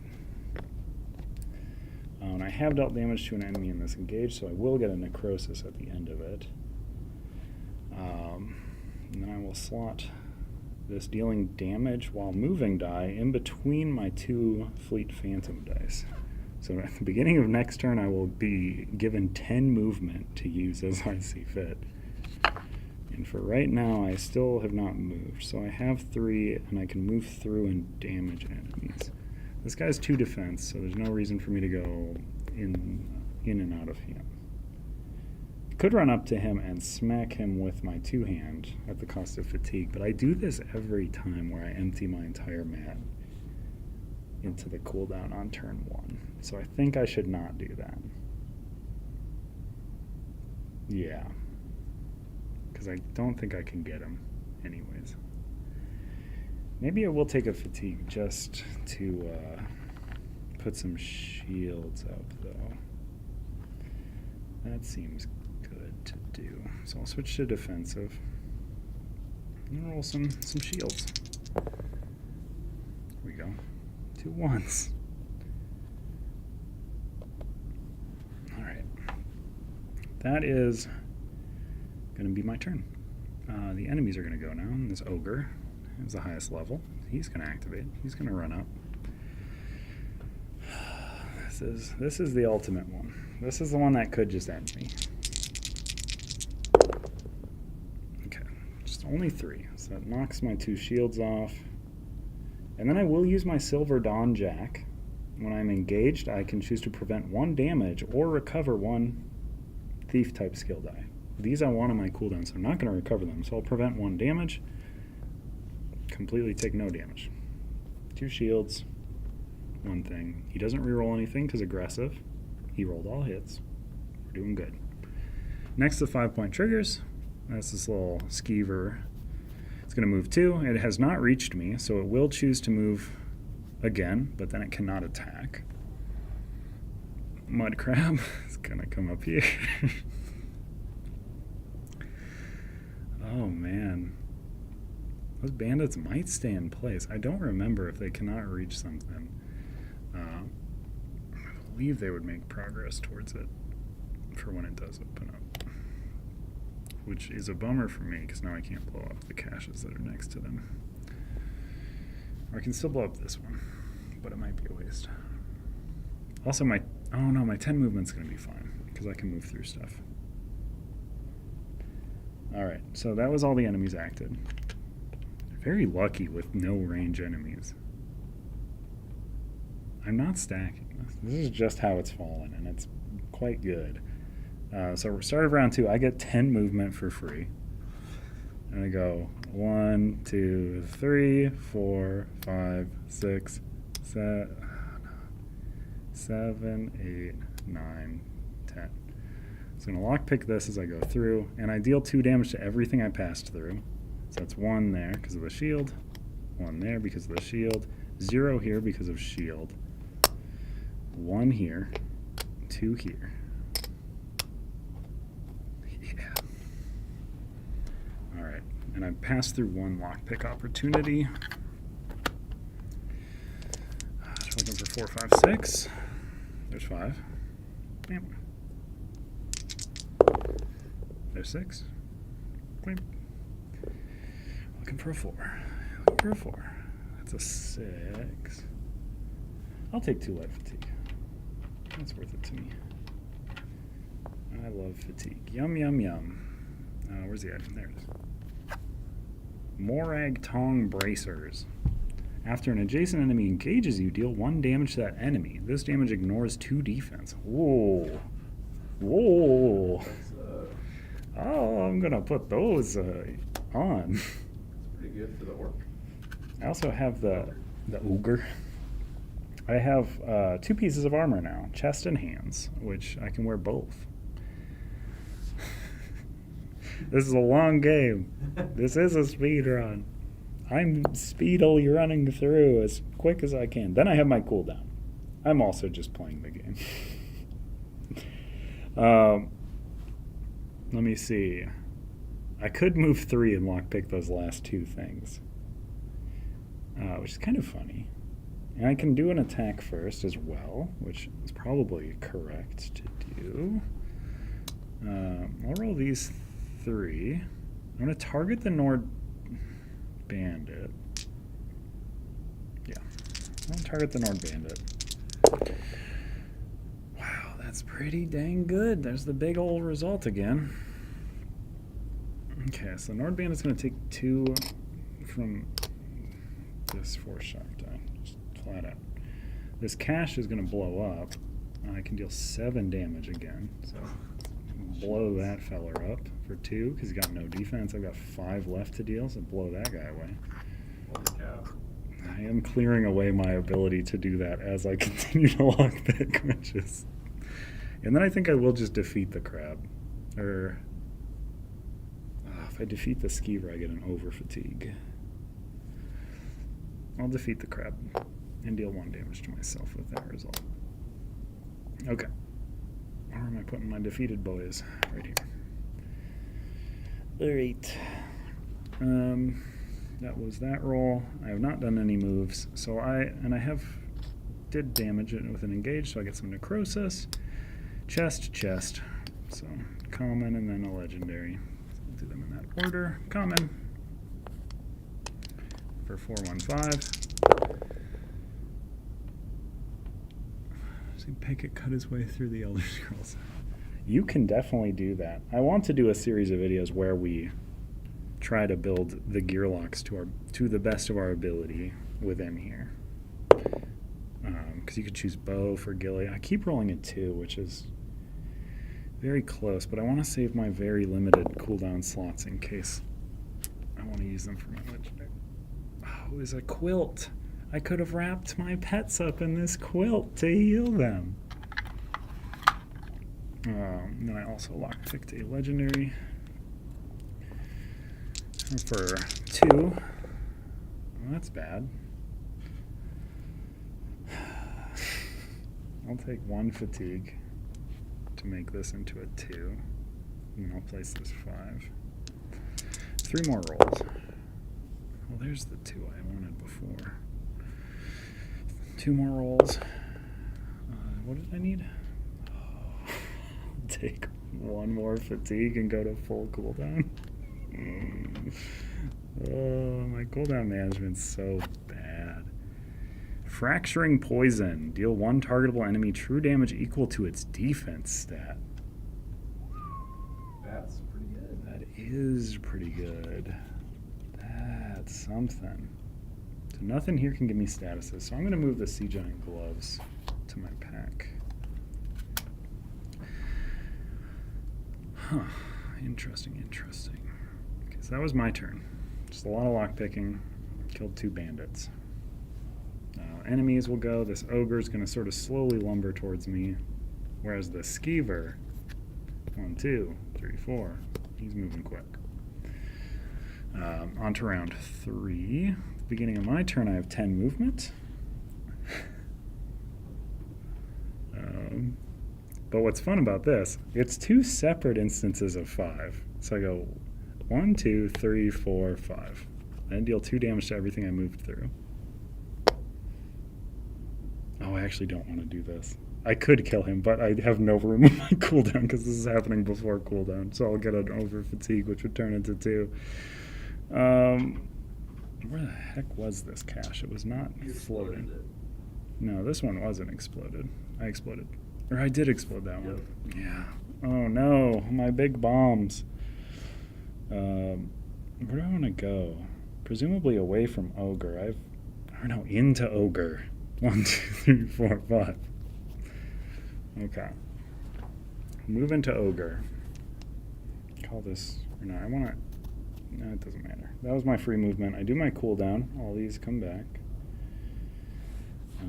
Slide down. I actually have some room in my cooldown now. So let's do a big old roll against the ogre. Yeah. I might use the poison against the ogre. I'm adjacent, so his Iron Bark's not going to do anything. I'm just going to roll all my dice against the ogre. Your inventory's pretty full. My inventory's quite full. The poison doesn't get used up, though. It'll just turn sideways. Let's see. Well, that's horrible. Oh my goodness. Oh boy. Huh. Well, at least... No, it doesn't even do anything because he has 2 defense. Do literal 0 damage. I get 2 tenacity, though. That's pretty good. Huh. I can't take another engage to roll my acrobatics because they would all turn into over fatigue. You know what?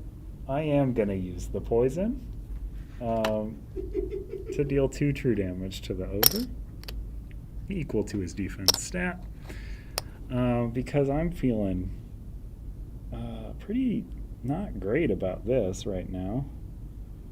I think I will spend 1 tenacity and use bone armor to move 2 necrosis chips and erect some bones around me. I'm gonna move for my actual movement 1 hex over. Or no, I could move 1, 2, 3. That doesn't really matter. He's gonna get in range of me no matter what. Yeah, I can't get away from him. All right. Let me see here. All right. Okay. Ogre. Yeah. That's all I can do. Yeah. Ogre comes up. Ogre's gonna roll many dice against me. It's quite frightening because I have no shields up. That is 5 damage. 1, 2, 3, 4. Brings me down to 1. That was such a good call. Oh, I will prevent 1 of it with my Silver Dawn Jack. That is something. And then I will use my bracers to deal 1 damage back, ignoring 2 defense. So that's something. I'm at 2 health instead of 1. Oh, man. Next turn doesn't look good either. I've done a bad job with my cooldown. Okay, so the rat comes in. 1, 2, 3, 4. Sorry, the skeever. On to round 4. This ogre is such a problem. No start of turn effects. I do my cooldown. I get my combat skill dice back. My cooldown's very full. I will use my once per battle ability.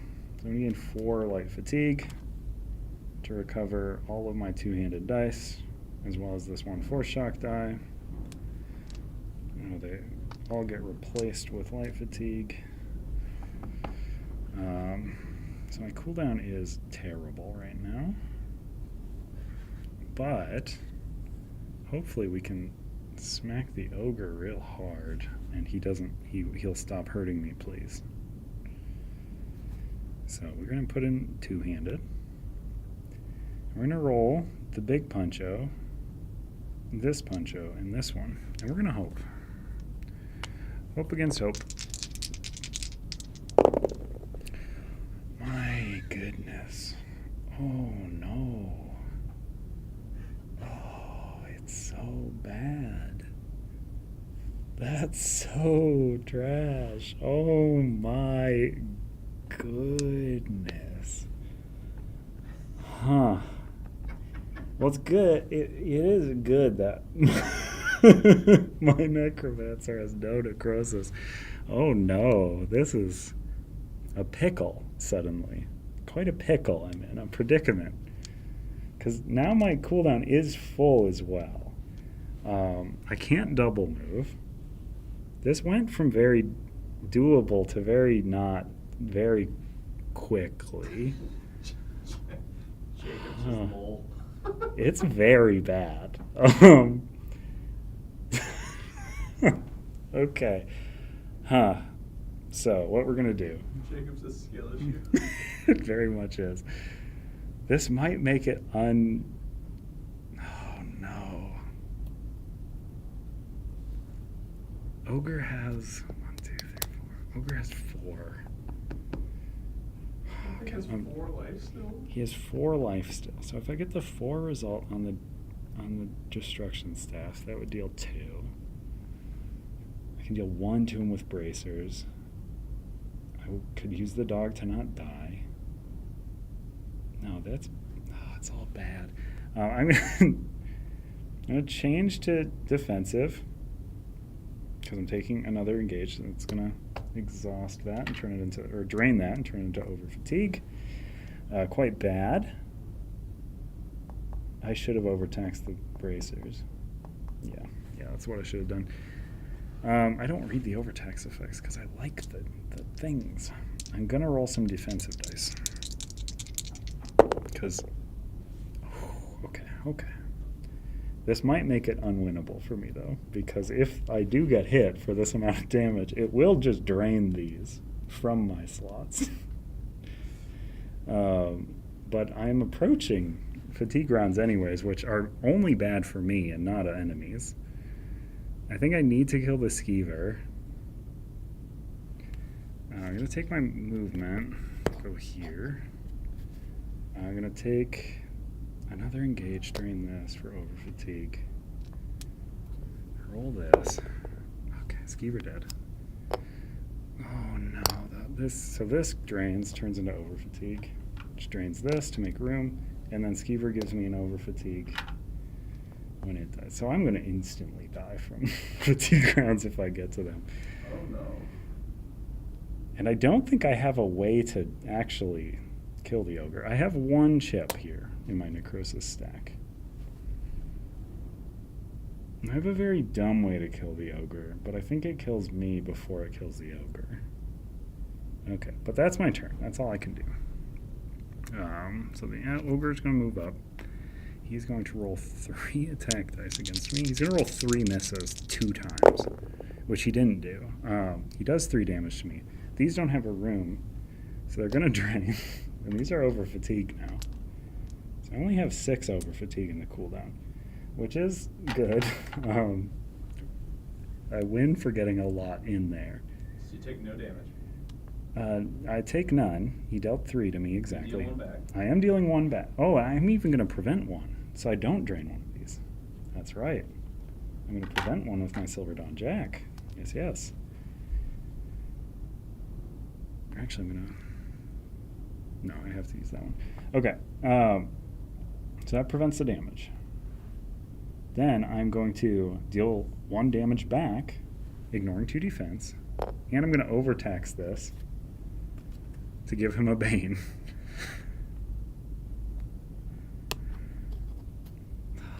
No, I'm going to die from... Huh. I'm doing my dang best here, but I don't think it's good enough. I don't think I have a way to do it. At least when I use it during your engage. Or the engage of a... No, okay. Let's read everything. Gotta make sure. Huh, so I can get myself up to 3 health. I'm currently taking 5 on the first...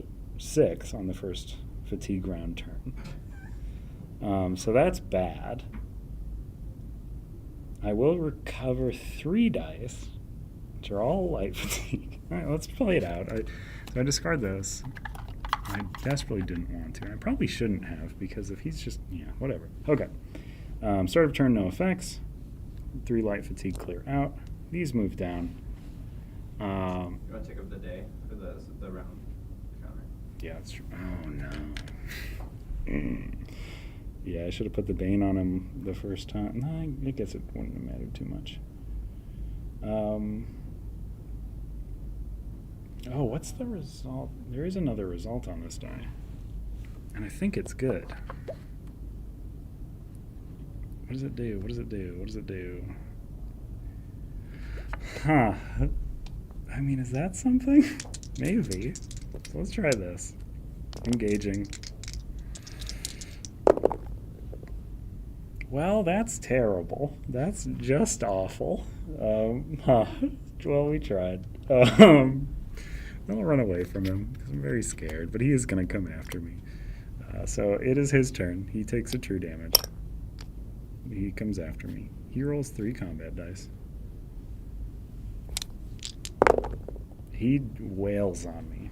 Oh, I can... So he's at 2. I can prevent it with the dog. And then I can prevent the fatigue damage death with the dog.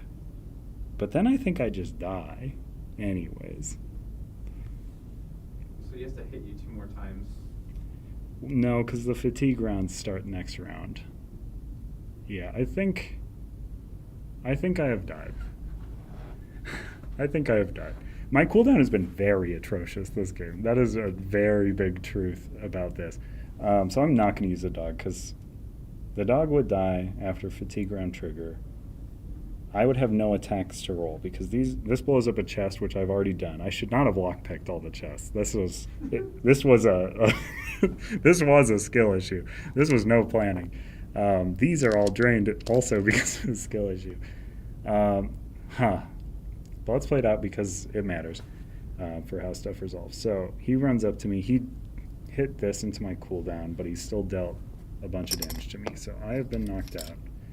This ogre man, oh no, I think I just lose the game because this was a quest encounter. Yep. Huh. I probably should have played it differently then, shouldn't I? I can gain a stealth status die. Would that change anything? No. Prevent 1 damage. How much damage did he deal? He rolled 1, 1, 2. 4 damage. You had 1 shield. I had 1 shield. Your item prevents 1. So let's say so this is the dumbest thing. Let's say I did last turn use this bone armor. I certainly have the tenacity and the chip for it.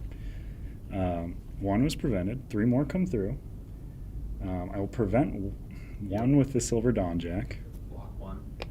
So I end up at 1. This is all bad. But as a result, turn begins, next fatigue round. I gain an over fatigue. I have no room for it, so this is drained. I take 6 damage. Dog. Good boy. Because it's lethal damage.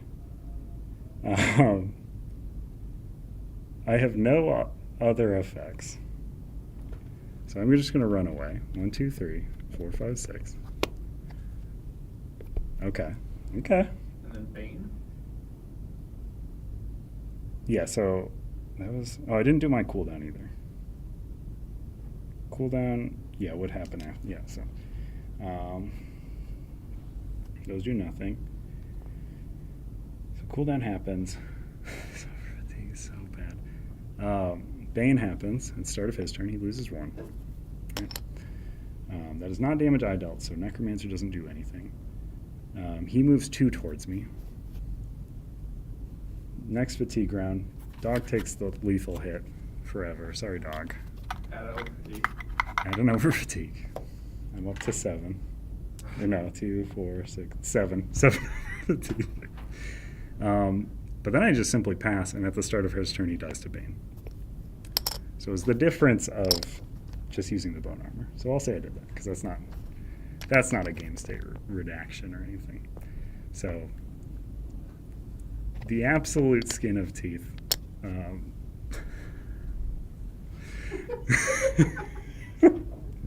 But we're successful. So that gives 2 XP. I get to recover a die of my... Here's also where drain dice are wonderful. I get them all back. I don't have to just wait for him to come back on my cooldown. So this was a strategy. Was it good? No. I'm going to remove an over fatigue, of course. That's all I have to remove. So this is because I'm not engaging in enough fights in Act 2 here. I'm weak. I'm unused to battle. I need to get into more scrapes, into more fights. Okay, so 1s and 5s go back in this bag. 10 goes in his bag. Chief Douche Cool. Let's see what you have to say, sir. Because I knocked you out a long time ago. It feels like hours ago that you were knocked out. No, speedrun not over. You probably slightly delayed, but I brained myself out of it. And I didn't cheat, I swear. That ogre needs a raise. Give the ogre a raise. I get to regain 1 health as well as removing a die of my choice. This is bad. I do need to go to an inn because there's 6 over fatigue and 2 light fatigue in the cooldown. We should have made the cooldown like 40 slots long, because then it wouldn't be an issue. Let's see. This is not a day tick up though. Yeah, so we haven't even done end of day stuff. But this orc is better prepared than you bargained for. You almost had him in your grasp at Horseshoe Island, but though you wounded him, he managed to escape. I was too worried about this ogre. He got away scot-free. Let's see. You round up some pirates Dushkul subdued and demand they tell you what it was that the chieftain was looking for. It was just some stone, spits up one of the pirates, an exasperated and bruised murmur. Had some script carved in it. Daedric, maybe. The orc was talking with a companion about it amplifying something. They were talking about going to Whisper Grove. Though why anybody would want to go there, I can't imagine.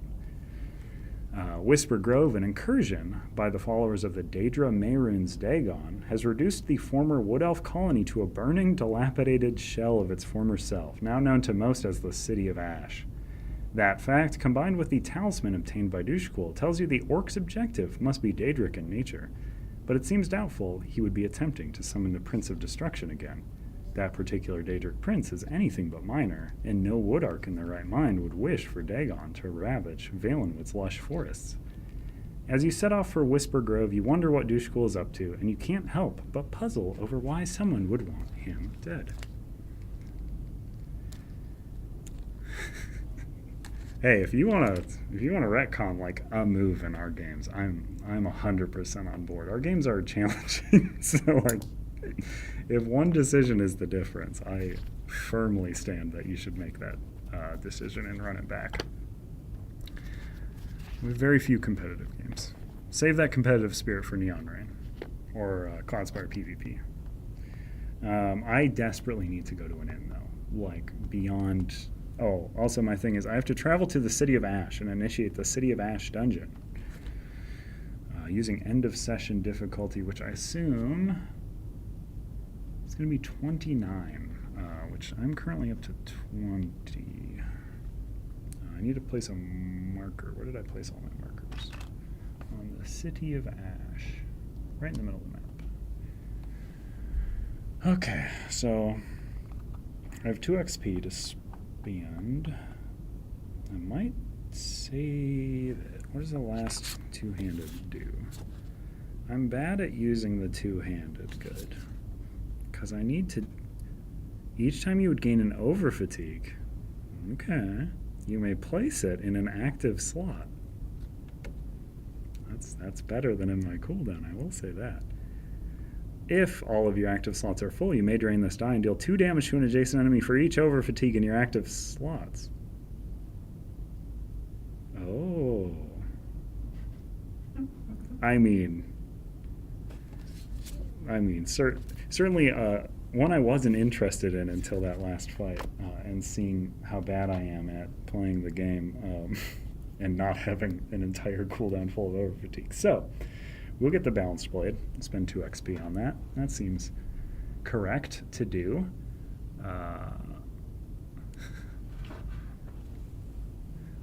Alright, so we did not do a peaceful that day. We did a quest step. So we consult this and we get egg.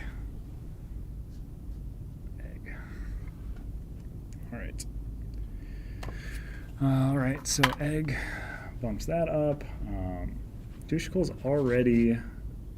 Yeah, I'm not trying to get there ahead of him. So by day 12, we want to get to the City of Ash, which is very important. But also, I desperately need to go to a town that has an inn. And this is where you need to look ahead, because if I traveled to a town and held myself to that being the town, then I'd be real sad if it didn't have an inn in it.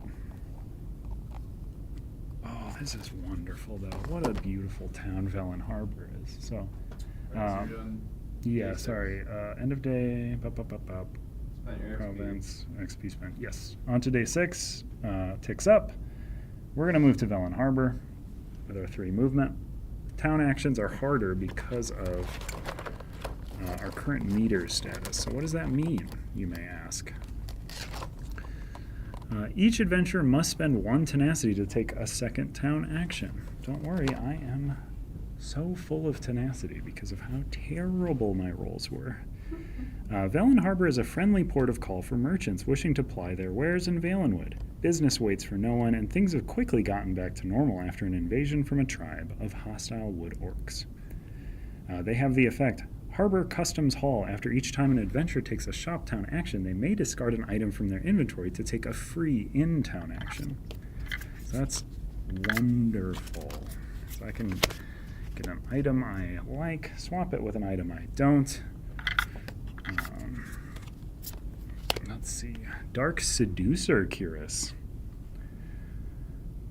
Drain 1 available combat skill die or gain 1 over fatigue to prevent 2 damage. That kind of combos. No, I already have a chest thing that's preventing damage. Head. After an enemy engages you, recover the leftmost die in your... Oh, yes, that's the one. Extra cooldown without having to have a big cooldown. So we're going to gain the bark skin helmet. I'm going to discard... I don't know, something. Grim Harlequin Jerkin to take a free in-town action as the town effect to get all of this fatigue out of me. I'm so well rested. I can see clearly again. I heal to full, which is 6 health. And that is the max right now because I have locked myself into that. There are trainers here as well. I should look at them because I have an open slot. 4. Interesting. Those all seem not great for me currently. Speech, probably not a terrible option. Looking at visiting Minneapolis this summer. You can always stop in here.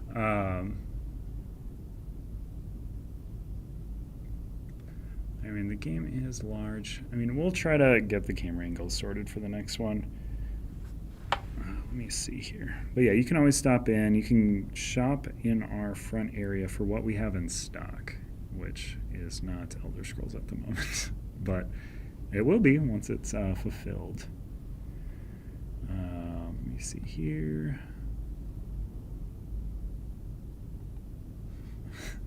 Drain 1 combat skill die to add a status die to your roll.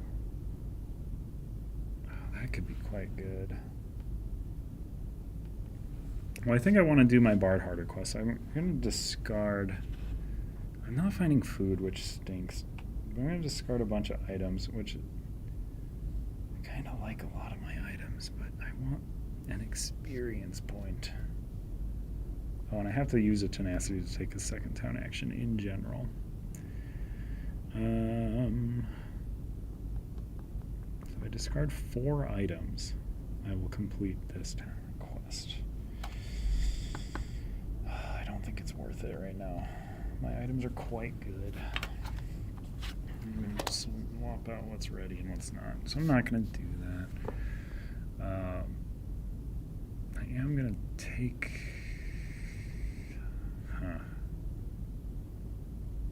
Do I want speech?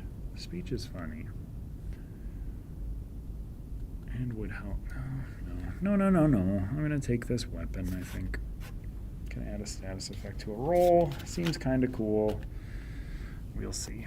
We'll see how it works out. I am currently at almost full item limit, so that's also something I have to think about. Because the game gives you plentiful items with the understanding that you will trash and just use them as you go, but I've kind of just been hanging on to a lot of them. Which is not the intent. I mean, it kind of is, but let me see. Do I want to swap anything out before I move on? So that was my day. So end of day stuff still going to happen. Recover, blah, blah, blah. Symbols. Oh, no. Fork, egg. Oh, combats are going to be bad. All right. So, let's see. So that was the end of day. Moving into the next day, day 7. Where do I want to go? I kind of want to go to that unstable.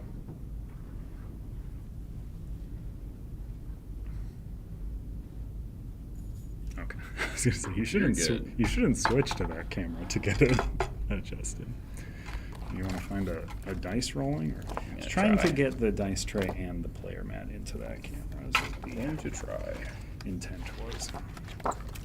So I'm just gonna busy myself a bit here with this. You're on your front camera, so you're all good. At the end of a turn in which all sigils are destroyed, that's what I have to do in the City of Ash.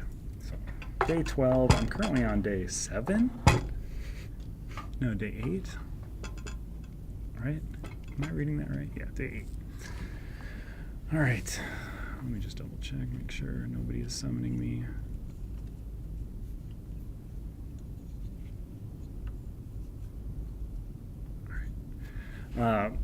Let's see. Okay. On my map, I'm right next to a peaceful. I'm 3 away from an unstable, so I think I'm gonna do the unstable. Hope for a combat. Alright. Build up This some is centered on your dice necrosis. tray. Nice. So I'm going to an unstable. I took no fatigue for doing so. That is a fight, so that's good. That is what I wanted. Just so we're clear, I wanted the fight. Parting the Veiled. That sounds familiar. Psst. You're waved over by a young wood elf crouching behind a bush. He introduces himself as Arvin and explains that an encampment of the Veiled Heritants is located nearby.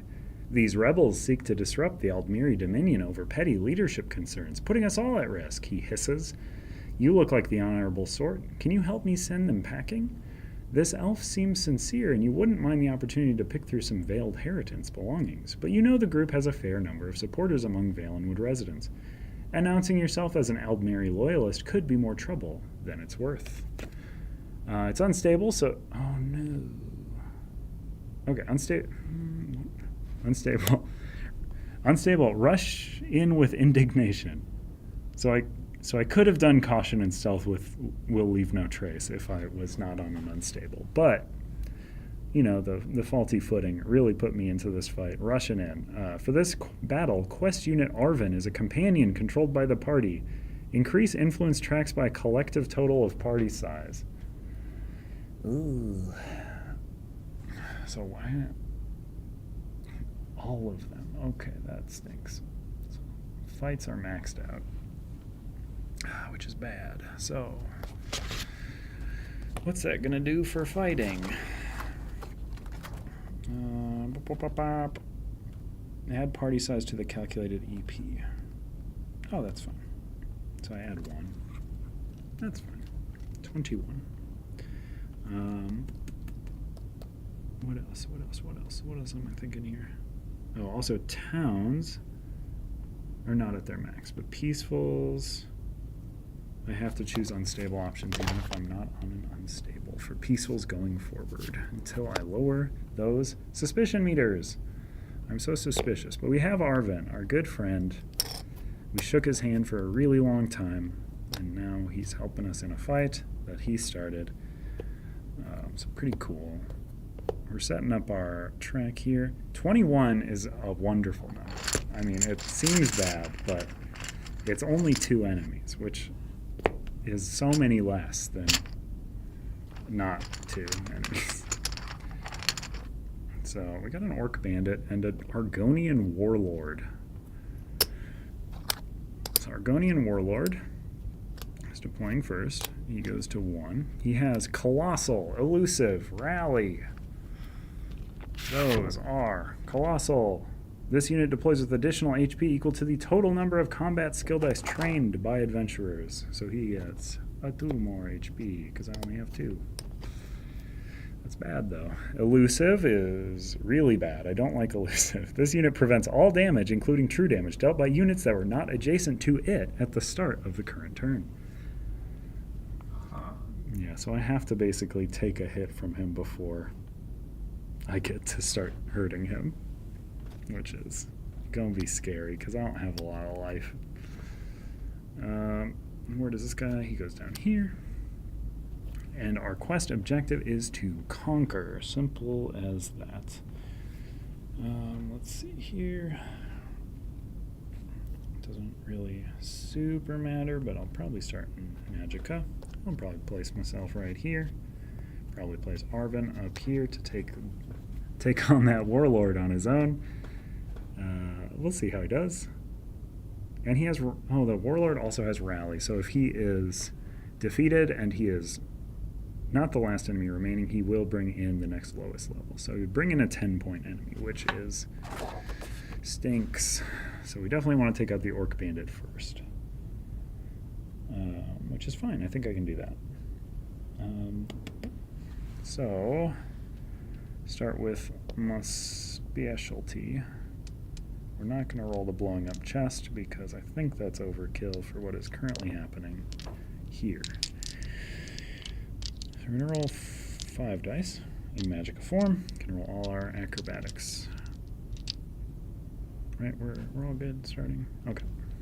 Oh, and Arvin has True Strike. I don't think Vindictive does anything.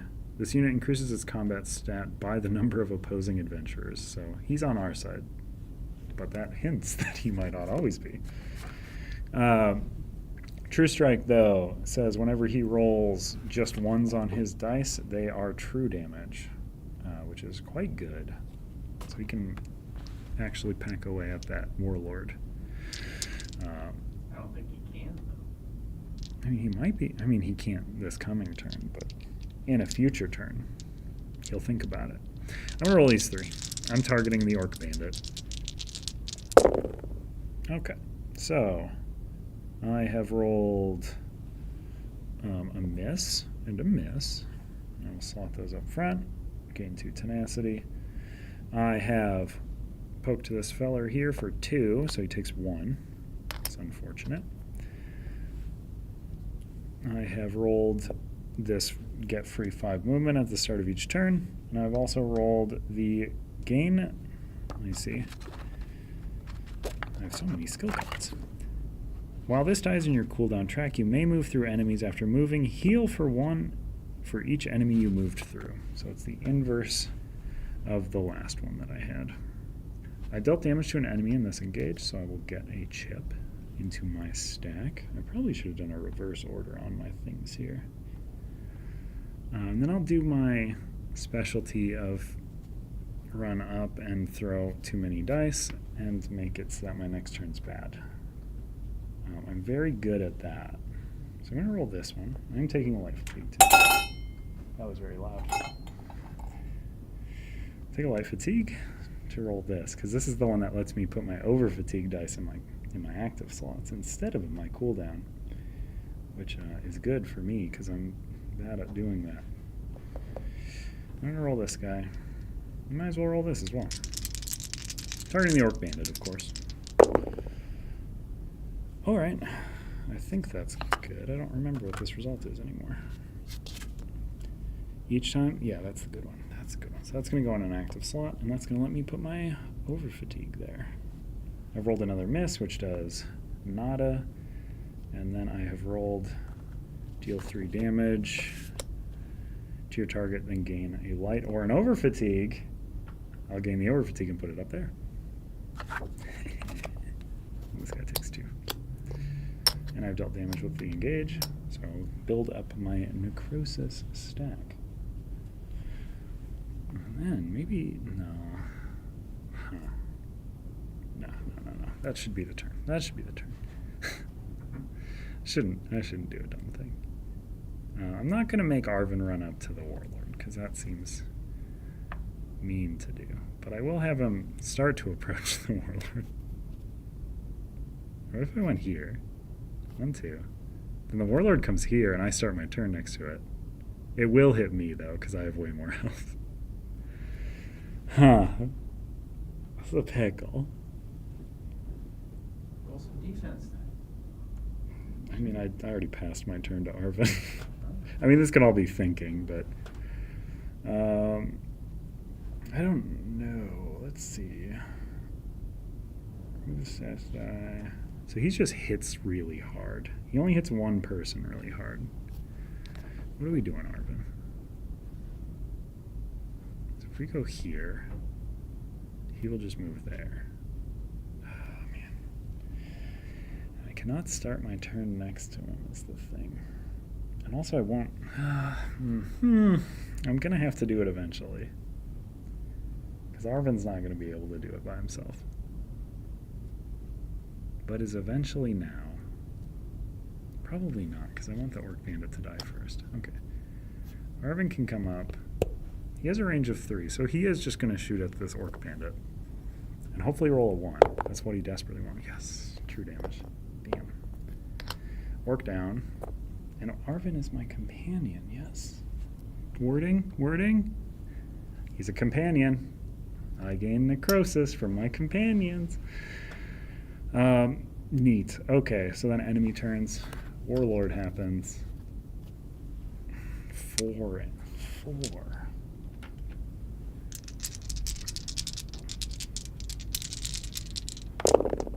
Well, that was nice knowing you, Arvin. You were a big help. We'll remember you well. He was knocked out. He's not dead. Alright, so, round 2. Hello, traveler. Can you please help me with this bandit camp? Yeah, he did. He shot 1 good arrow. Let's see. Yeah, this guy's got 1 defense. I can do... My Bone Blast does get him, but I have to have 6 chips to do it. Okay, so start of my turn I get 5 movement. I'm at full health, so 1, 2, 3, 4, 5. A lockpick, a legendary, and then a common is the order in which that'll happen. I only have 1 slot, so I'm gonna have to ditch something if I like this.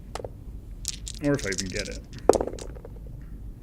It's looking quite unlikely. 4 or 5, so yeah.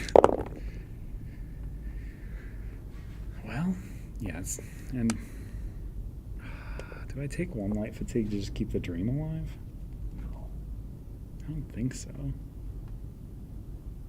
No, that seems dumb. It is before my cooldown. No, I'll just pass it. It blows up. Or it doesn't blow up. I broke the lock. Then I have a common that I pass through as well. I shouldn't be clearing these. I'm so... My rage die gets worse. Oh my goodness, my rolls are terrible. There's a 3. My goodness.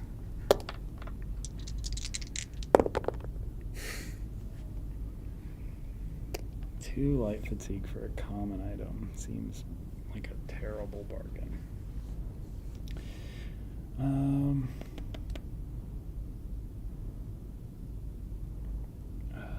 From your necrosis stack, place him under any level 1, 5 enemy from the defeated stack. No. Okay, so that's nothing.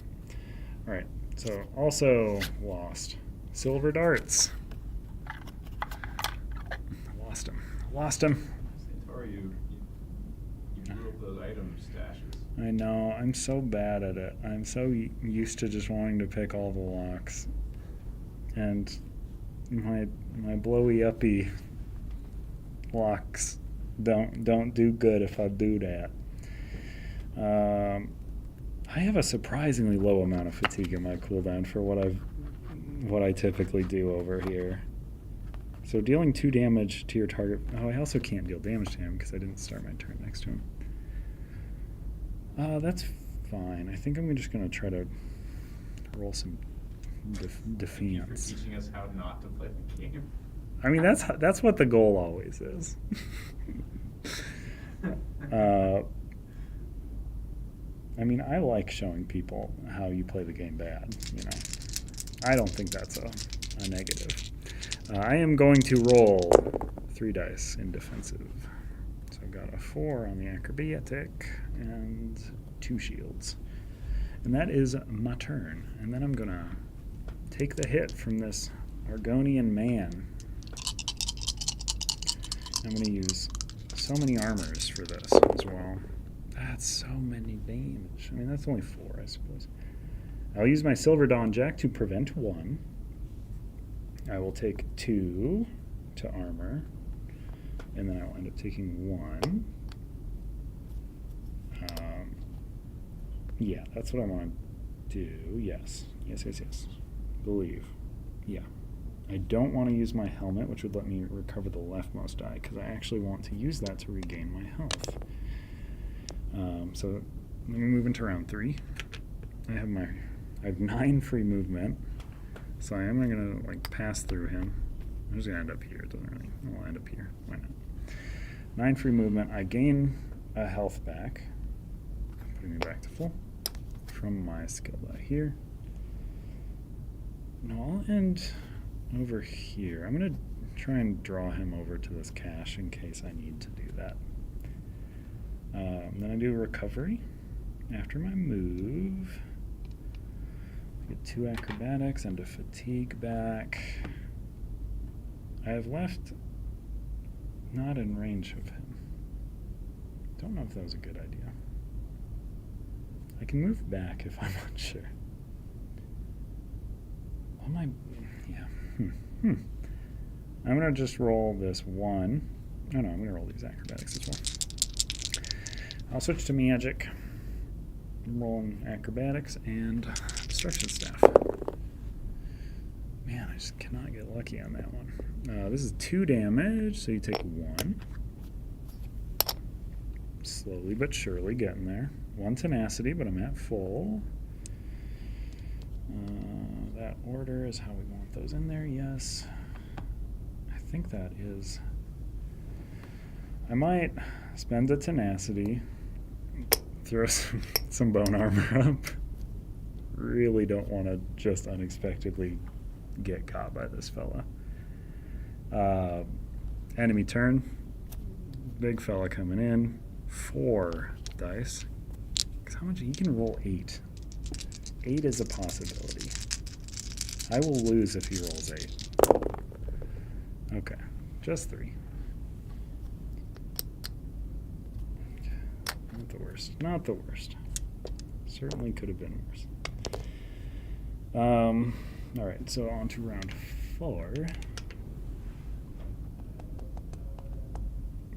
I get an 8 free movement. I don't necessarily care about that, so I'm just not going to do it. I'm going to recover my dice. Move into punchies.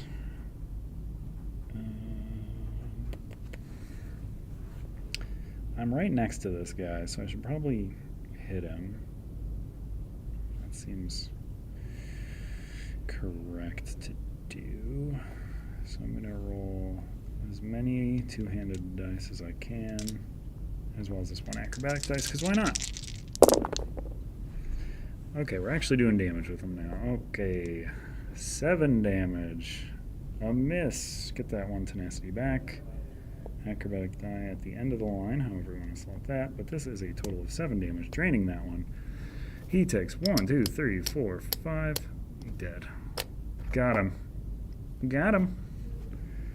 And then this is going to get recovered. This moves to cooldown. This over fatigue goes away.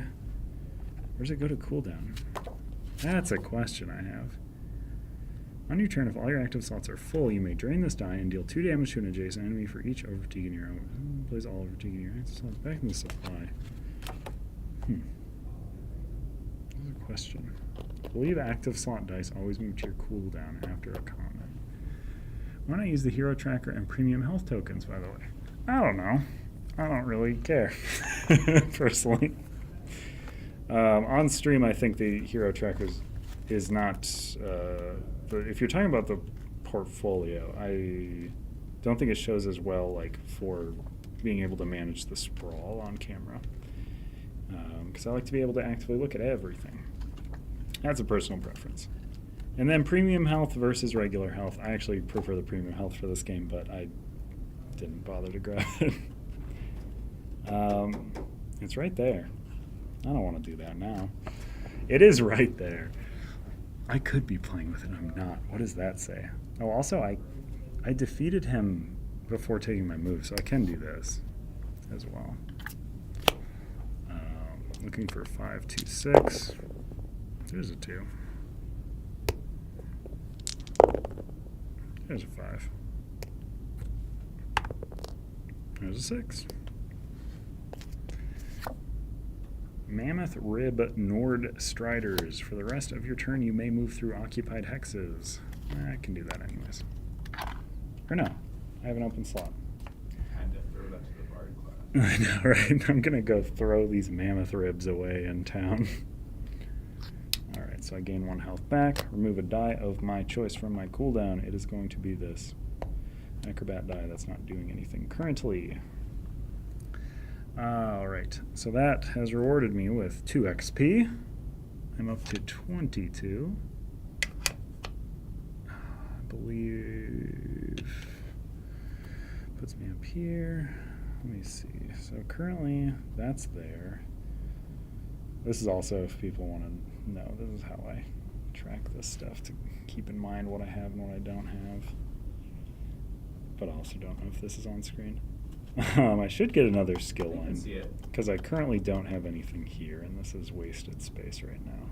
I also dealt damage that engage, so I get necrosis, which is important. This poison is expended in my pack. I think I should go to a town to throw away my crap, and also go for an inn because I'm a tired boy once more. Fighting on your own just gets so tiring, you know? You're in maxing. Okay, Dread Villain has no inn, so this is why we look ahead. You can go right back to Velen Harbor. I had a good time there last time. Marbrook. Ooh, I can take a free guild kiosk town action during this encounter if I'm on a Dark Brotherhood quest. So I'm going to go to Marbrook. Oh, we're on to, symbols. Arrow. Oh boy, towns are the hardest there can get. I did not spend my XP. I'm saving it for something. We'll see if I get a new skill line or if I want to get a 4 cooldown. On to day 9. My cooldown's been terrible. Terrible. I've been managing it very poorly. Yet, on to day 9. Moving to no, not that one. Marbrook. Oh, I also got, my tenacity's full. I was going to say, I get 2 tenacity. Alright, so into Marbrook. If the party is on a quest for the Dark Brotherhood. So Marbrook is a city still finding its feet. Built only a few years ago to defend Valenwood from the Ebonheart Pact, the method of its construction increased tensions between the High Elves and Wood Elves who call it home. It was built atop a large eyelid rune, which is now home to a variety of thriving criminal enterprises.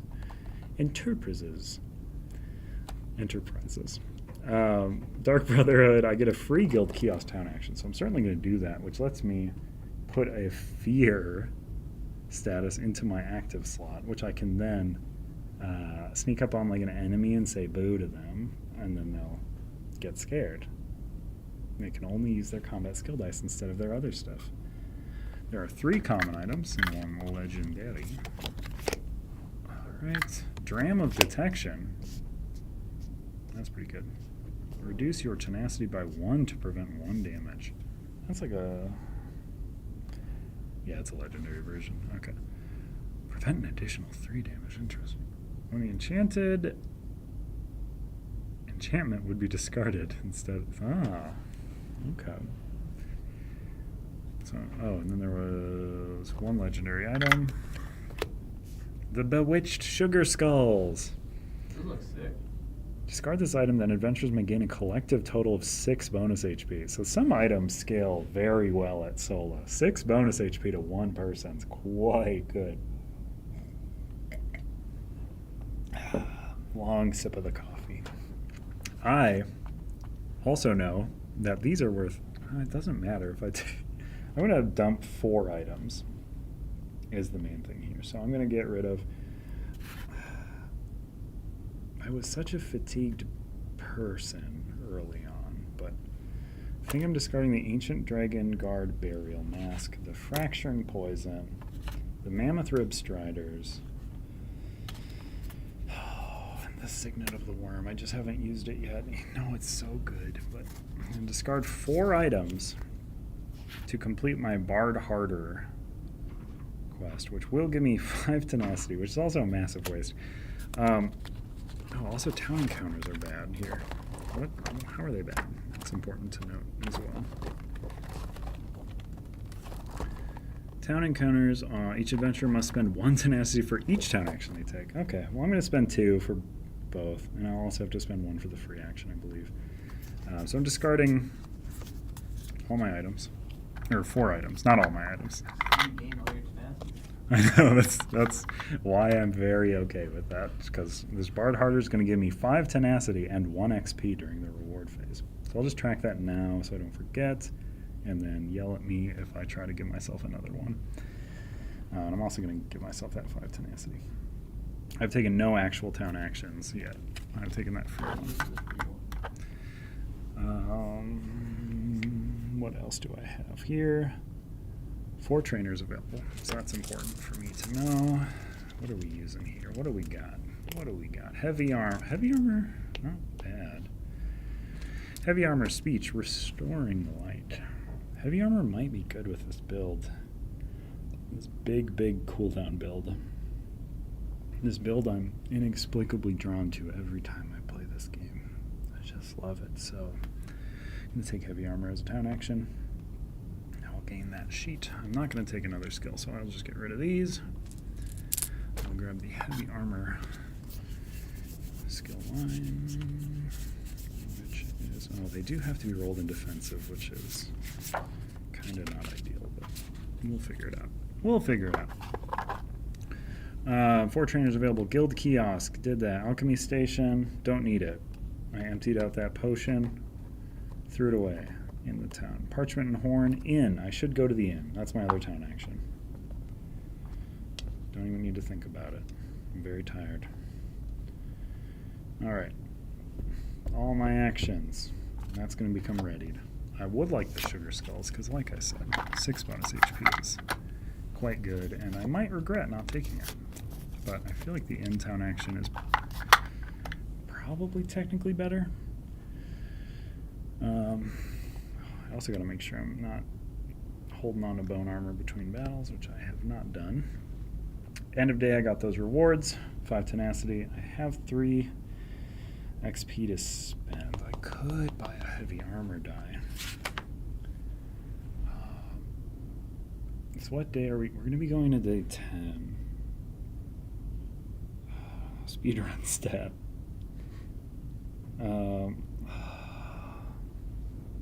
I think I do a peaceful and then buy a cooldown and then move into the thing. I think that's the move. I think that is correct. Okay, so I will save XP. I will not spend it. We're looking at meters, not item deck. We have fork. Good, it's the one. All right, so our current peaceful bad thing is that we have to take the unstable option if the peaceful has one, regardless of if we're unstable or not. Yeah. So moving into day 10. Go to the peaceful. It's right there. We're just going to circle this place. 1 for the Wilder Queen.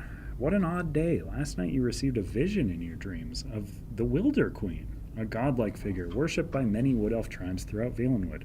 She requested that you help a band of adventurers who were under her protection but on the run from the law, promising her blessing if you obeyed. And here, today, are those very same adventurers, asking for equipment as they journeyed the mainland.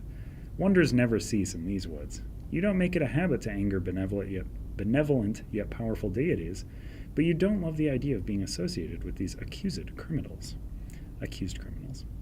Still, the Wilder Queen works in mysterious ways.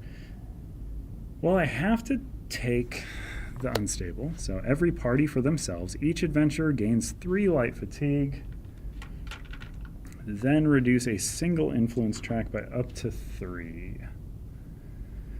We know arrow and fork are going to go up.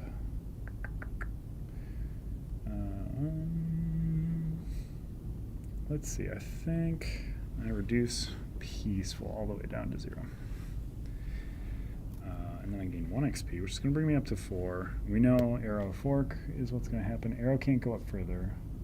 So that's towns. Peacefuls go up by 1. I have 4 XP to spend. I'm going to spend 4 on cooldown 4. I have to remove 1 as my rest. I'm down to 0. I track that 1 XP on here. End of day. Did that. Spent XP. Bam. On to the next day. Day 11. So now the speed's happening. Because we're supposed to do this quest step by day 12? Yes. So I'm just going to stick in this peaceful. I'm just going to hang out here. It's just a 1 free XP, right? Until it's not. Until it's bad. They all say. I know. But if I could reduce... It doesn't... No, I'm going to stay. I want the XP.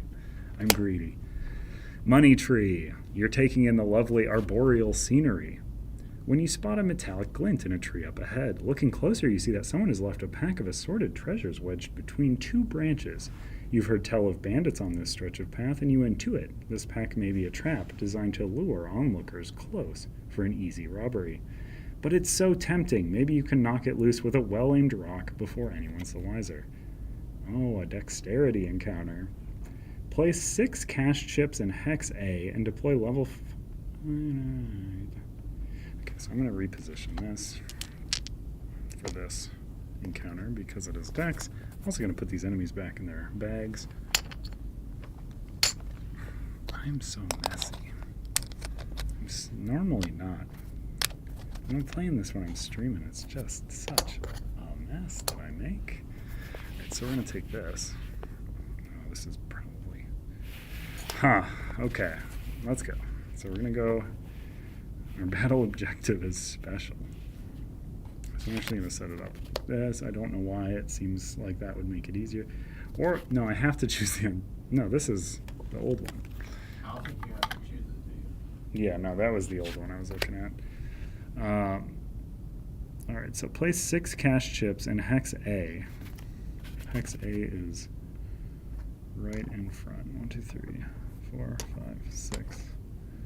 Hex A. And deploy level 5 enemies with HP to Hex B and C. Oh, this is bad. I shouldn't have done this. I know what this is. Oh no, this is... The crystal play. Yeah, this is probably not good. I might choose to fail this because it might be bad.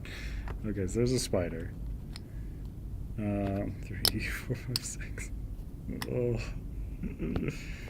Okay, so B and C. You have 4 total attempts to flick an adventurer's character chip from Hex D, which is here, across the mat in an attempt to hit the stack of cash. I set this up exactly the opposite of what I intended. So let's swap that. So that goes there, and this would go here and here. So I have 6 attempts to flick myself from here. Attempt to hit the stack of cash chips. After an adventurer's attempt, for each cash touching the entrance tile, they remove the cash and draw 1 common. If an adventurer... Yeah, that's a good idea. Let's move it as close as possible.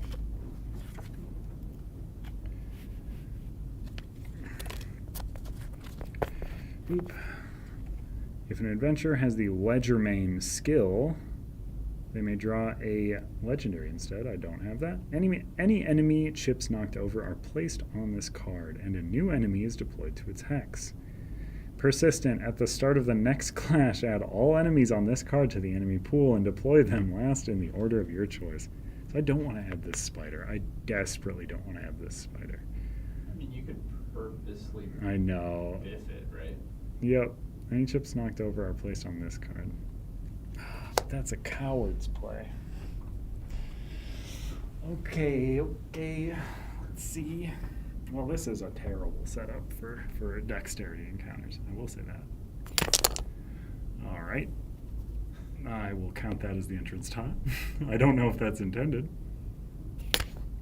That's touching. That's on there. Is that 3 or 4 attempts? 4? Didn't hit the stack. I think 4. Play 6 cash. I think it's 4. 4 total attempts.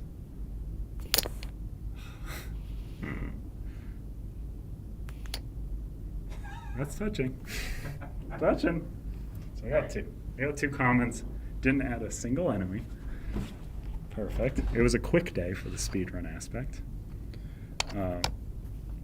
So I get to draw 2 commons.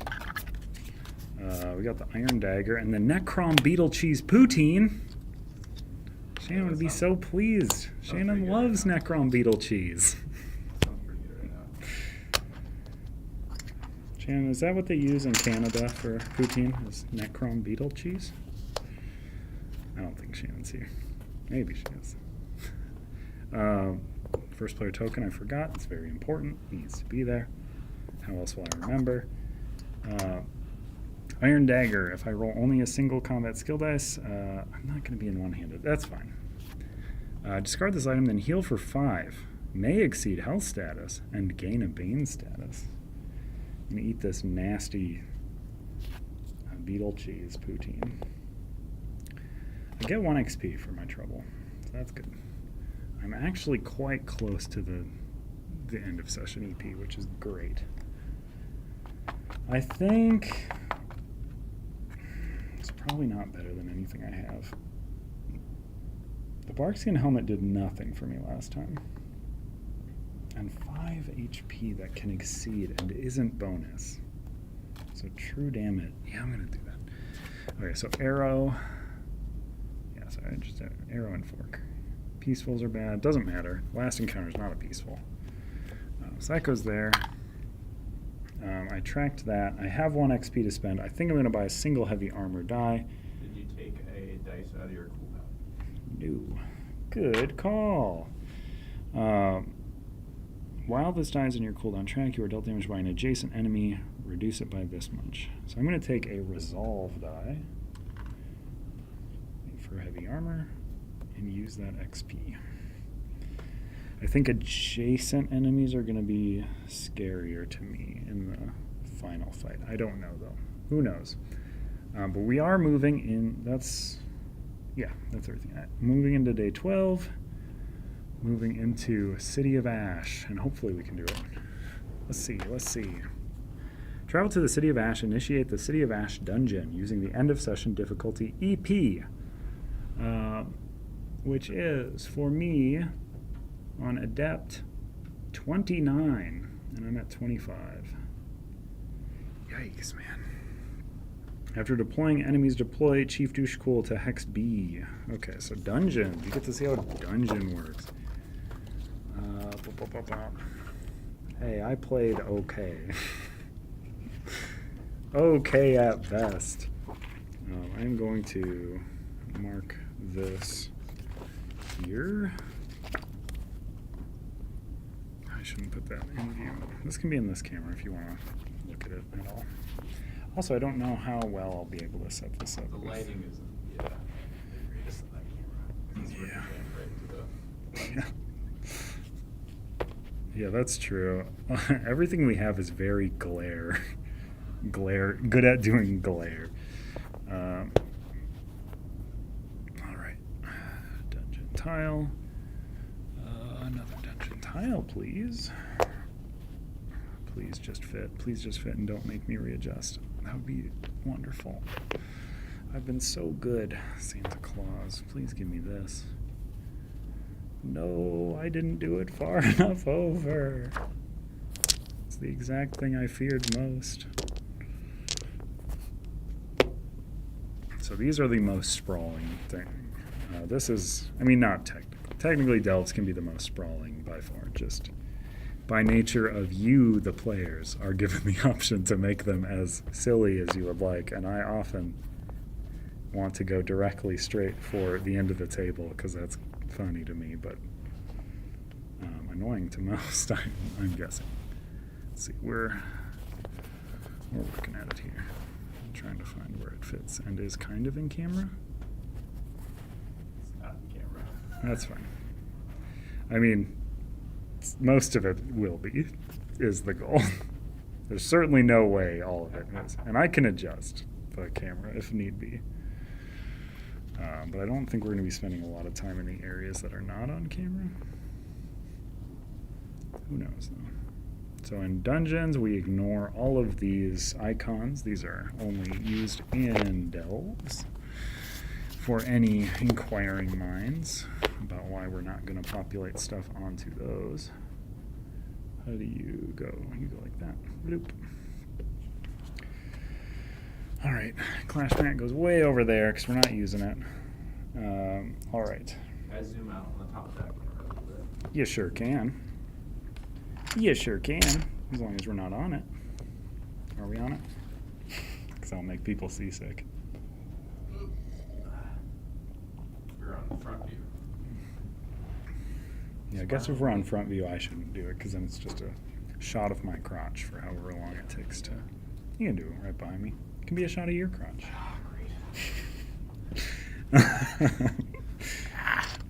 So we're looking for 29. We're gonna pull a 20, which we got the Frost Atronak.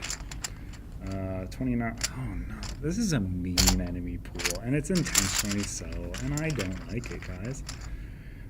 I don't like that you did, because that means that there's not just 2 enemies, it's many. Oh, never mind. This is actually where my bad managing of the things comes in, because we add one to the enemy pool. Oh yeah, just my computer right in there. You want to see my computer keyboard, right? I just gotta adjust the. Just be careful. The foot on that one's been a little wiggly. So, let me double check too. I think it just adds it to any enemy pool though. Add party size to the calculated enemy pool. So, calculated enemy pool.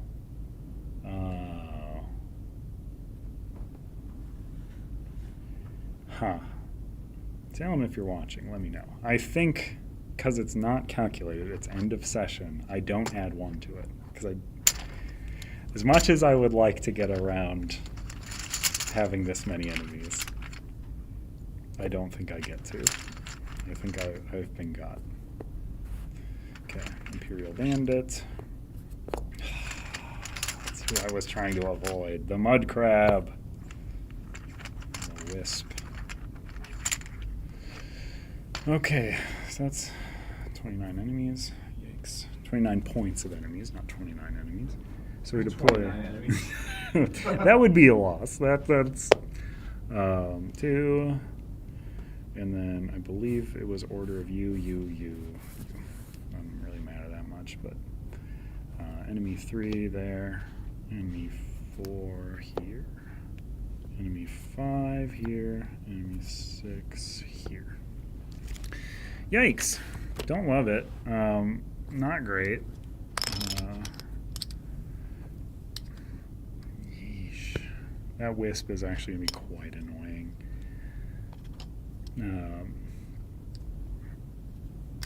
Has a 1-pointer that rolls 2 attack dice at 3 range. My goodness. Guys, what have you done? Frost Atronak, who has Chillblain, but he's not Chillblain at all. Where did Chief Douchecool go? Because he comes in now.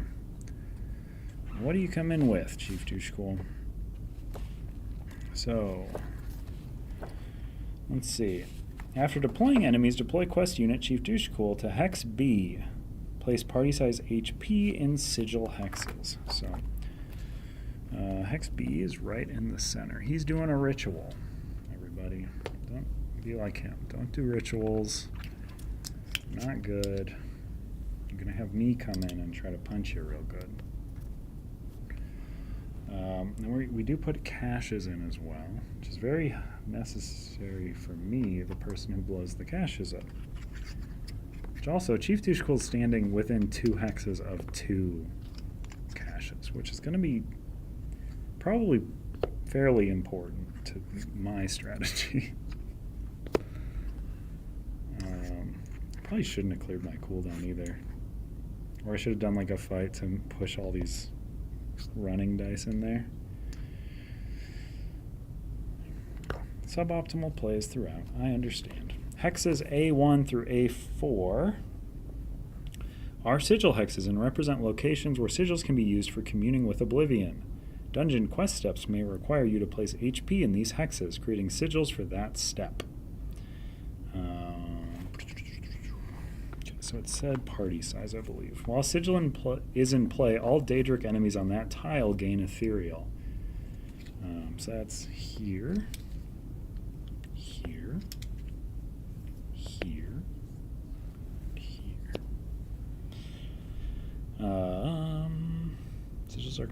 Sigils are considered quest enemies, but do not take turns and cannot move.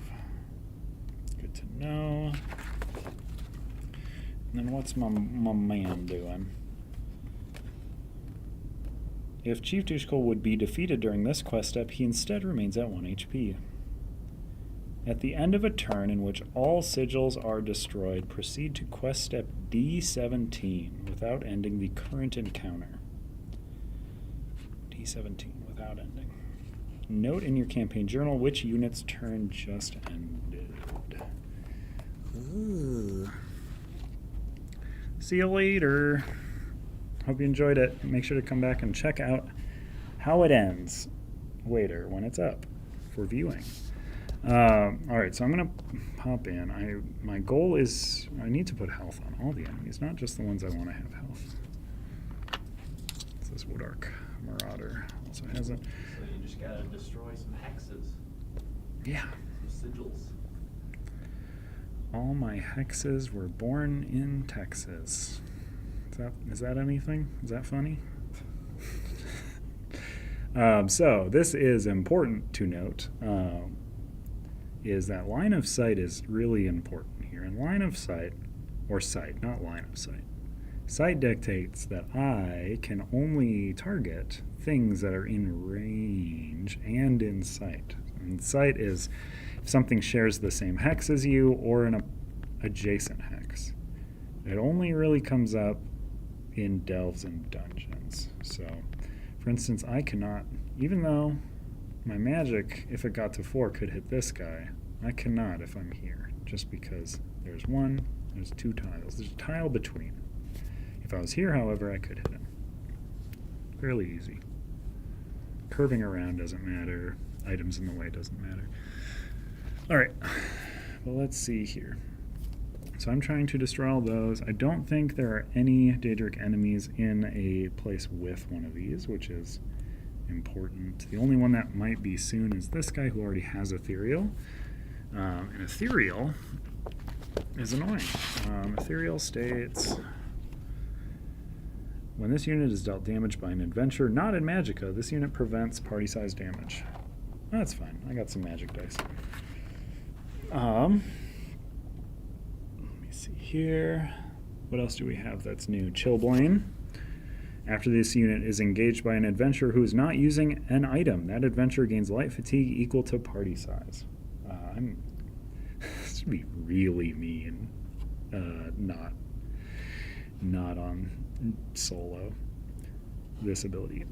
He also has Iron Bark, which is his defense goes up after he gets attacked. Aggressive, that'll reroll misses once. Dodge, lowers damage by the thing. Native, Stalwart, that guy. Okay. All right. I think I'm primed and ready. I need to take care of this man very quickly. I'm going to deploy in Magicka. I have my first cooldown, which is going to get rid of that 1 light fatigue that remains. I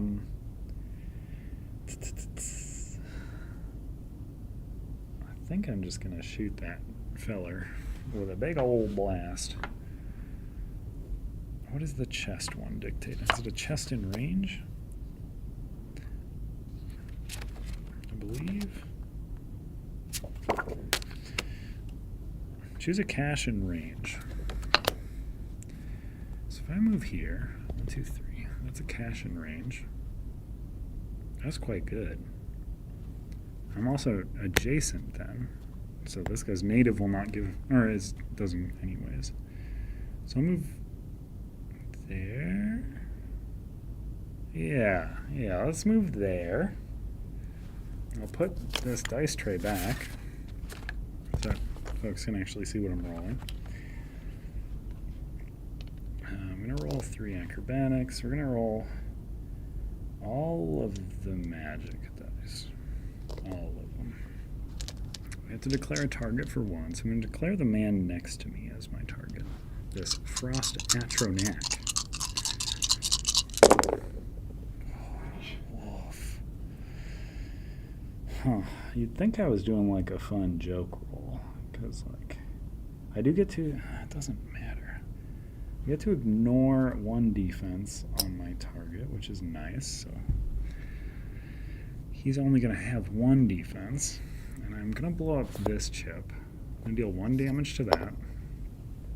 Blow that up. I'm going to deal the remaining 4 to this guy. He prevents 1. Oh, I was also using this. Or I have to drain a combat skill to do it. Never mind, I gain a light fatigue. I don't want to do that quite yet.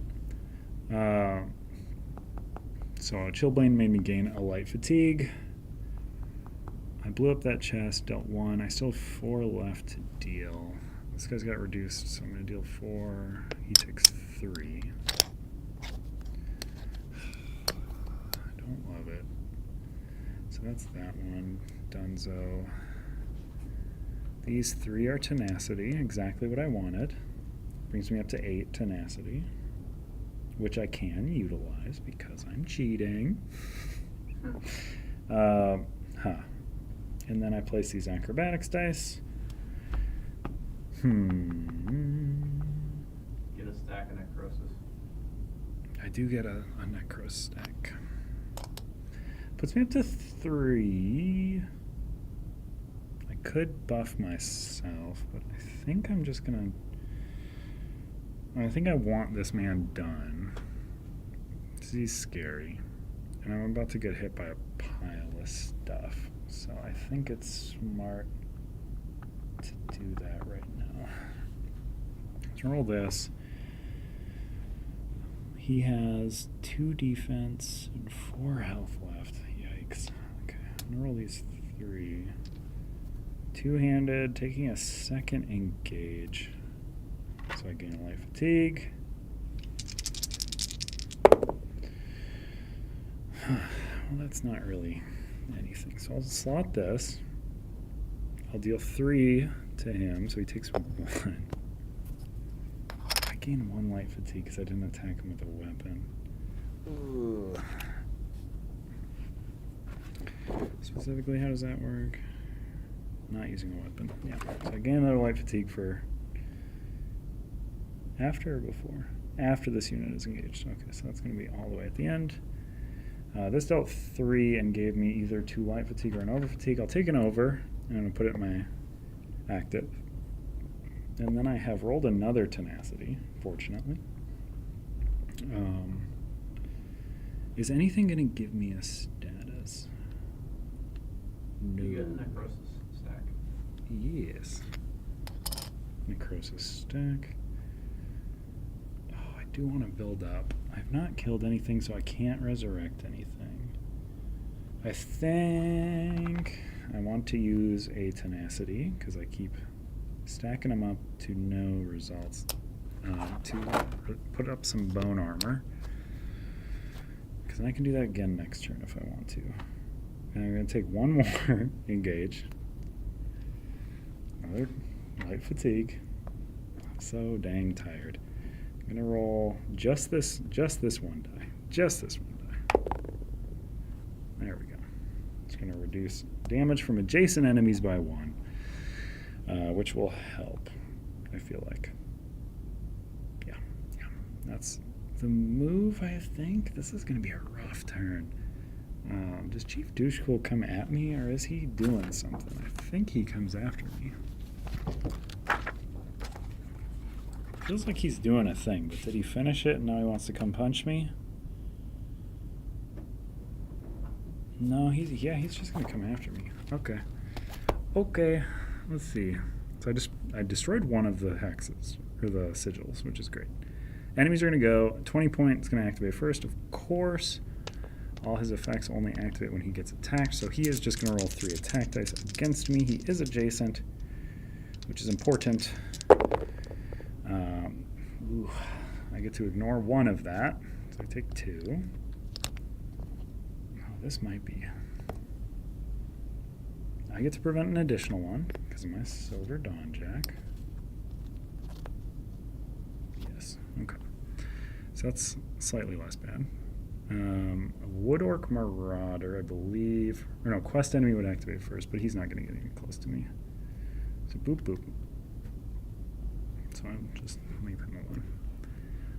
Then the 20 went. Now the 5 goes. She's going to roll 2 attack dice. Rerolling misses. Okay. Deals 2 to me. It is 2 because she's not adjacent.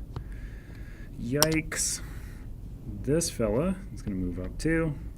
He is adjacent. He's only going to roll 1. It's a miss anyways, so... Oh no. So I get to activate them in the order of my choice because they're all 1s. I'm going to activate this mud crab first. Then I'm going to activate this... I don't think I can be dumb. Wisp goes... Or no, Wisp doesn't move that much. Wisp moves here, 1, 2, 3. So Wisp will move here. Has a target. Will roll 2. 1, okay. Staying alive. It loses 1 because of decay. And then the Khajiit Bandit. Closest range where it can target me would be here. No, here. So it's going to make its way towards that, but I can't reach it, so it won't. Great. But it does have retreat, so now it is the stealth. Okay. Round 2. Start of turn effects. I can move 7 hexes. Oh, no, but I've been boxed in. And I don't have the thing that lets me move through. Should have kept those mammoth teeth through it. Yeah. Oh, it's bad. Okay. Huh. Alright, well, we just do cooldown then. We get to get 4 back. That was a good purchase. Buying a cooldown slot never feels good because it costs so much, but getting 4 dice back feels quite good. So if I blow up another chest... Oh, I have to take so many engages to do stuff. If I roll the 1 result with this 2-handed die, that man will take damage. He will take 2, 4, 6. That would end him. That would end him, in fact, which would be good. I could recover 4 dice of my choice. That seems preemptive right now. Man, I wish I had this in my cooldown. Man, oh man, oh man. This is a thinker. What's the other 2-handed here? So deal 2 damage for each fatigue and cooldown track, or remove 1 fatigue from cooldown track for each adjacent enemy. Enemies with fatigue on them cannot target you at the end of the round. These. Oh, okay, so that one's good no matter what. So I'm gonna place the roll this. I think I'm just this and the acrobatics dice in 2-handed. Finally something. Now I can move through enemies. So this was on you, and that is 2 damage for each fatigue. So you take 6, friendo. So you're dead, which is great. And then I do get a light fatigue because I hit him, which is quite bad. I do get necrosis, though, which is quite good. But now I can move through enemies.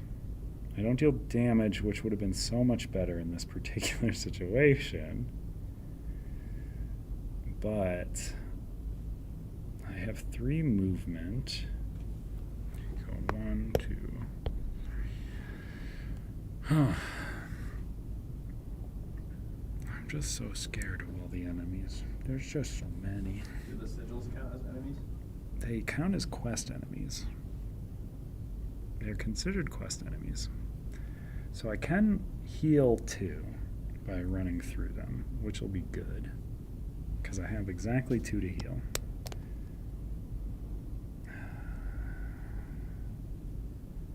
Just everything can only take certain types of damage. I think I'm going to go 1, 2, 3 for my movement and heal for 2 because I have that in my cooldown. I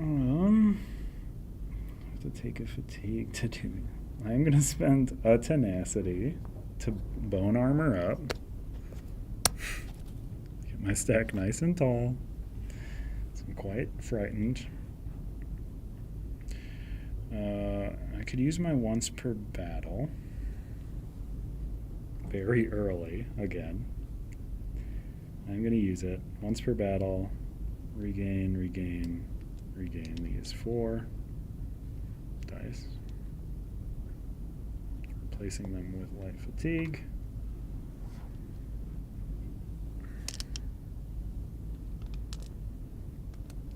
I don't know if, yeah, I'll do it. I already did it.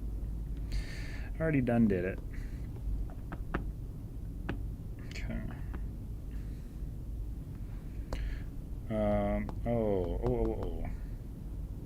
It's magic, you know. I take a light fatigue for another engage. Where is my light fatigue? I've got a plan. It is going to drain this, which I don't love. Do I care? No, it's probably wrong. It's probably wrong. Yeah, I think that's fine. I think I will honestly place this fear on that orc.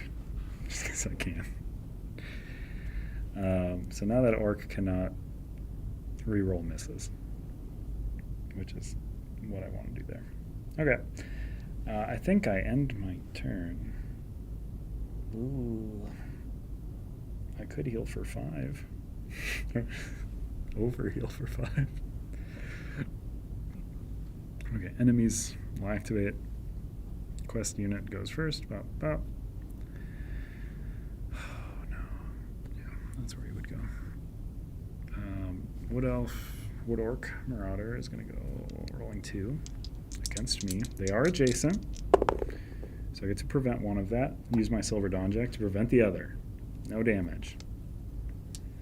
Native fella, Imperial Bandit there, rolls 1. Misses. This guy's terrible at attacking. He's so bad at it. He needs to get better. Almost like you. It's almost as bad as me. 1, 2, 3. Wisp. Will not move. Will just attack. 2. I have nothing that prevents it. I just take 2. No. I will prevent 1 with my Silver Dawn Jack. Silver Dawn Jack has been killing it, man. Mud Crab. You're mortal at it. Moves on up. Cannot move through anything else. Ends its movement. Khajiit Bandit. Yeah, it will move too, and then it will be able to target me, which is a bummer. 1. It's fine. I'll prevent it with the Silver Dawn Jack. I take no damage. Wisp also dealt damage to itself. From the decay, Chief Douche Call already moved. That's everybody. I'm living. I'm alive. I have 7 movement. I can't heal with it. And I can't go too far away from that because they're boxing me in. I don't know, 1, 2, 3, 4. I'm only going to use 4 of my 7. I can only move through stuff because of this in my cooldown. This is not something I can normally do. Then my cooldown happens. All those fun dice are gone. Bloop. Let's go back. All right. So then, let's see. So, roll a. I need to blow that hex up before I get too far away from it. So I'm gonna target the sigil In magic. in magic. Good catch. It was a test. It was a test. Roll those 3. Cool. 2 damage to it. It is blown up. Stack. Destruction goes there. We got a 4 and a 5. Next turn I'll get 9 movement. I've not taken any real movement this turn. So, I don't want to fight you, douche cool. I just want to kill the sigils. You leave me alone. No, sigils. I'm going to take an engage because I've got 2 spots in my cooldown. What am I doing if they're not filled with fatigue? What is stealth read again? I believe I just can't target, yeah? How do you work? This unit can only be targeted by opponents that were adjacent to it at the start of the current turn. I was there, yeah, so I cannot target you. So I've taken a fatigue for my extra engage. I am going to try to sword this sigil. Sword that sigil. Nope. Nope. Nope. Okay, well, I will spend a tenacity. Exceed health. Okay, I just want to make sure I'm doing this right because I'm bone armor again. I'm just a healthy boy. Just full of bones. I'm getting nothing back next turn, which is unfortunate. I have 3 movement, so I will move 1, 2, 3, I believe. And then end my turn. Chief Douche Cool. Oh, he rolls so many attack dice. Okay, and he will eat up a tenacity of mine, I believe. Motivate. All adjacent opposing units lose 1 tenacity.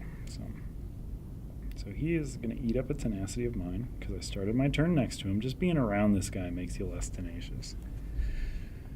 And then he's going to roll 3 attack dice against me, which is unfortunate. He is adjacent to me, which is good. 1 of that damage is prevented. And I'll prevent the other with the Silver Dawn Jack. Yeah, that Silver Dawn Jack's saving me. What is the exact wording of the item? Prevent 1 damage. Or recover 1 thief-type skill die. And that's whenever I get engaged. Wow. I actually might take the damage to... No. It's too late. I honestly... No.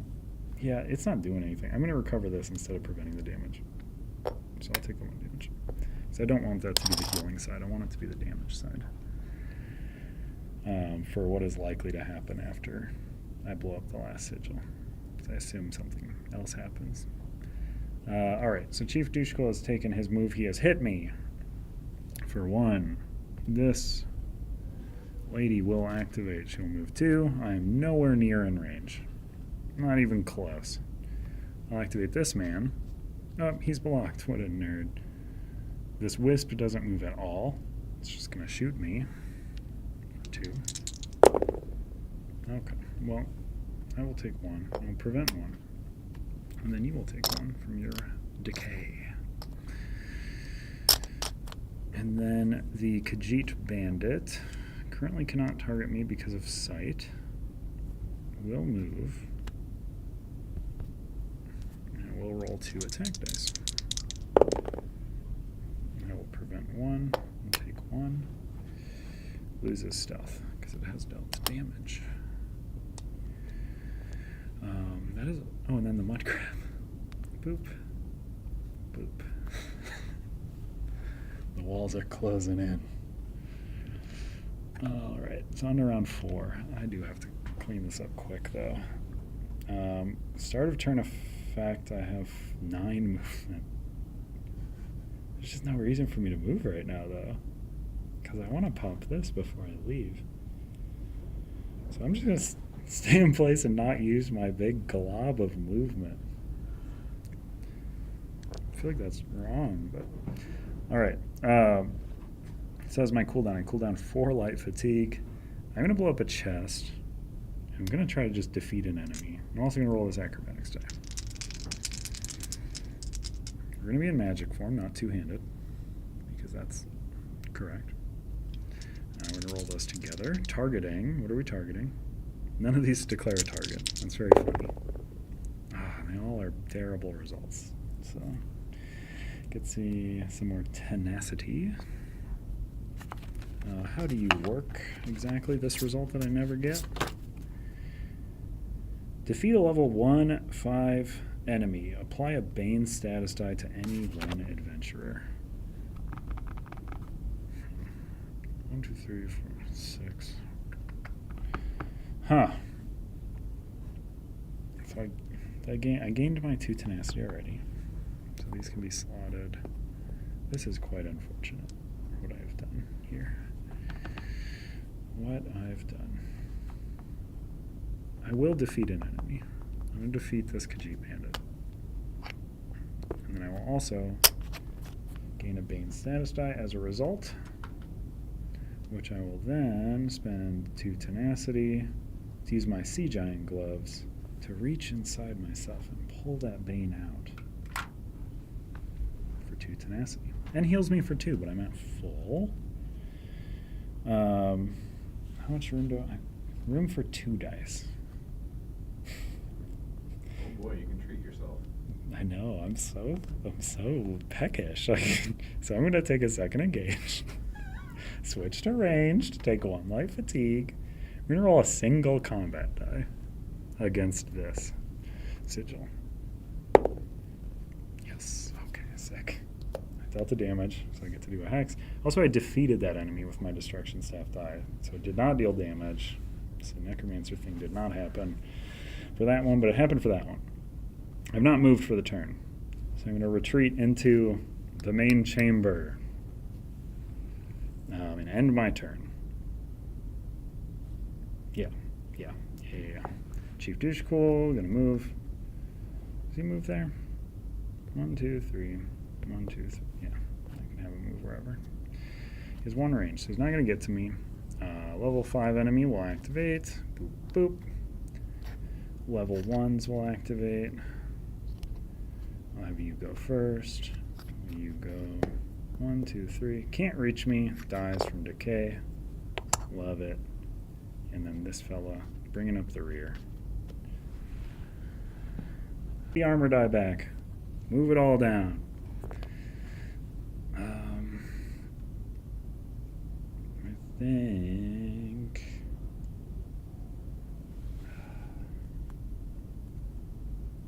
I don't know what's going to happen when the next quest step happens.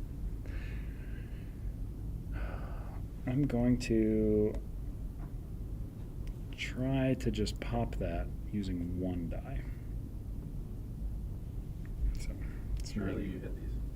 Huh? Surely you hit these. Yeah. It's 5 and 6. 5 out of 6. 2 damage. Twice as much as Overkill. dealt damage. Immediately trigger next quest step, I believe. Correct. At the end of a turn in which all sigils are destroyed, proceed to quest step D17. Oh, that stinks. Well, I don't know how to prepare for that. You could run away. I am certainly going to do that, but I'm going to move to defensive, take a light fatigue. I've got so many spaces. So many. Well, that's a 1. I wish it was a 2.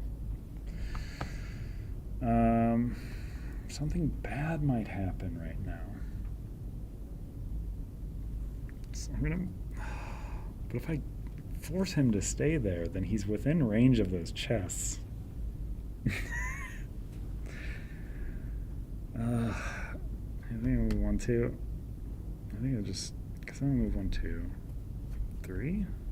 1, 2. He'll still be within 2 hexes. He won't be in range of me. Yeah, that's where I move. Alright, ending my turn. Immediately go to D17. Page 38. You approach the chief, who fixes you with an expression that wavers between determination and desperation. The totems he was using to amplify the magic of oblivion lie broken around him, but he continues to clutch the talisman he recovered from Horseshoe Isle. Seeing no way out, he appeals to you directly. I understand the Dark Brotherhood does not break its contracts easily, but hear me out, he pleads. I know the one who has hired you to kill me and her soldiers of the void. She seeks to sever the bonds between our world of Nirn and all other planes, not just Oblivion, but Aetherius, and the void as well. Their brothers serve Sithis, do they not? If you won't think of the future of the Barkbite clan, think of the god you serve. No more communion. If you would condemn the whole world for the sake of your honor, then fight on. If not, then aid me instead. If you choose to fulfill your contract and assassinate Dushkul, proceed to quest of D18. If you choose to aid him, proceed to D19. I don't know, Centauro. You guys are really hard bargain. I mean, the things he's saying are quite sad. I don't want the plane to be severed. And also, the Soldiers of the Void, thematically, right? In our last campaign, I did an assassination. Dark Brotherhood didn't send people after me. It was the Soldiers of the Void that were sent after me. So I'm not really on their good pages. This guy knows them by name, so it probably is them. I'm going to take it aside. 19, also a very important number to me. It's my wedding anniversary. So let's go with D19. Also, there's spoilers in here. So if you're doing this quest, it's going to have spoilers if you're watching. Sorry. This one's worth more experience as well, so it's pretty cool. I didn't know that. The Dark Brotherhood does not tend to fret over unintended consequences, but in this case you decide that the orc is better left alive. Just as you clasp his hand in agreement, however, the city of Ash echoes with a howl of anger. A female voice rends the air, thunderous in its fury. You have been watched, and your commitment has been found lacking, the voice says. Prepare to join your quarry in the grave. Dushkul cocks his head and smiles. You've made the right choice, he says. The soldier's mistress is not happy. Funny story, I've demoed this exact quest for many content people when we were showing Valenwood off, and not once did anyone leave this man alive. They all just wanted to kill this man, which is so sad. He's a good guy. Populate all sigil hexes with party size HP. Okay, so just putting it right back. Deploy the following quest unit to an unoccupied hex adjacent to A4 or as close to A4 as possible, depending on party. How we're doing when I was demoing this game is they had a side quest that just had the Morag Tong assassin just stalking them in every single clash. And they could choose to engage or not, but it was always there. Always watching. I think it's a quest unit. What was the question? I'm a fool. Well, I don't have those on hand, do I? Yeah, they're right there. They're right there. What am I doing digging through this bag? Some kind of chump. Yeah, I looked at this thing, saw that every other one was a quest unit. Still thought this one was a 10 or 20. Alright. All sigil hexes, though. That's Morag Tong Assassin. Morag Tong Assassin. Fuck. Oh, that was a good catch. So, A1, boop, to A4, E2. Well, I don't like that I didn't clear out a lot of these enemies, because that's going to be kind of rough. Morag Tong Assassin, Hex 4A. I believe that's the last one I just placed. A4. So closest adjacent. Depending on party. Deploy the following quest unit to an unoccupied hex. To an unoccupied hex. Okay, so you have no range. I'm just going to place you furthest away. You have 4 health. You have elusive, swap, and swift. That's a lot of words that I don't know other than elusive. Let's see. The battle continues as normal. Check your campaign journal to see whose turn had just ended when the battle is interrupted, and begin with the following turn. Chief Dushkul becomes a companion controlled by the party. So, Chief Dushkul gets to take a turn right now, because my turn just ended. This encounter is successful if all undefeated adventurers and Chief Dushkul are occupying the entrance tile at the end of a round. If Chief Dushkul is defeated, the quest is failed.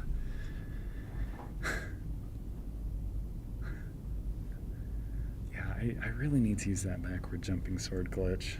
Or do the stacking bombs when I have my shield out. That's always Yeah. a good one to get some upward mobility. These are very good jokes. Douche cool. Oh, also now if I start my turn next to him, he motivates me and gives me a tenacity, which is pretty cool. Yeah, he's your homie now. Is there a reason for me to kill the sigils? Populate all sigil hexes with party size HP. Deploy the following quest unit to an unoccupied hex adjacent to hex A4. Battle continues as normal. Check your campaign journal to see. Party.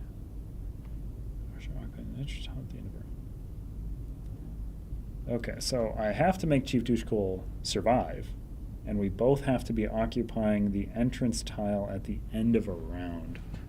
So we just have to get out. Get out. I mean, you know, with your 9 movement. I mean, I can get out easy. It's this slowpoke who I'm worried about.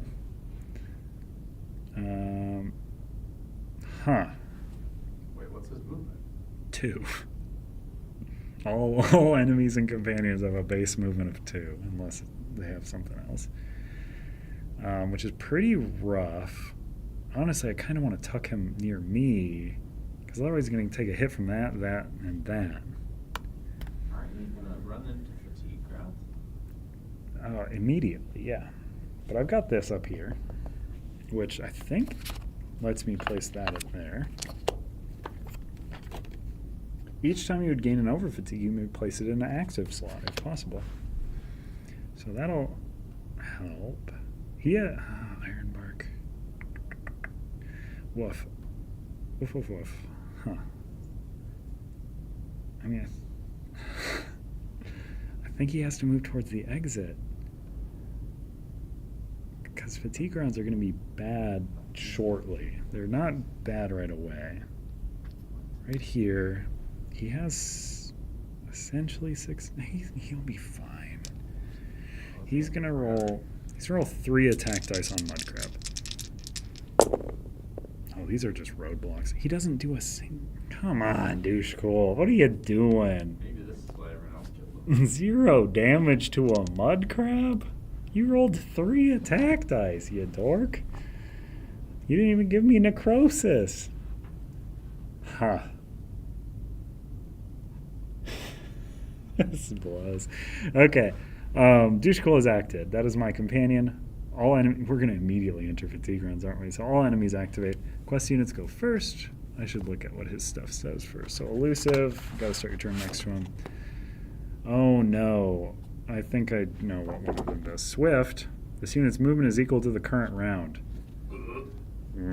Swap. This unit treats occupied hexes as unoccupied. Oh no. Huh. So he's going to move 1, 2, 3, 4, 5. It treats as unoccupied. So what happens when it does that swap? This unit treats occupied hexes as unoccupied. When it moves into an occupied hex, its occupant is placed in the hex this unit moved out of. So I moved out of that hex. Yeah. Weird. That stinks. Oh no. Chief Douchecool. I mean, I guess I have so much movement to get up there and help him. I don't think you move at all, because you have an enemy. Yeah, you have an enemy in range. So you'll roll 2 attack dice. Oh, yikes, man. It's actually taking damage. Let's do Crab, because he's already there. Don't roll a 2. Okay. Shield is good. This man moves in. Rolls 1. Okay. That guy's rolled a miss 3 times in a row. That's insane. The odds on that are like impossible, man. So, 1 in 198. Unless I'm doing my math terribly. 198. Because it would be 6 times 6 times 6. So 6 times 6 would give you 36. And then 36 times 6 would be 180.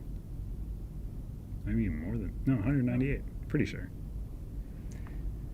I'm bad with generating percentages, but I think that's correct. All right, fatigue rounds. I gain an over fatigue. 216. 216. Well, that's not bad either.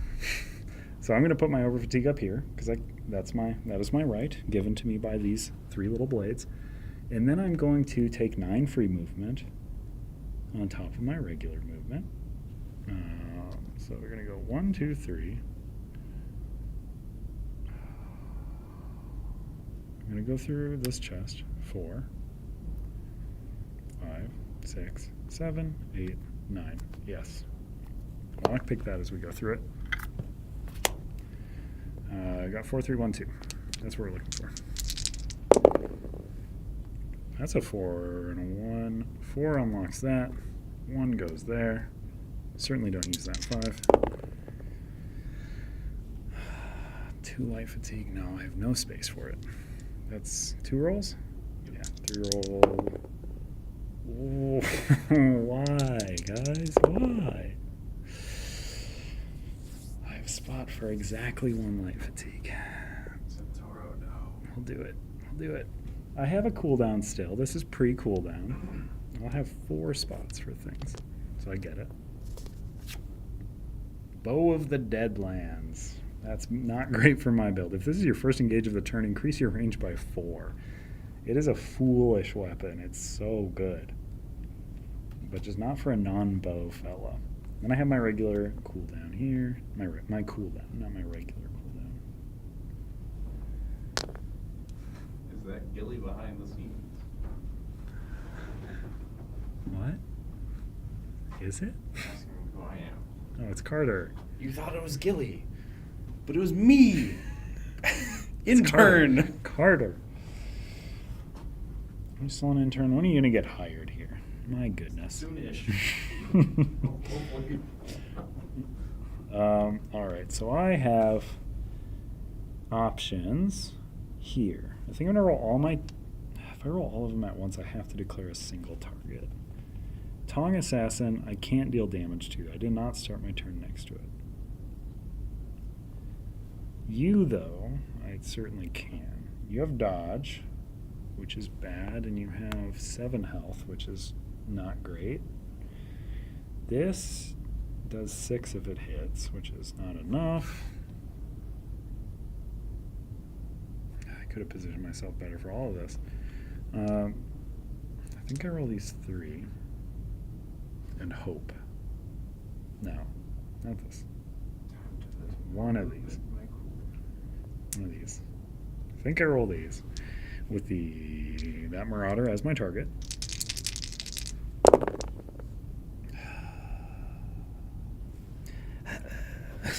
Get my tenacity. My very important tenacity. This one is not the one I actually wanted. I want the one that gives me fatigue now that I have my thing in place. So I get to deal 2. Oh no, that's so bad. So I get to do 2, but he has 1 defense and dodge. I have 2 dice that didn't deal damage this engage, so nothing happens there. Quite bad. I believe I used my once per battle ability already. You did. Daggum it.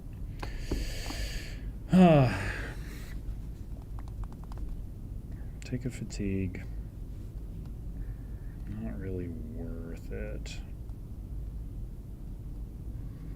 Huh. I was hoping to do, any amount of damage. I think I might just be using a tenacity and putting up the old bone armor.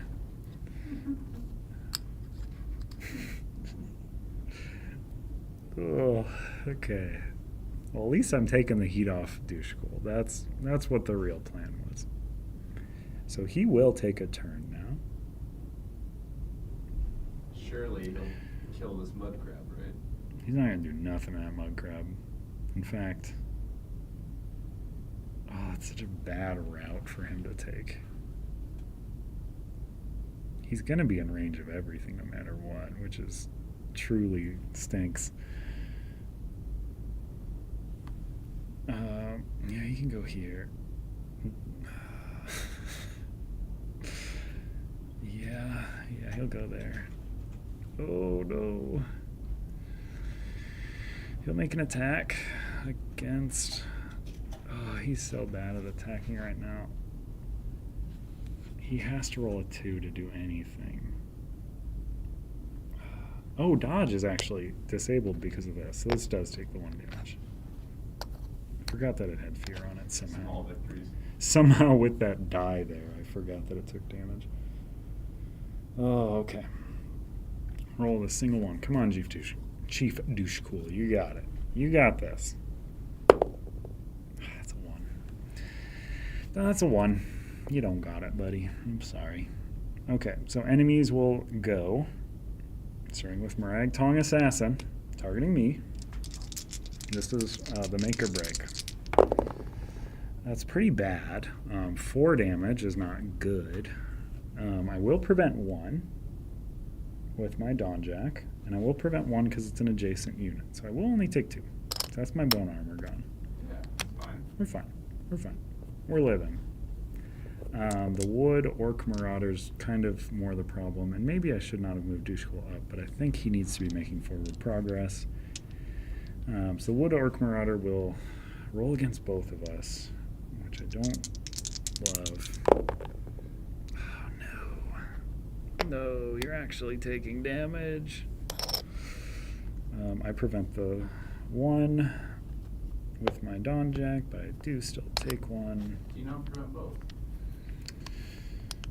No. What would my other prevention be? Oh, yeah, it is adjacent. I prevent both. Heavy armor, very good. I wish I could give it to Douche Cool. Here, hold my heavy armor for a moment. You need it so much more than I do. You're so squishy. Imperial Bandit, please, miss again. For the laughs. He actually hit. I mean, he has 1 defense, so it doesn't do nothing. Mud Crab. Oh my goodness. Mud Crab actually does it. That's nuts.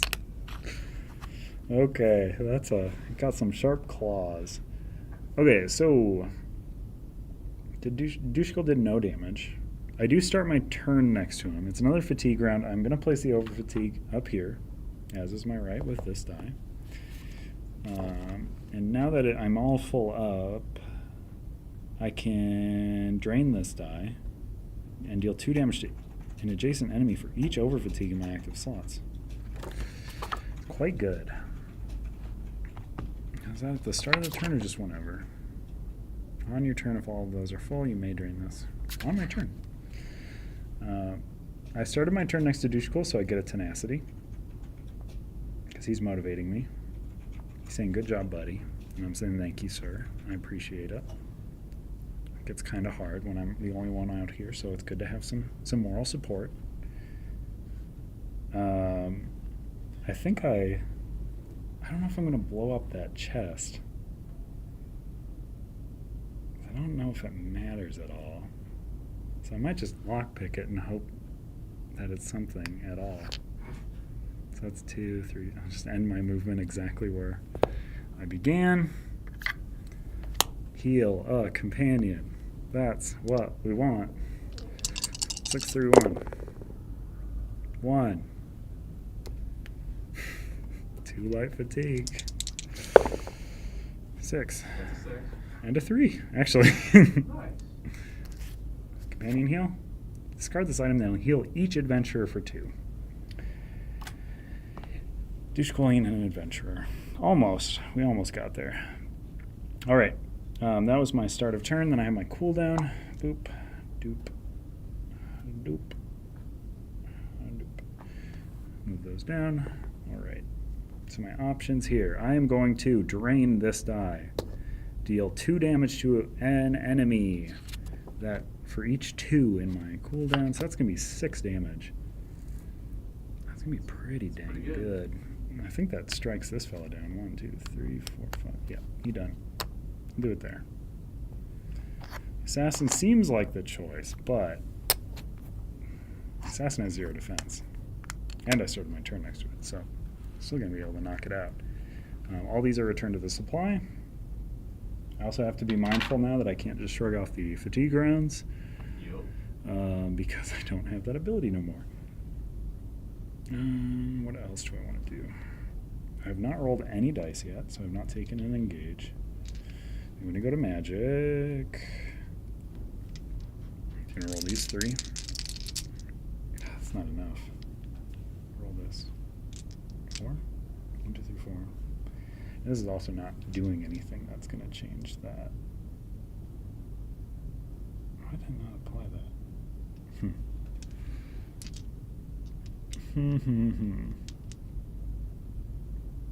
This is probably fine. I'll do this after. This seems foolish. This seems foolhardy. I'm not going to do the magic one. I'm going to do a two-handed. I'm going to be more responsible. Roll these 3 together. Okay, that's fine. Orange one does 5, and it drains itself. So this fella's gone. Holy cow. And that's drained. Cannot do it again. Then I do get this +3 movement, and I can heal every time I move through somebody, which I'm actually been pretty healthy. I wish I could give that to Douchegul again. I wish he could have some stuff. And those are all drained. I can maybe turn my health into killing enemies. So I'm gonna take a fatigue. That's what I do for an extra engage. We're switching to magic form. Okay, well the fire just kills something, I believe. Defeat a level 1 enemy. Stalwart. Sorry, Crab. You done. Now I have movement left. I think I'm not going to take it though, because I think I want to take this hit for him. I think I can do that much for him. So this guy will move 2. Man, we still have to endure several fatigue rounds, though. Yikes. Okay, it's actually going to be closer than I would like it to be. Because he's just so slow. Come on, douche. Cool, pick it up. Alright, so he moved. He did not attack. Enemies go. This fella's just going to move to the closest guy, which is me. He's going to roll 1 attack. He finally rolls a hit. I get to prevent it with my heavy armor. Fatigue round. I need to get done over fatigue. Drains this fella out.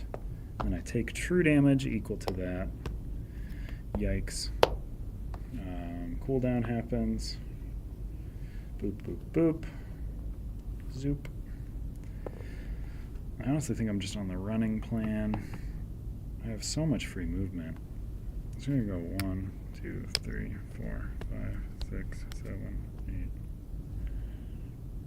8. Or no, 7. I'm just going to show him the way out and touch the entrance tile. Or no, I should end my movement there. I'm showing off. You heal. I do heal. Technically I heal 2 because I passed through 2, but I only have 1 to heal. So heal 1. He moves 2. Okay, he's going to be safe. I think I'm going to make it 2. I don't have any necrosis stuff to do. I think I'm okay on health. I think we're good. So I'm just going to have my turn. I don't think there's a reason to push it for filling out my cooldown other than it's just my way. Douchegul moves there. Enemy moves 2. They can't get in range. Next round I gain an over fatigue. Take 2 true damage from that. That's not great. I'm going to take 3 next time, but I can take it. I'm going to move 1 further in. Oh, you won't take 3. I'll take 3. No. Or no, I won't, because the next Check. round won't start, because he'll go here, and then we'll choose to end. We'll choose to retreat, and then Checks at that. the round completes, so this guy does still get a move, but he doesn't get in range. And then it ends, because it's the end of the round. Yeah. Did it. Did it. Did it. Battle continues as normal. Yeah, this encounter is successful if all undefeated adventurers and Chief Douchegul are occupying the entrance tile at the end of a round. If Chief Douchegul is defeated, the quest is failed. He got a little close. I was a little worried about him. Alright, so we get 3 XP for that. I'm going to track over here up to 28. We're getting close to these. Very close. And we go to E21. It's on page 42. Your betrayal of the Brotherhood has certainly earned the ire of whoever issued the contract, but you think Sithis would understand. Sparing this one life will ultimately deliver more lives to Bringer of Ends. You have no faith that the Guild will see it that way, however, so you know you cannot return to Sanctuary. Fortunately, Chief Dushkul offers his hand in friendship. I know the courage it takes to defy your clan for the sake of a higher purpose, he says. I will aid you on your path should you need it. If you must travel away from this place, I can offer a good word to my countrymen on your behalf. In Session 2, you recognize that this betrayal will surely attract the ire of both the Soldiers of the Void and the Dark Brotherhood itself. If Chief Dushkul was speaking true, your betrayal of the Brotherhood orders was still in the greater service to Sithis. Chief Dushkul, happy to repay the favor, informs you of the group's leader, Deslandra, a local Valenwood do-gooder who uses her clout for less than legal purposes behind the scenes. With Sithis guiding your hand and Chief Dushkul covering your back, you steel yourself to strike Deslandra down once and for all. Proceed to the Valenwood Endgame quest for Session 3. Gain keyword. Gain ally Chief Dushkul. I didn't get any extra instances of resistance in that, so I hope I'm going to be okay resistance-wise. But that is a pause, I believe, in the timer, because we have done this stuff. I guess I'm spending XP, technically. I have 3. I could carry that over into the next session. I'll just choose to do that. You can just pause it. Just pause the timer. Alright, so keyword I gained was gain ally.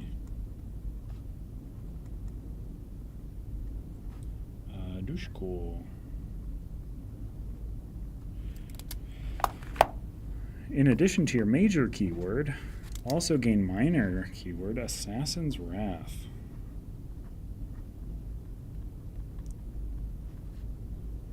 We're ahead of curve on this for time. For box time, at least. Yeah, we're doing great. We're doing great. If you've been enjoying this, make sure to hit that like button, subscribe to the channel to make sure that you don't miss future streams like this. That is the best way to let us know that you are enjoying what you are seeing. Helps us to grow the channel as well, which makes it more, I don't know, something we should do to push stuff here. So make sure to do that if you like it. I think we're going to do a short break, and then we're going to do the end game, which should be shorter than what we have been doing. But I need to eat a stick of protein, probably, of some kind. So my stomach will start to get picked up by the mic, if not. But I guess I can do a quick cleanup here while we're on. Does anyone have any questions about anything? I can take in questions while I'm sorting my mat here and getting set up for the next one, rather than doing this just off with... Quote, let's get premium chips in play for the 3rd act. Yeah, that's the upgrade that happens. I mean, we can do it. I just stacked them all in here, so... Give me the swap out. Let's do it. We've upgraded, because we've been doing so good. We're going to upgrade the chips. Behold. Premium. Look at these. These ones. Mamma mia. You get a big old container. They're so heavy. And they got this cool stuff going on in them. And these ones, the 5 health chips, I have not had to use them. And granted, I'd be quite worried about what was happening in a fight if on solo I was needing to use them. But I think they're heavily intended for if you are playing with 4 players. But if you ever need to break out 5 health chips, that's how you do it. Alright. Quest units. Items all sorted. Cleared out. 3 XP. I don't even know what my heavy armor does. When are we getting Elder Scrolls brass bags? Never. There's way too many guys. There's so many guys. If you buy the living heck out of those Too Many Bones ones, they might consider it. But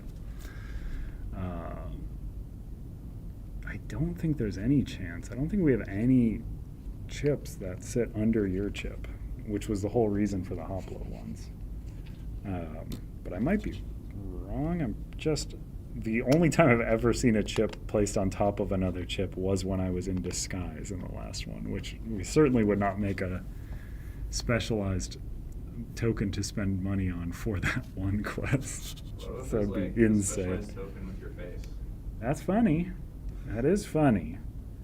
So I have immovable. While this dies in your cooldown track, after an adjacent enemy engages you, deal that much damage. Deal that enemy damage equal to the number of available combat skill dice you have. That's interesting. It's not true, though, so I don't have a lot of those. While this dies in your cooldown track, Resolve and Constitution dice in your cooldown each prevent one additional. I don't love any of those. Honestly, I would probably go for just the non-adjacent one, if anything, but I might save one for my cooldown, because my cooldown has still been quite the issue for me to manage with this build, because this build generates a lot of fatigue. So I think I will actually just save it and move into our next one. So I'm going to hit a break. Yes, we will be back. Be back in soon. just a moment. Use the Stay- restroom. Grab food. Yeah, stay tuned for the thrilling conclusion. Yeah.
welcome back. We are entering into the end game, which we have not started just yet, so do not hit start on that timer. Nope. We are ahead of box printed time, which means we are winning this round. I believe we are. Oh, we're skating past it. No, we're not. We're right on. We're honestly right on schedule.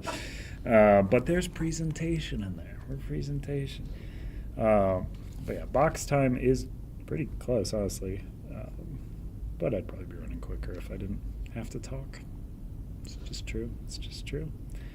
All right, so this is the end game. Our end game in Valenwood. This is also the spoileriest part of this thing. So if you're wanting to avoid that, this is certainly going to be the most of that, because this is an end game. But the end game for Valenwood is entitled Gruesome Grove. Deslandra has overplayed her hand. The Wood Elf is too popular in Valenwood to attack publicly, but thanks to her continued interference with your efforts, you've been able to trace her operations to a base in an immature Grat Oak tree, and she and her followers have dubbed... a Grat Oak tree that she and her followers have dubbed Cursebreaker's Copse. Copse? Judging by the various missives and shipments coming in and out of this area, you believe this is Deslandra's primary headquarters, the location where she plans all of her exploits across the rest of the continent. You hope to launch a surprise assault on the wooded hideaway, although you're sure Deslandra is heavily protected. Deslandra may be a local hero, but you've tried to do some good in Valenwood as you've wandered its byways and Horvor trails. Like Deslandra herself, the soldiers of the Void joined this cause because they wanted to do the right thing.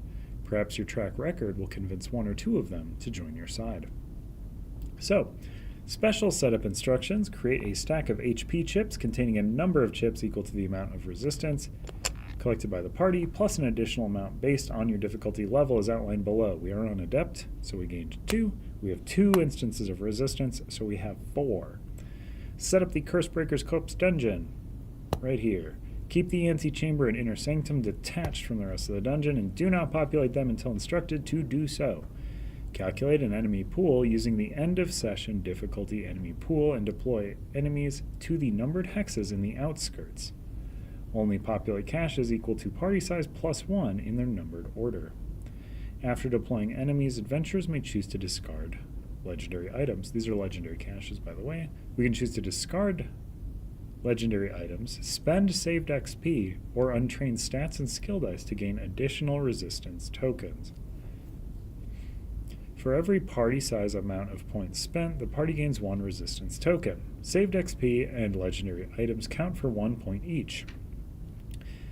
Untrained stats and skill dice count for points equal to the cost of the most expensive slot trained in that line.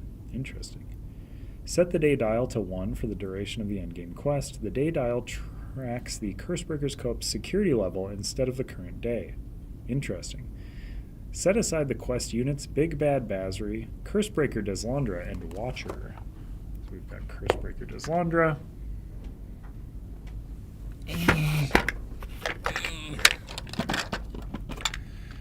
Watcher and Big Bad Basri. Feel free to bug me with questions at the moment. I'm still in setup for this, so if you got any thoughts or anything, feel free to do it now. Looking for Big Bad Basri. There you are. Big Bad Basri. All right.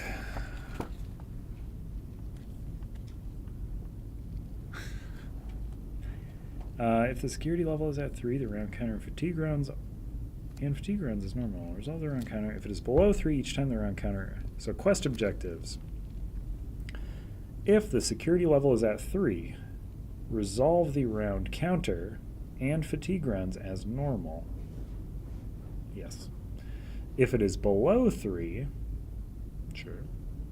Each time the round counter increase it an additional number of times equal to the number of caches in play.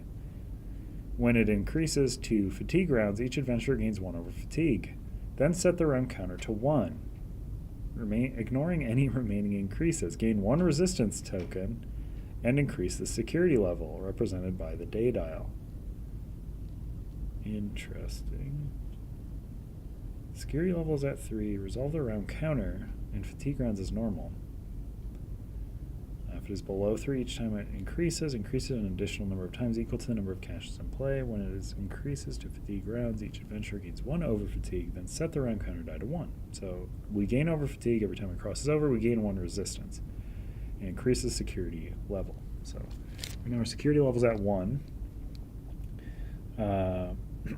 At the end of any turn in which at least one adventurer is adjacent to an enemy, adventurers may spend any number of resistant tokens, depending on the enemy's level, as outlined below, in order to make social checks. Party size times 2. I reset my tenacity to 0. For any number of adjacent enemies. If successful, the adjacent enemy becomes a companion controlled by the party. If unsuccessful, do not spend the resistance tokens. The number of resistance tokens required is as follows. So a level 1 costs 1 token, level 5 is 2 tokens, level 10, 5 tokens, level 20, 6 tokens.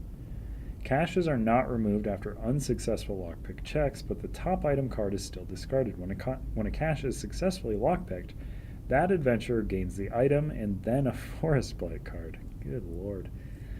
At the end of any round in which no caches remain, attach the antechamber, but not the inner sanctum, to the rest of the dungeon and deploy Big Bad Bazzery to Hex A, calculate an additional enemy pool, divide it in half rounding up, and deploy enemies resulting... My goodness. And deploy enemies resulting from this calculation to the numbered hexes. In the antechamber. If points still remain in this enemy pool, use the star hexes on the entrance tile as enemy deployment hexes. If any units are already occupying the star hexes, place them in the closest unoccupied hex. At the end of a round in which any companion is occupying Hex B, immediately proceed to the next step without ending the encounter. Cool. When completed, go to day 2. Cool. Alright, so we're tracking our security level instead of days here. We are using the... Are we using session 3? This is a great question. I assume Endgame we're going to be using the end of session difficulty value, but that might be a dirty, dirty lie that I'm telling to myself.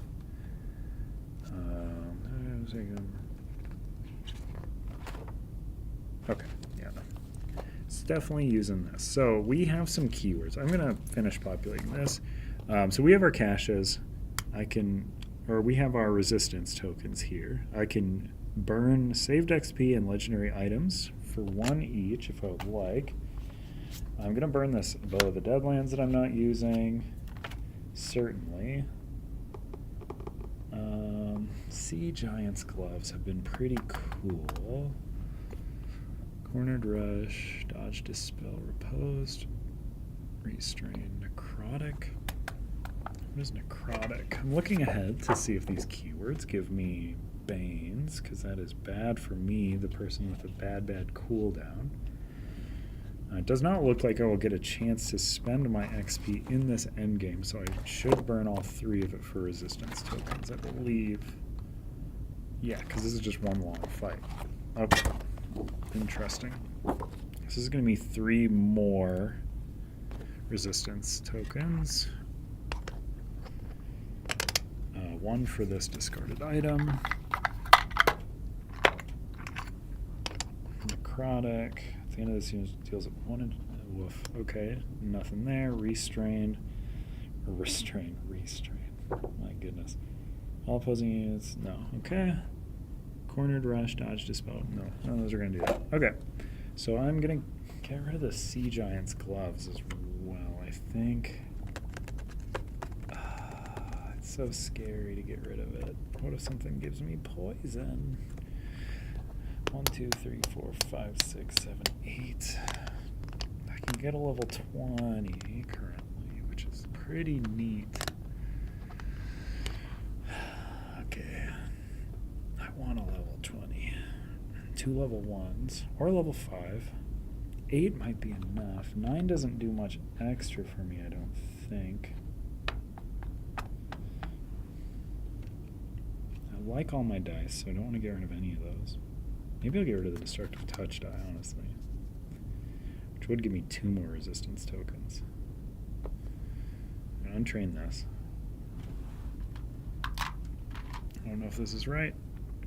I'm told these are very good to have. I currently have 1, 2, 3, 4, 5, 6, 7, 8, 9, 10. 10 of them. And this would bring me up to 11 if I got rid of the giant gloves. I could get a 10 and a 20 then. Oh, that'd be so good. Do I have the tenacity to even do it though? I don't know. Let's see. Let's do it. Discard 1 for 1 more resistance token. And then I'm going to ready this bark skin helmet there instead of having it empty. Alright. That has been done there. So I have done that whole thing. I believe I did it all right. Set the day dial to 1, correct, for the duration of the endgame quest. Day dial tracks the security level. Set aside quest units Big Bad Bazri, Cursebreaker, Dislandra, and Watcher. They are set aside. So now we are going to populate the outskirts. So that is going to be using the Session 3 difficulty enemy pool values. Adept is what we're on. So that's going to be 34 XP worth of enemies. So a 20, and then a 10, and then 4 oneers. 20 is our Wood Elf Stalker. And we've got the Droog. These are all enemies added in Valenwood. It's convenient. And then, so that's our 30. This is 34, so 4 1-point enemies. Still going. Go until it's done. Gotta get all 3 sessions in. We're almost done. We're in the end game. The end game. 34. So they're in the reverse order of how I've just placed them. Boop, boop, boop.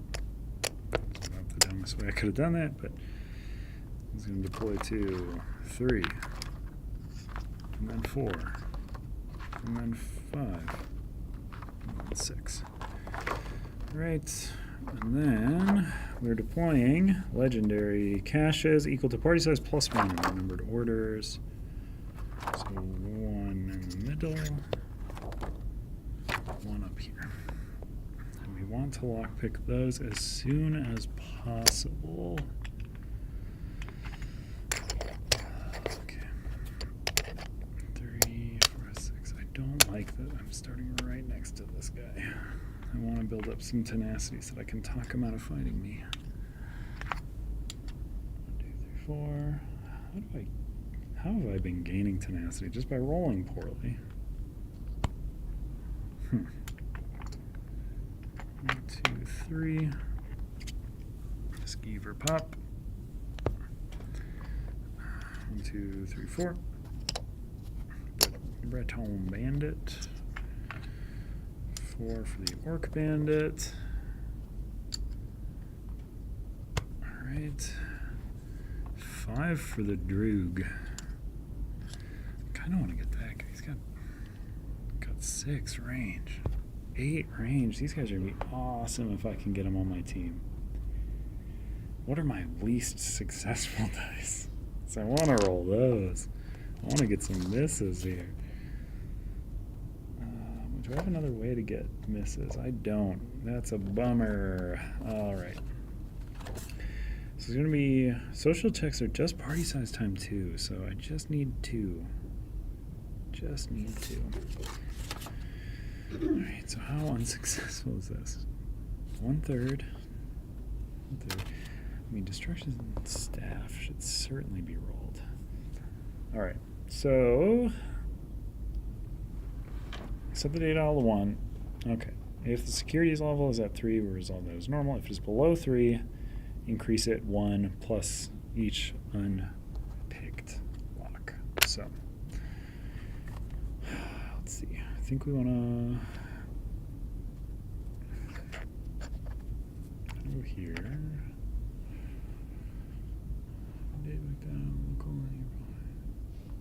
Yeah. You know, it's felt like an entire day of playing a game. I mean, it has felt like an entire day. I am very tired. I mean, I'm having a good time with it. certainly one of my favorite ways to spend any workday. But it is still some amount of work. Because I have to present. I'm presenting. And I can't say all the curse words that I normally would. It's like, dang nabbit. I shouldn't have rolled so many misses in that last thing that I did. And I'm not going to roll any misses here, and it's going to be so sad when that happens. So I'm going to do, where do I want to end? That's the $1,000,000 question. I'm going to get hit by so many things back to back that I think, man. So before I even move, I'm just going to eat this beetle cheese poutine. Just because it can let me exceed my health stat by 5. And it'll put a Bane right at the front of my cooldown track. So I'm going to do it while my cooldown track is absolutely empty. Because I'm so scared of doing a giant cooldown and this one lets me exceed my health stat is why I'm doing it. Otherwise it would make no sense to heal for 5 at the beginning of a fight. So now with my tummy full of poutine, I'm going to just... I'm going to lockpick that as I pass over. And I do need to clear these, because these are bad. Oh, that's not going to clear it until I actually lockpick it. That's right. Do you want me to hit start? Yes. Add like 40 seconds to this, where I was deciding if I should eat the beetle cheese. Okay. You have a hotkey for add 40 seconds about beetle cheese, right? Oh, man. Yeah, I know. We missed adding that one in. I'll do it next time. I'm going to add a light fatigue. This is very important to me to open this. So I'm going to put a 2 there. Now lets me also place that 4. There we go. Roll 2. That's awful. Just the worst. That's roll 2. Roll 3. Sure, that's so okay. So I'm going to do that. I'm going to take up 1 more light fatigue to do that one. Into a 3. Bam. Lockpick. As Walla Lucky Horseshoe. When populating a shop, that goes right into the back. When populating a shop, that's very good. It's just not good right now. But I do get to clear this, which was the main goal.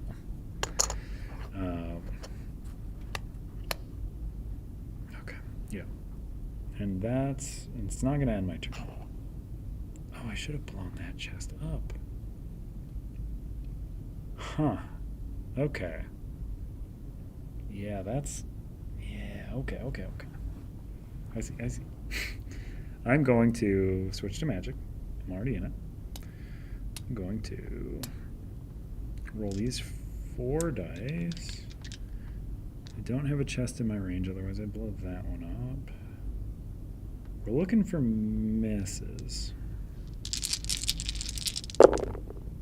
There's 2. That's good. That's really good, actually. So I gotta slot the misses right up front. I want that back first, and then that. I want this back. These are all great results. I have not dealt any damage, which is the part that's not great. But at the end of any turn, okay, perfect. This is so good. I'm not even joking. I'm up to 2 tenacity. My cooldown's filled. I can take another engage. I've used up my movement, though, so it would just be to place this defense, I think. So I will do that, though. I'm going to place this. Switch to defensive. I'm going to roll all 3. Heck, that's pretty dang good. These are going to pop in as shields. And then we're moving to the end of turn. At the end of any turn in which at least one adventurer is adjacent to an enemy, adventurers may spend a number of resistance token depending on the enemy level. So this is level 20. I'm going to spend 6 of my 11 resistance tokens. Bam. And then I'm going to make a social check, which is party size times 2. There's just one of me, so that's 2, which I have. This feller is now my feller. This is my friend. I'm going to track that with this little token.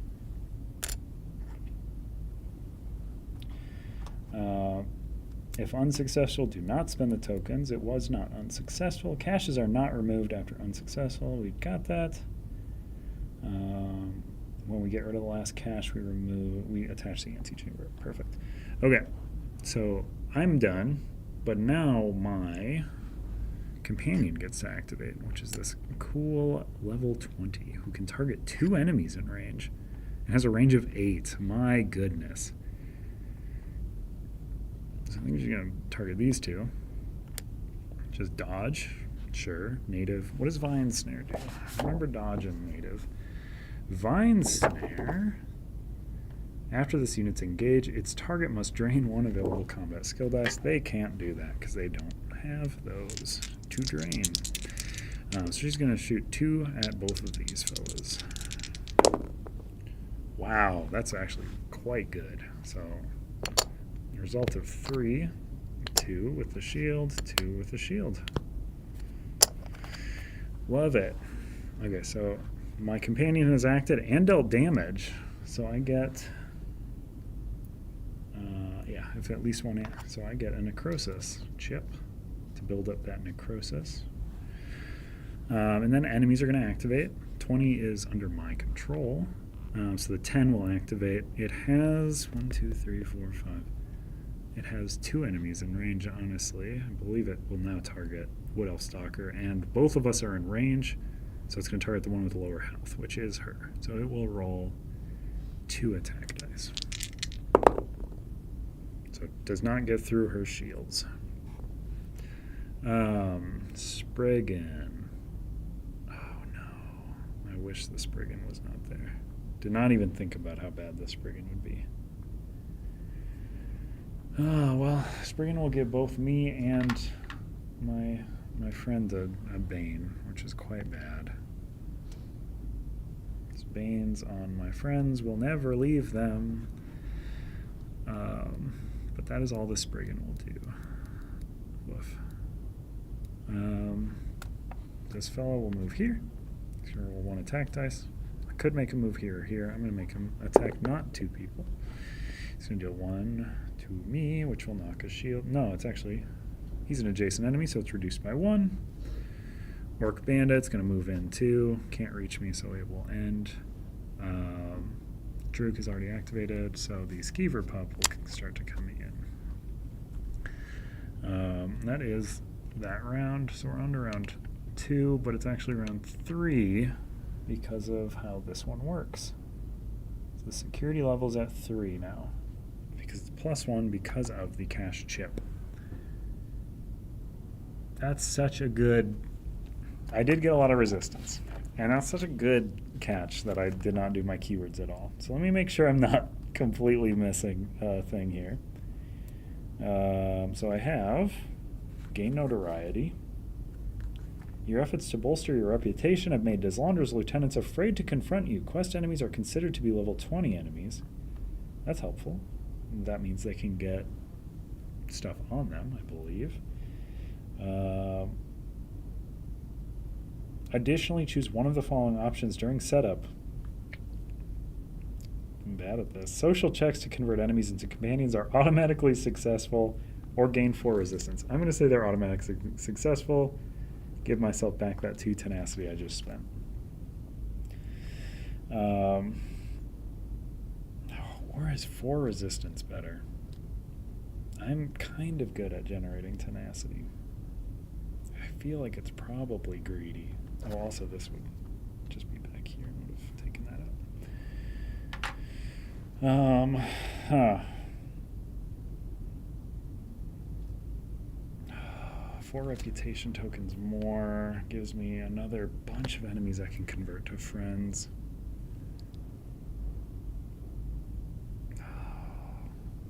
Well, now you gave me a bunch more options to think about, Sam. I'm going to read the other ones real quick here. Assassin's Wrath. But I'll gain ally douche cool. During your travels, you made a powerful ally of someone who has a vested interest in Deslander's demise. The quest unit associated with the keyword becomes a... Oh. Also important. Would have been another companion turn. So he here. Yeah, I'll just say he was. Yeah. Let me see here. Minor keywords. Oh, so these are the ones that are associated with this day. Okay. So that is all I had. But do I want to auto succeed? But I'll be so low on what else I can take in as my resistance fighters. But I can do it for free. 1, 2, 3, 4. Huh. I think I'll make it free, which will give me this 2 tenacity back. I'm just going to try and recruit a lot of people for free then. Okay. Enemy is... I'm just going to act as though Chief Douchecole just skipped his turn. Oh no, my computer's at low battery. Low battery. Can you grab my charger from the office corner? Your desk? Or, yeah, Amanda. Amanda has swapped in. I'm very out of it. You can keep it on the top down, though, because I'll just keep playing the turn out. Yeah, it's just plugged into the charger on my desk. Okay. All right, so we've done that. Assassin's Wrath is not going to take place right now. Gain Notoriety is doing the thing where I can treat quest units as regular units.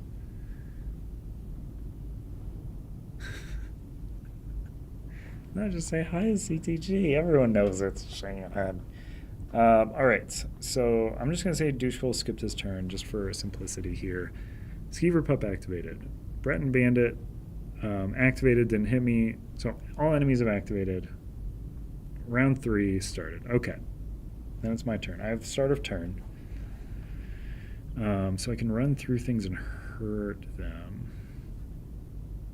I have 4 movement. Dodge, riposte 1. Huh. Gonna cool down this and this.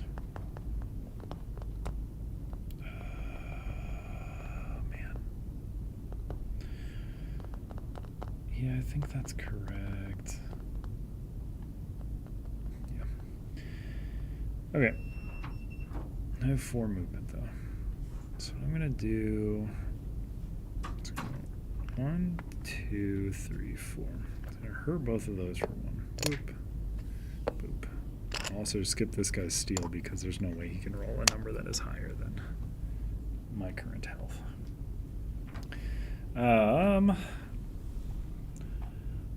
So I did my free movement. I'm doing this way because I want to... Oh, I have to end my turn next to it though. Okay, end of any turns.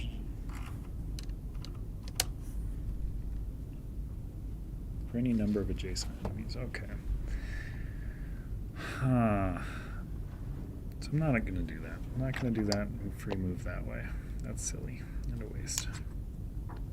Instead, I'm going to take my free movement and take it over here. 1, 2, 3, 4. My free movement. This Droog is so close. Alright. Just free movement there. Didn't deal any damage to nobody. Recover a bunch of dice. Boop, boop. These down. Oh, I forgot to take my true damage from my Bane status, which I don't love.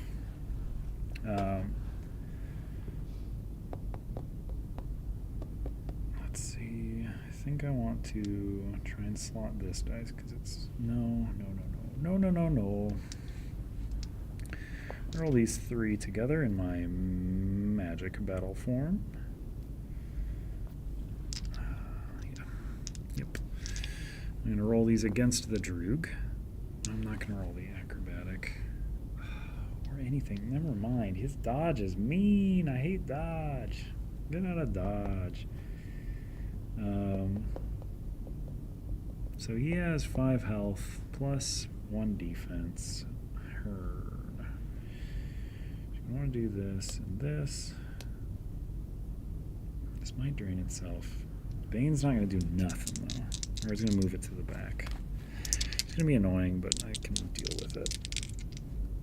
Target him with these in two-handed. And I'm not adding any other dice that don't deal damage, just in case. That's a miss.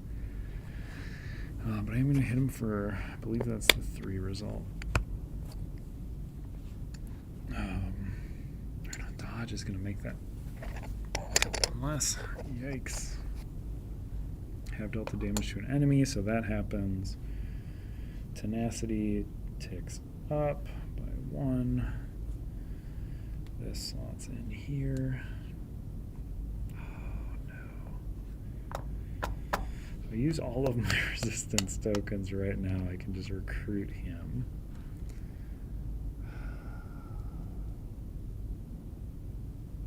No, that seems wrong. I've not done my move for the turn.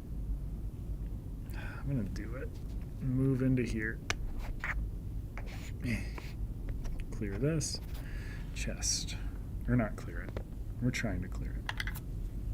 And a lockpick. 3, 3, 2, 1. I'm going to take a light fatigue to turn this 4 into a 3. I don't know if... No, I'm not.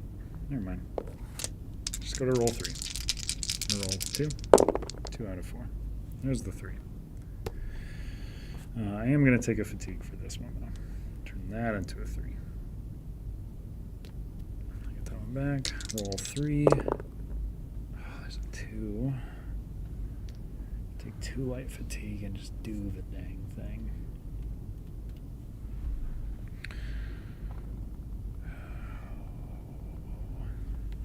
Let's go for it. Don't give me a 6. No, it's the worst one. Huh. How many? 1, 2, 3, 4, 5. This is a key thing to remember. You can turn a 1 into a 6 or a 6 into a 1. They do not roll around in the way that you would like them to. So I'll take 5 light fatigue to clear this. You get the Barbaric Hickory Shield. Deal 1 damage to an adjacent enemy for each combat skill die that was placed into an active slot this engage. Interesting. Way to bash people with your defense dice. That's pretty cool. I've already seen what it was, so I should not undo that. But boy, would I like to. That has been cleared. I should have gotten a Force Blight after the last one, too. There's a lot going on here. Force Blight, when you change battle forms, gain 1 light fatigue. Well, I will keep that in mind. So that's going to replace this Barbaric Hickory Shield. And then I believe Force Blight for the other one I did as well. You have 1 fewer town action. That's fine. I would have probably, I would have just spent it. If my things are free anyways, I would spend that to get rid of this when I gained it. And then I would gain the town action one, which is rough. Town action one stinks. That one's no good. I think I'm going to spend my 1 tenacity to... my health stack is absurd right now. I should not use bone armor. I'm fine. I'm fine. I've ended my turn. I'm not adjacent to enemies, so I cannot do a check, which is fine. Everything's fine. Quest units will activate. Chief Dushkul cannot gain a Bane. I want to gain the Spriggan because I want to be able to give things Banes. So I think I send him after the Droog. Because that just costs so much for me to interact with. So we're going to roll 3 attack dice against the Droog with Chief Dushkul there. Oh man, that's just not enough, sir. Oh, it's not any at all. Dealt damage reduced by 1 for each non-hitting. Riposte 1. Is riposte going to trigger from a... I mean, I should have also gotten riposted. Just missing stuff here. Each turn, the first time this unit is dealt damage by an adjacent opposing unit, this unit will deal damage back. Okay, he didn't deal damage. So he's fine. Got a dry throat. Grab some water real quick.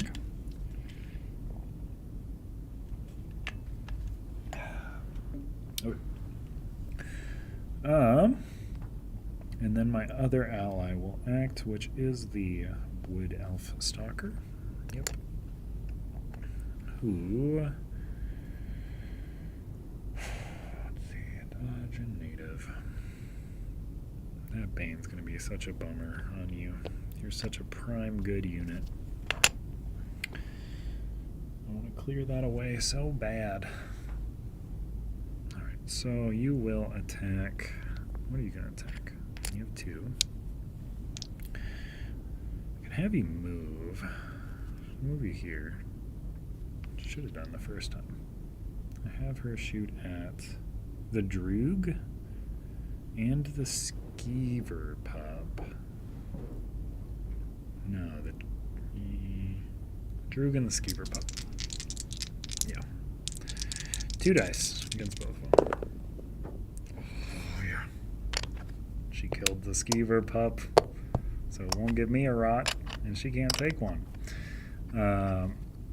That will deal 2 to the Droog, which is wonderful. She's not adjacent. She can't get reposted back. Quite good. Let's go. That's all my guys. So now it is on to their turns. 10 will act first. It has 6 range. It wants to go for lower health units. 1, 2, 3, 4, 5. 1, 2, 3, 4, 5. Okay, they're tied. I'm going to choose Chief Douchecool as the recipient of this attack. 3, my goodness. None of your effects will prevent this, so you take 2 because of your 1 shield. Pretty rough. Spriggan will activate. Does not have anyone in range, so it will move. Target these 2. Already has a Bane, cannot receive a Bane because it's a quest unit. Everyone else is going to start moving. Breton Bandit will move up. Rolls 1 attack against this Wood Elf Stalker. 1 damage, does not get past the 2 shields. Orc Bandit moves up, cannot target anything. On to round. Round ticks up normally now. Also, this is attached now. At the end of a round in which any companion is occupying Hex B. So this is attached. Bop, bop, bop, bop. There might be more enemy activations here. The antechamber has become attached when I completed that lockpick. I'm just missing the triggers. Surprising no one, it is not the correct move to play these back to back to back, but I certainly can do it. So the antechamber became attached. At the end of any round in which no caches remain. Oh, it's at the end of the round, so I'm perfectly good. This timing is correct. Because the round is ending right now and ticking up to 4. Attach the antechamber to the rest of the dungeon and deploy Big Bad Basri to Hex A. Hex A, Big Bad Basri. How do I set right here? You have so much health, Basri.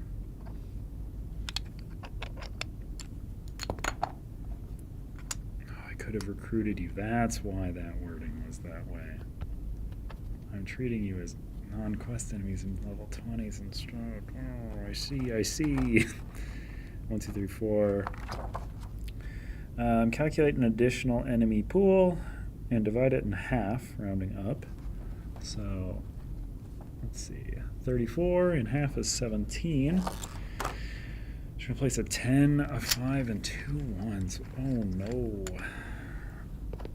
10. Nuts. 5. Oh no. 2 1s. Oh, why are all the ranged units coming out now? The mud crab. It's going to be there and there. Muddy just will not leave me alone. Take a hint. 3, 4, 5 on you. Oh man, this is some rough stuff here. 3, 4, 5, 6.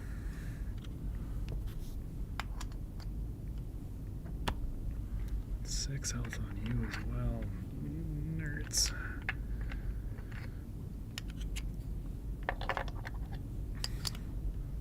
Ooh.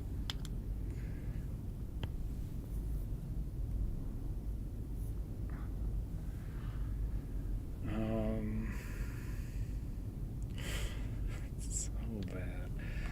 I should have saved up. I did not think about how that worked together.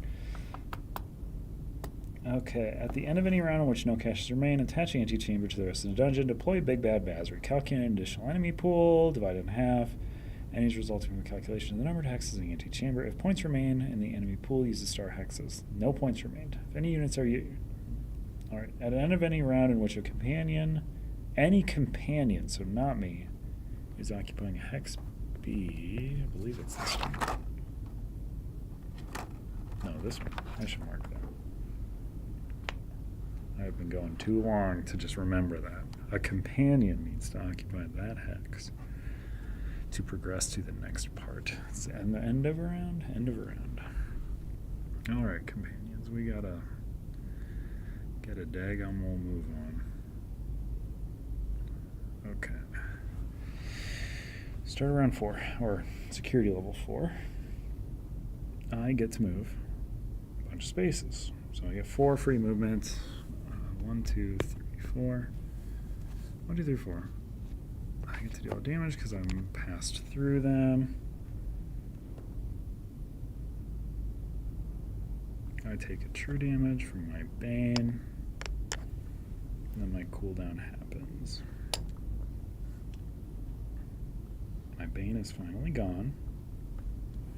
So I need to convince the Spriggan to join my party before it banes me once more.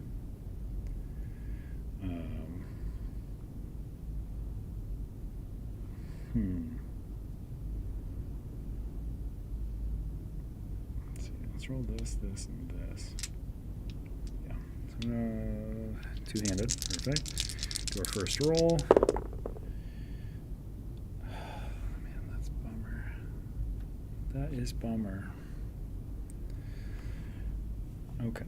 So I get a tenacity, which is good. I do want tenacity.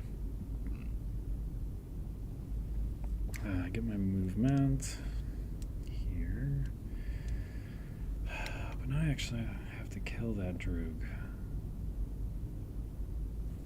Or Chief Douchegul should be able to do it. He's fine. I'm gonna move 1, 2, 3. We're gonna end adjacent to 2 enemies. So I can try to... I'm just gonna convince them to join me. Right? I'm gonna end after deploying enemies, blah blah blah blah. Enemy turn. Yeah, so I'm ending my turn. Done. Ending a turn. I am going to spend a resistance token, and I have the effect so I can just auto-succeed. So I'll give that to the Spriggan. I'll give that to the Breton Bandit, I suppose. I don't know if it's actually worth it for the Breton Bandit. No. I'll let you die. So I spent 1 resistance token. Crab's going to be so much more key to me. So that was my turn done. Now all of my many, many companions will act. So my quest unit will go first. So Douchegul, rolling 3 attack dice. Come on, man, 3. It's 3. Okay, you got him. Good job. Got the Droog. Let's place. Got a necrosis chip for that. Then my wood elf. Oh, Douchegul should probably start moving as well. My wood elf stalker will go next. I think I can activate them in whatever order, but I'm just activating by enemy level currently because I'm having a brain time. Let me see. So wood elf stalker has taken a damage. She's going to now roll how many again? 2 against 2 targets in range. Should be these 2. You got this, man. Alright, so 1, or a total of 2. So 1 there, 1 there. Hmm.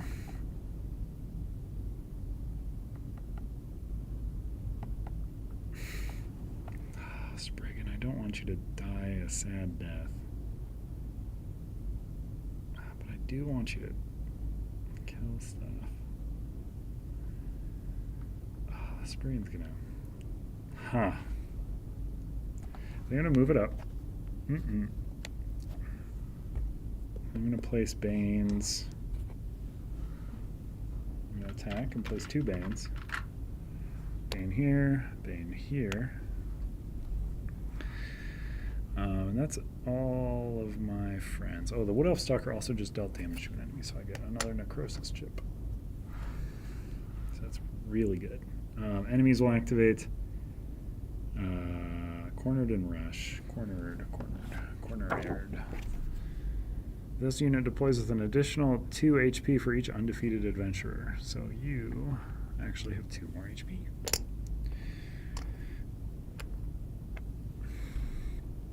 Alright, so Rush. So the quest units are going to go first. Bop, bop. Just going to get right up in that Spriggan's face and probably kill it. It has 1 defense. She has 3.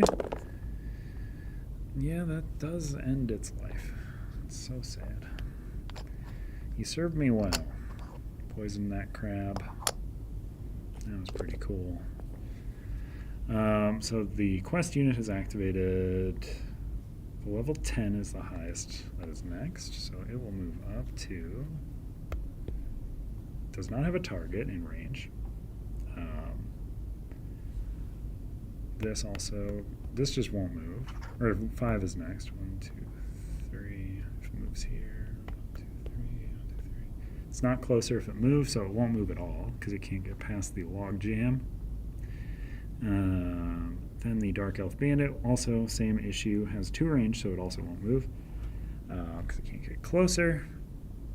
Then I'll just have the Breton Bandit move or act because he's poisoned, so he'll just take a damage and die.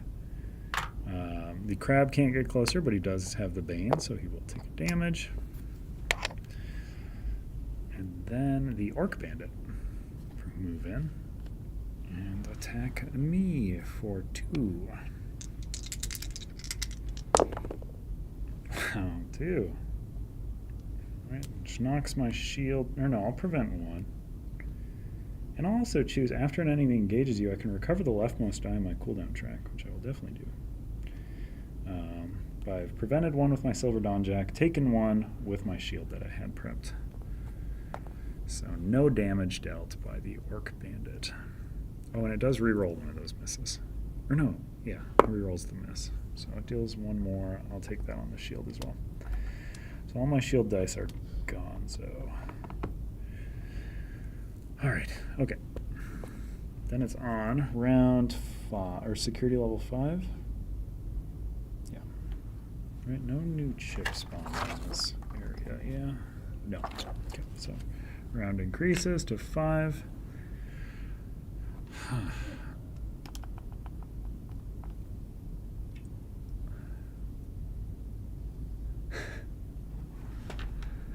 Yeah, this is definitely the part to avoid if you're trying to avoid spoilers. It is very filled with spoilers at this time. I need to end Big Bad Bazzery because I cannot recruit these people behind her until I do. So I have 4 free movement before I begin my turn. I can't really do anything with it. No, not really. So I'll just do a cooldown. I reserve the right to take 4 movement if it helps in any way, but I don't really drink or oil. I'll use 1 of it. 1 of the free movement to get up here.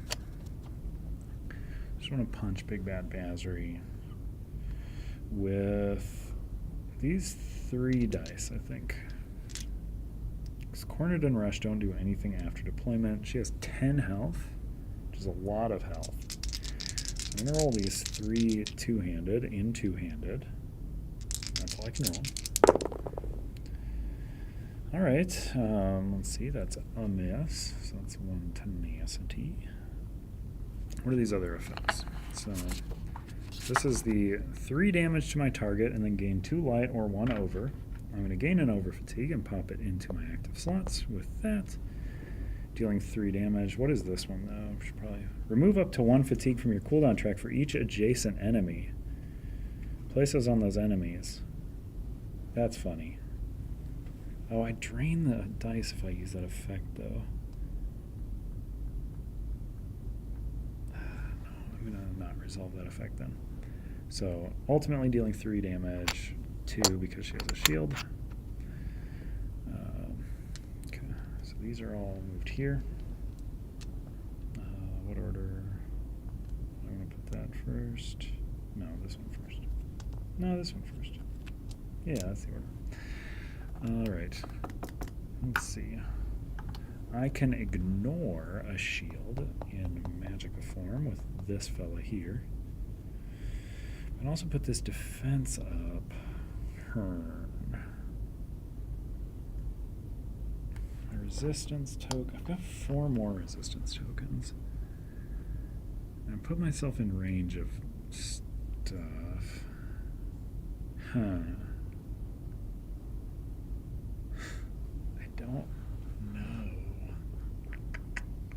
I did deal a damage, so I get a necrosis chip, which puts me up to 5. I'm quite close to blast bonesing, which I kind of want to do. Gain a light fatigue. These are always bad moves. I think I'm doing bad. Oh, no, never mind. I'm not going to do that.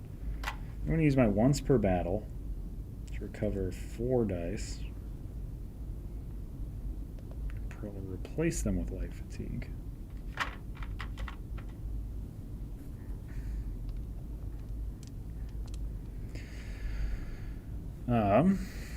Then I'm going to remain in two-handed, take an extra engage, and just roll these 2 once again against Basri. Come on. Okay, well,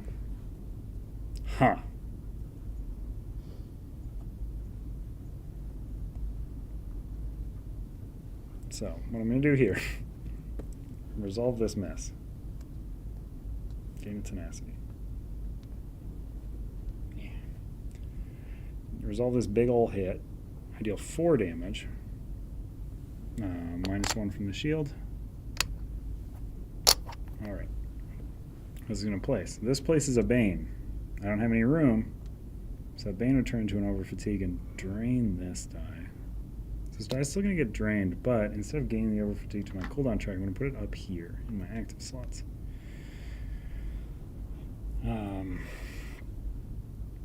Which is good. Oof. And then I'm going to end my turn. I don't know if that was good or bad. I still have movement. So I used free movement. I think I'm going to move 1, 2, 3. Because then at the I'm recruiting sacrifices basically. Because I'm going to spend 1 I'm going to before ending my turn, I'm going to spend necrosis to bone armor. So I'm very scared of dying. And I think my companions are going to fill this up. So I'm going to spend a resistance token to recruit this orc bandit. I believe in you, orc bandit. Now run in to block off damage from coming at me. So I'm going to send... I'm going to send Chief Douchecool here. Spend her here. She's going to attack, though. She has a range of 8.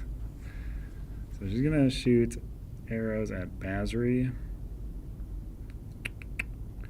Basri and who? Definitely Basri. And the Woodorc Marauder, I think. So she's going to roll 2 attack. Basri and Marauder. Just 1 to Basri. 1 to Marauder. And I gain 1 Necrosis chip from that. And then the bandit's going to come in. Yeah, the Orc Bandit. Roll 2 attack with aggressive. Okay, does 1. Necrosis. Companions. This is a very good endgame for the Necromancer. It's feeling good. Alright, so... Oh, and you would have taken Bane damage. It's a big bummer. Alright, so... Enemy turns. Big Bad Basri is going to punch the Orc Bandit. So you roll 3 attack dice. I want you to survive. And you do! You end up taking 1 damage. Alright. Then the 10 point will activate. Let's see. Alright. Ritual. So this is going to come up now because this can actually target things. Oh, yeah. Woof. This is rough. So at the end of this unit's turn, all allied units in sight are going to heal for 1. Oh, that's a lot of units. 1, 2, 3, 4. All allied. Gross. Heals this. It's going to heal this crab. And it's going to heal Basri. Ugh. And Intimidate is going to apply a fear status, which is going to blank the aggressive, which is annoying.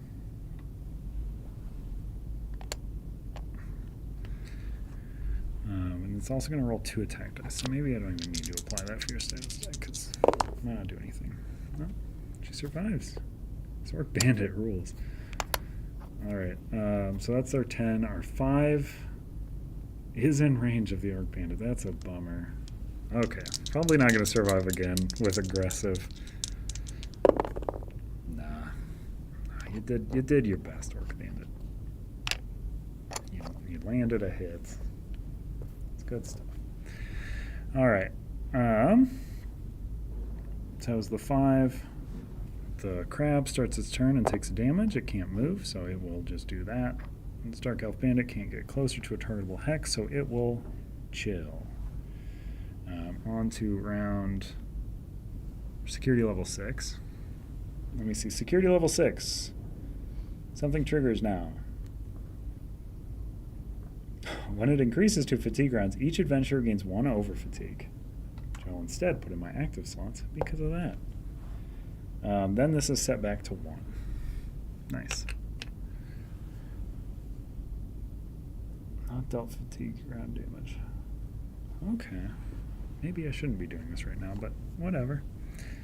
I hope I'm not going to get bit. This is day 1, so, you know, probably fine. 4 free movement is the name now. So I think I'm going to take my 4 free to get up here. It's only 3, but what else am I doing with that? 4th. Then my cooldown removes 4 light fatigue. Don't love that.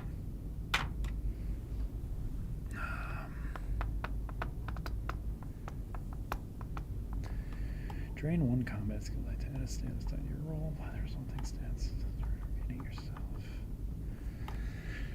Huh. Okay, so I want Big Bad Basri to be gone. This he's not dealing anything right now. Big Bad Basri still has 3 health and 1 shield. I want to recruit your friends, Basri. This is what I would like to do. I think what I'm gonna do. Let's take this and this and this, so I can roll all 3 of these at once. Switch to magic.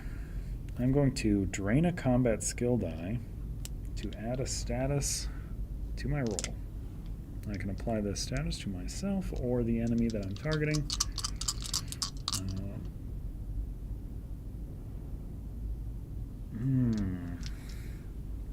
And I think I'm going to overtax this weapon as well to apply the second status die to an additional enemy or to another, or to myself. So please just don't roll 2 stealths is the thing. I'm targeting the Khajiit cultist. Okay. Oh, yeah, Khajiit cultist blind. Blind best. Khajiit and Mangle Fingers. I'm going to put on the Woodorc Marauder. The Khajiit cultist, 2 damage hit, nothing gets through the shields. No, I get to ignore defense because of the necrosis stack. So I can ignore both defense. I actually get through for 2. It's quite good. Dealt damage, so I get necrosis, which brings me up to... Is that a full stack? 2, 3, 6. Can't tell with these premium health. I have 6 necrosis. Alright, so this is going to go back here. Huh.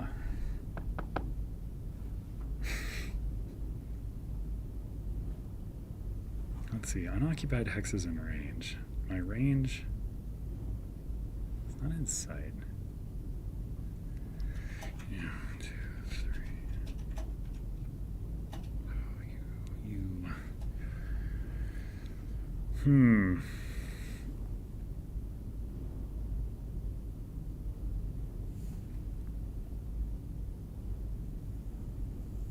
Interesting. I have a lot of choices right now. I'm gonna go. I can now move through enemies, so I'm gonna move 1, 2, 3. I can't end inside of an enemy. That's the only thing. I deal 2 damage to everything I passed through.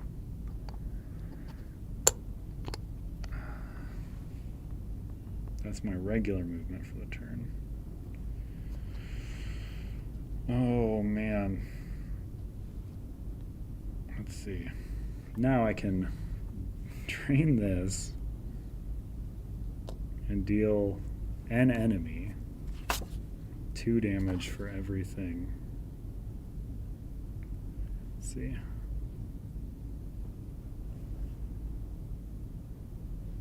Oh no, this is just... Oh, okay, this is not the big damage one. This one just makes these go back to the supply, but it doesn't drain itself. Yeah, okay. Much less of a big punch than I thought. But I'm ending my turn next to a bunch of fellers.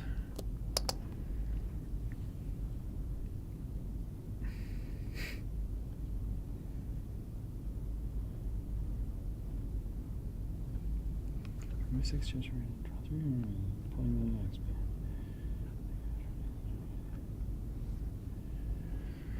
Two damage to each adjacent unit. Huh.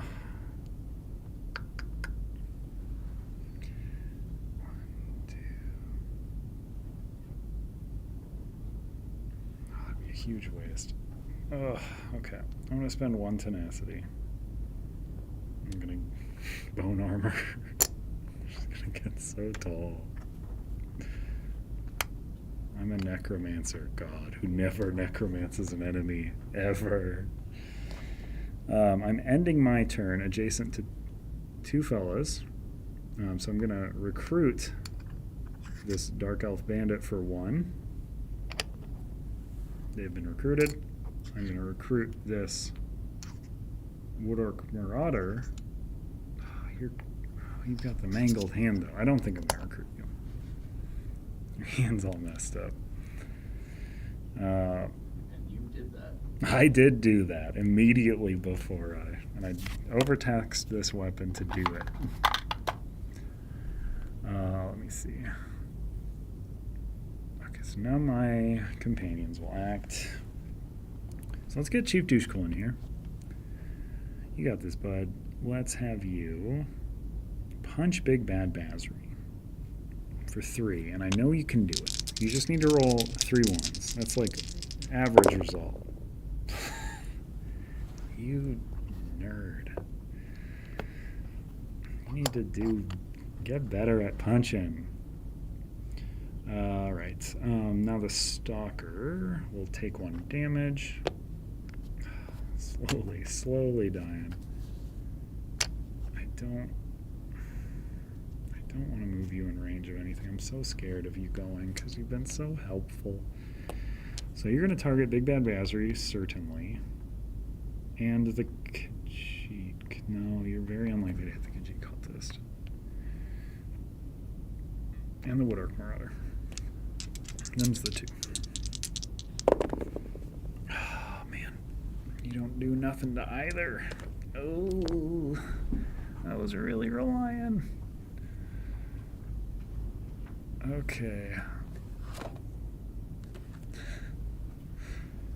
Now the Dark Elf Bandit will take a turn. Dark Elf Bandit is going to target Big Bad Bazzery. Please. Please, Dark Elf Bandit. How does this work? At the end of a round. Okay, I'm actually going to move you here. There we go. Because that will trigger the next part. Or no, here. 1, 2. That's the one that cares. I marked it for myself and immediately forgot still. Still going to attack Big Bad Bazzery. Hopefully not take her into the next part of the fight. Heck yeah. Out of there. Get out of there. One of my fellows has... Did Douchegul do any damage?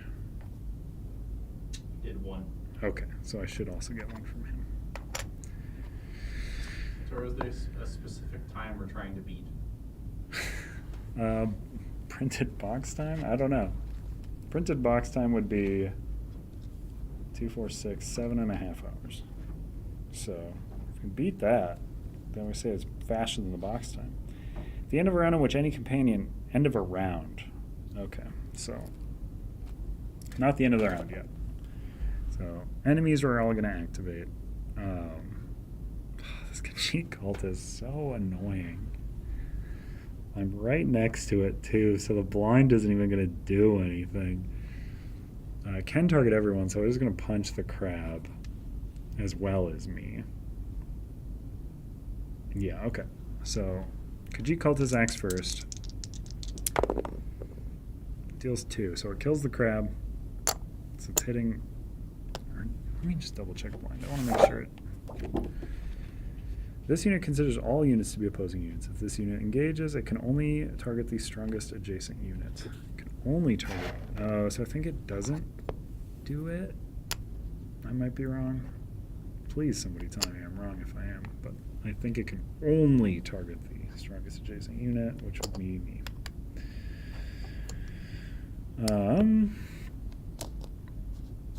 So that is the 10, and then he healed the crab instead of punching it, and then I think this guy's at full health. 1, 2, 3.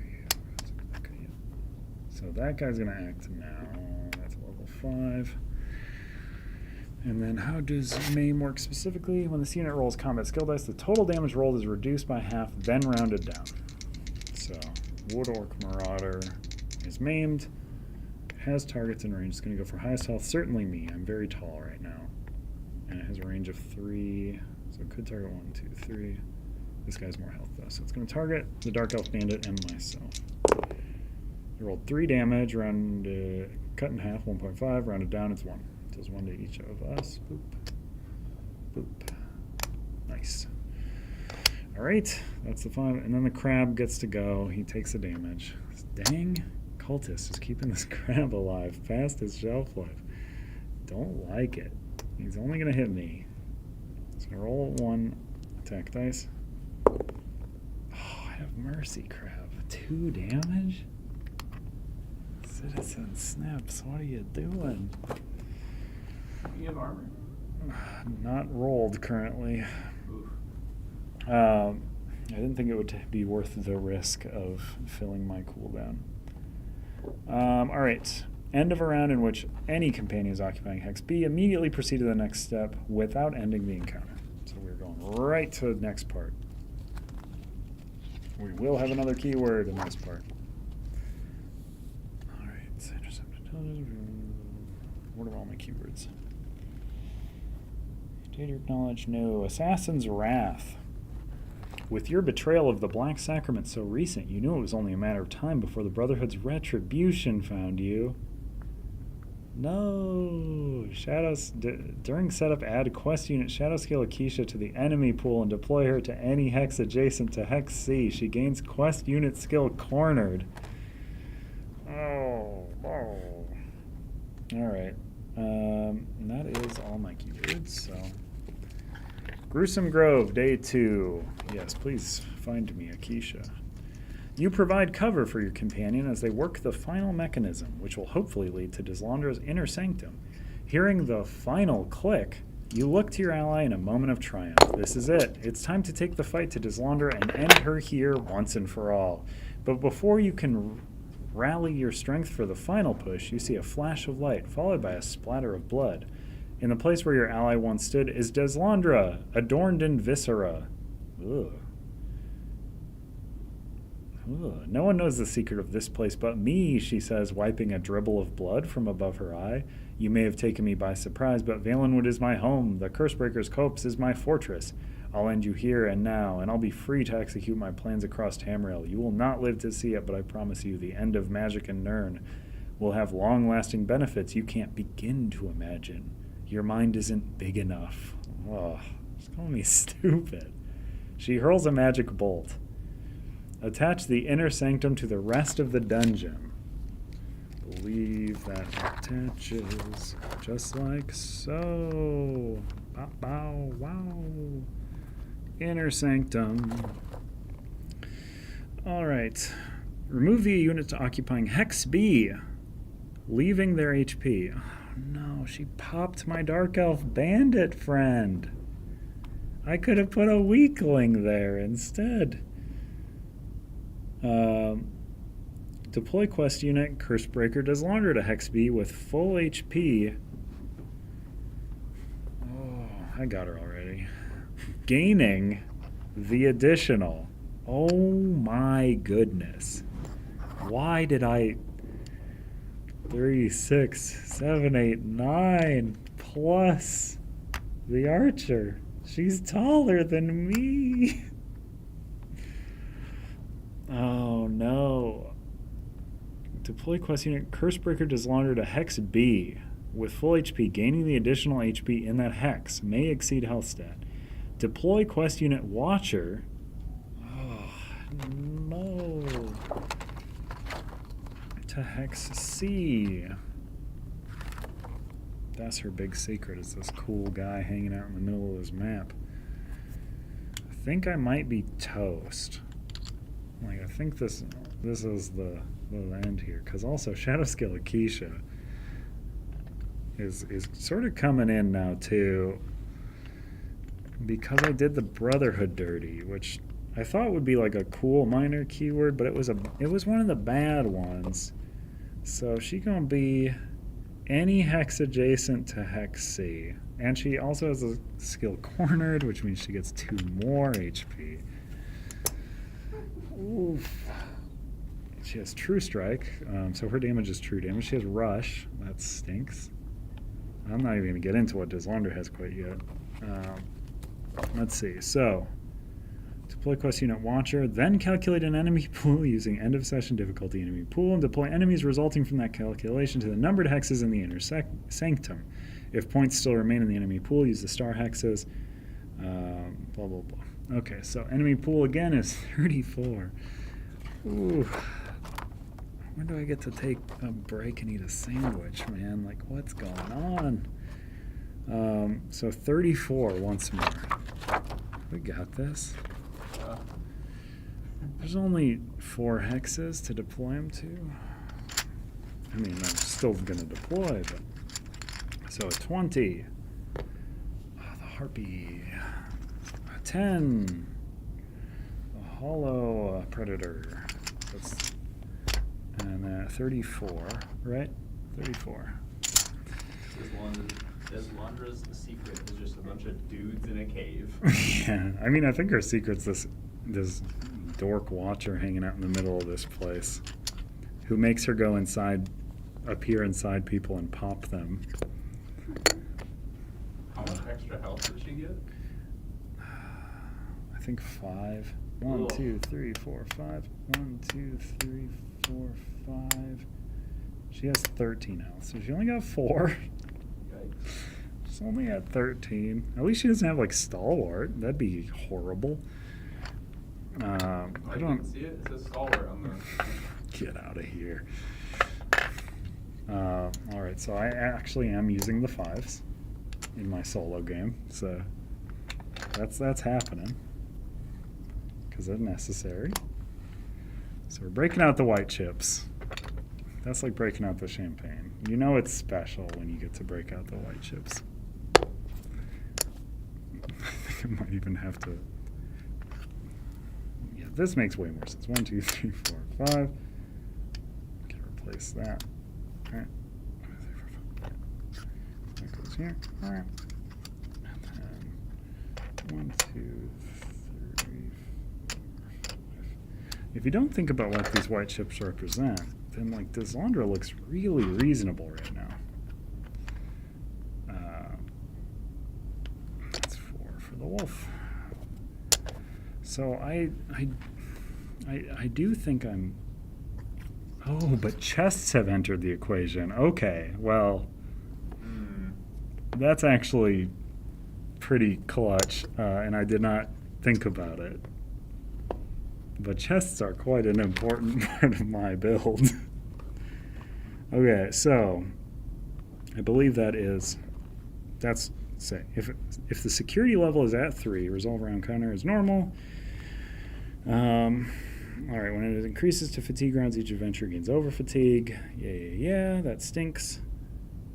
Oh, and each time I was being engaged, I kept preventing. I gotta pay attention to my stuff better.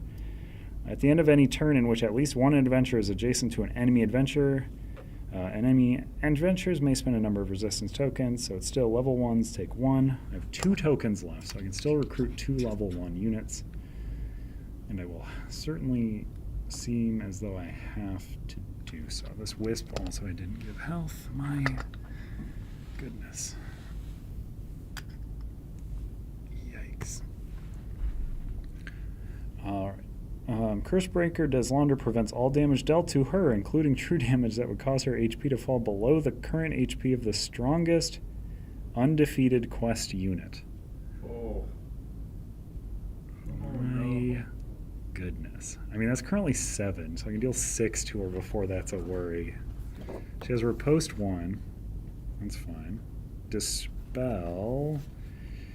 After this unit is engaged by an adventure in Magicka or by a Daedric unit, this unit deals party-sized true damage to the engaging unit, even if defeated. Dodge prevents damage. If I roll dice, I don't deal damage. All right, well, came in upon this at a perfect time, heading into round blue. Oh, no. Security. Okay. All right, so my go, I believe.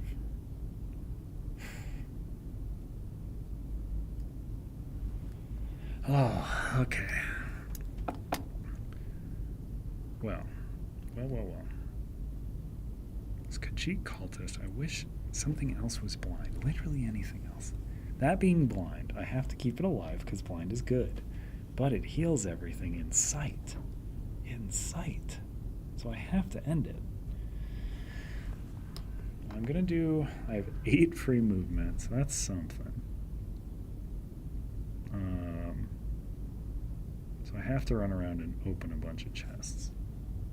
But then also blow them up. I need to find a way to...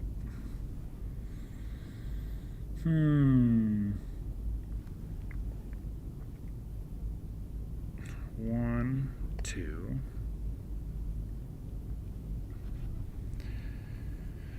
Ethereal. Let's use double damage. Okay. 2, 3, 4, 5, 6, 7. So 1 damage to you. Lockpick there. 1 damage to you. And somehow I took Deslandra with me. 1 damage to you. That's from my running through them. Alright. Mud crab down. Alright. So, then we have our cooldown. Oop. Get nothing particularly interesting back. These will all move down.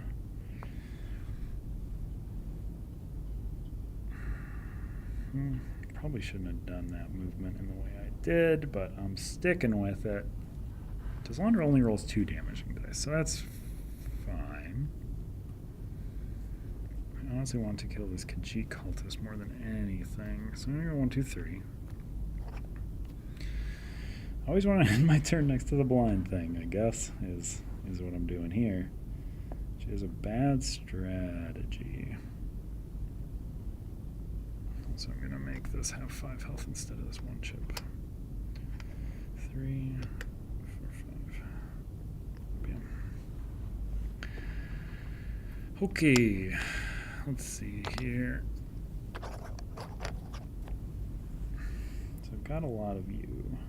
I need to get some more tenacity so I can blast bones. All of my dice are different forms, which is kind of a... Or not all of them, most of them. Okay. I'm going to move into 2 hands.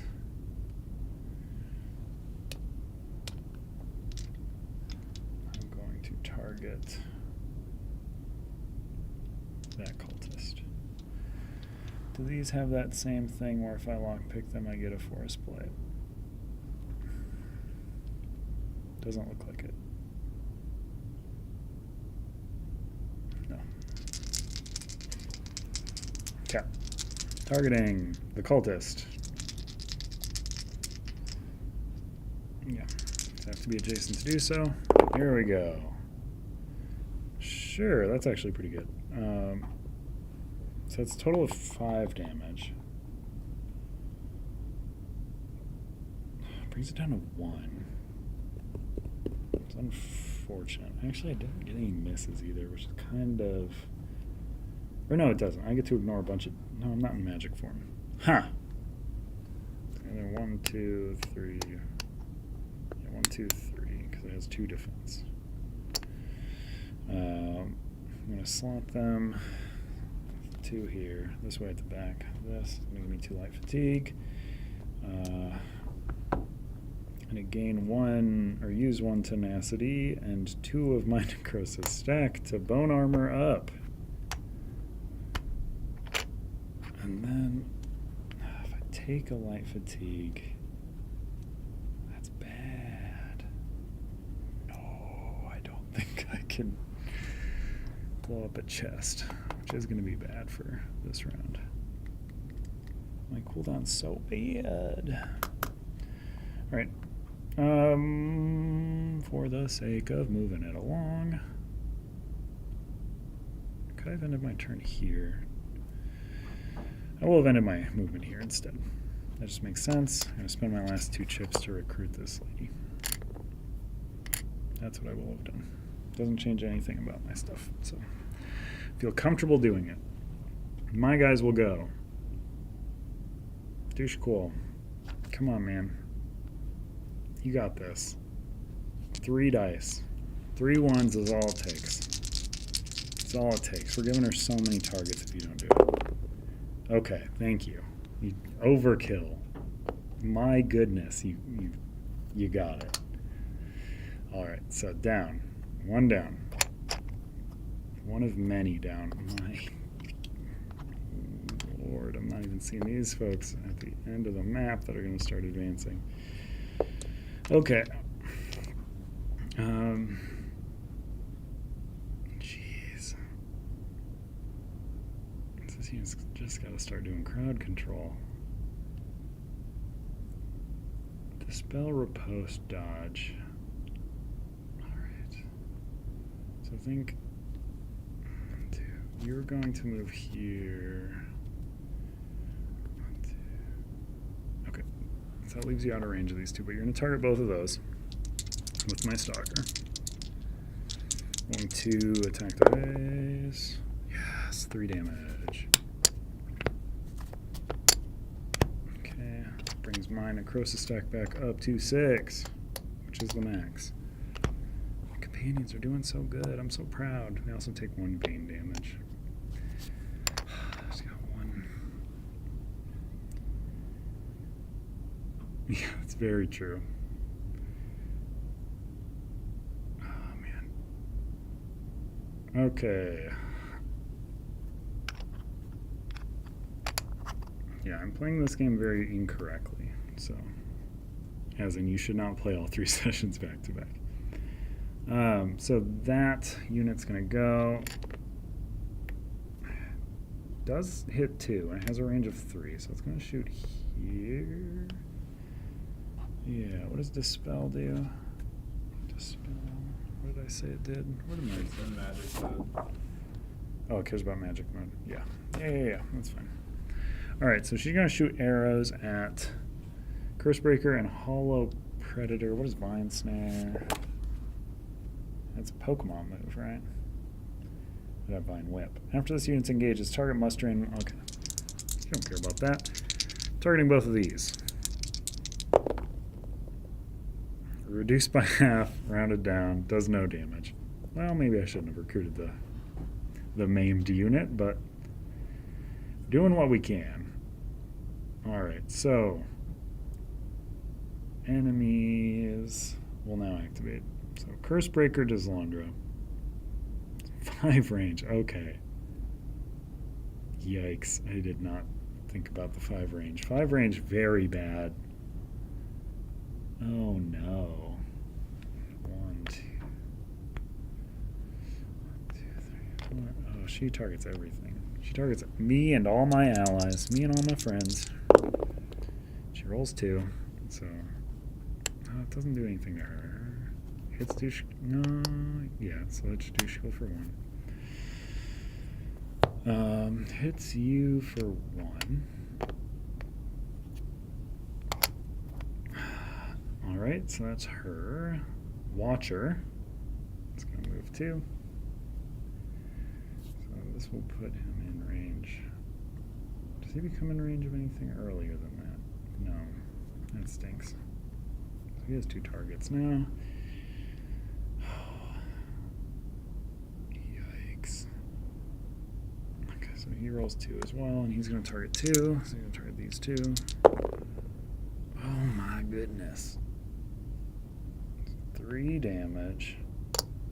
I need to roll my shield. I'm dying. You take 2. Yikes. Oh no.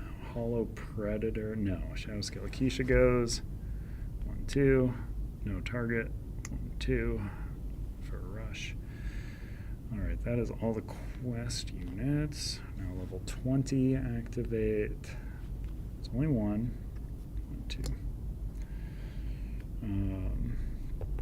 Level 1s we're not going to pay attention to right now. Level 10 right here will move, or has a range of 5. That guy.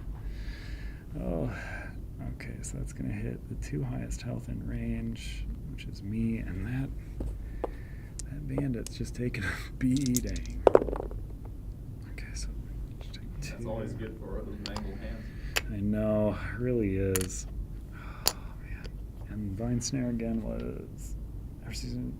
Mustering 1 available. I have no available combat skills, so that's perfect. Planned it that way, exactly. Also, did I do the necrotic? At the end of this unit, it deals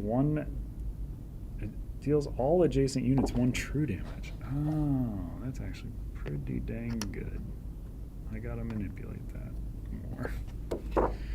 And restrain after these units move. All opposing units within 3 hexes of this unit are moved 1 hex closer if possible. I'm not going to calculate that one. I'll do that better next time. Alright, so that's the 20. 10s went. 1s, 5s? Okay, 1s. So, this, let's have you move. You have a range of 3. I think you go here, honestly. Or no, you don't even go there. You just stop here. Hit me. Can't hit anyone else, so that's good. You roll 1. give me 1 light fatigue. No. No.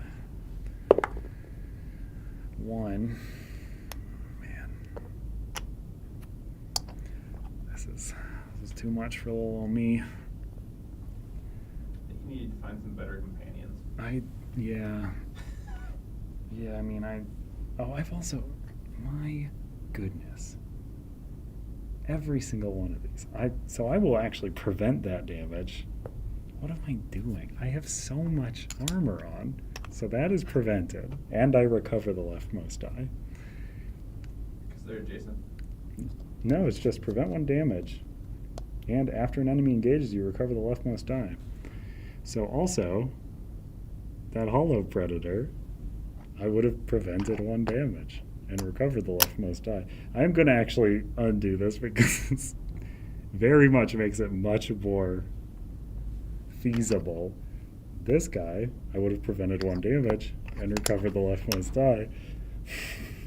So I've just played this on hard mode for no reason.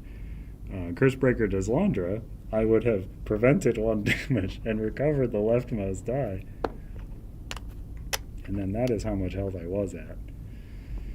Oh, I just forget my armors. Okay. Wisp, I believe, is the last one that's going to have targets. So it's going to move up. And it doesn't even move this full. No, it just moves there. It goes after the lowest health. So it's going to go after that fella for 2. Exactly ends their life. Well, I guess he took a tiny bit of heat off me, but ultimately you didn't deal a single point of damage. Alright, so that's all those level 1s. Now these guys move in. You smashed his hands with a hammer.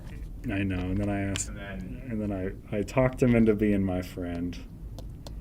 I'm a bad friend. I shouldn't smash my friend's hands with hammers. It's true. I shouldn't name them.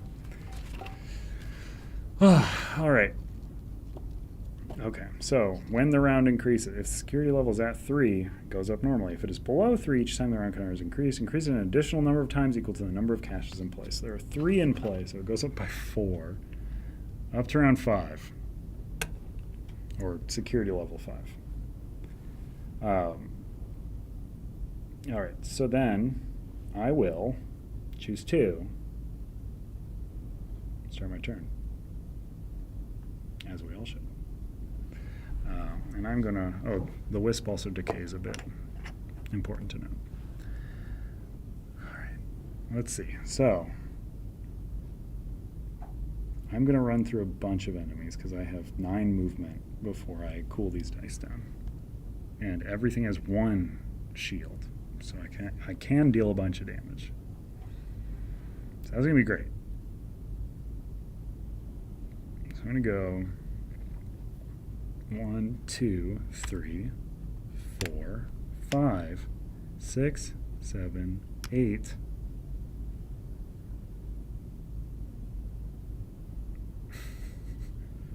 Nine. So 1 damage there. 1 damage there. Ethereal reduces that to 1, even though that only has 1 shield. Or 0 shields. 1 damage there. 1 damage there. 1 damage there. 1 damage there. It's so much damage. And still my necrosis stack is already full. So my cooldown. Bam. Important steps happening here. Okay. So that cache is in such a prime position for me to blow it up. And I do still have movement to get to that cache to decrease how much is going up.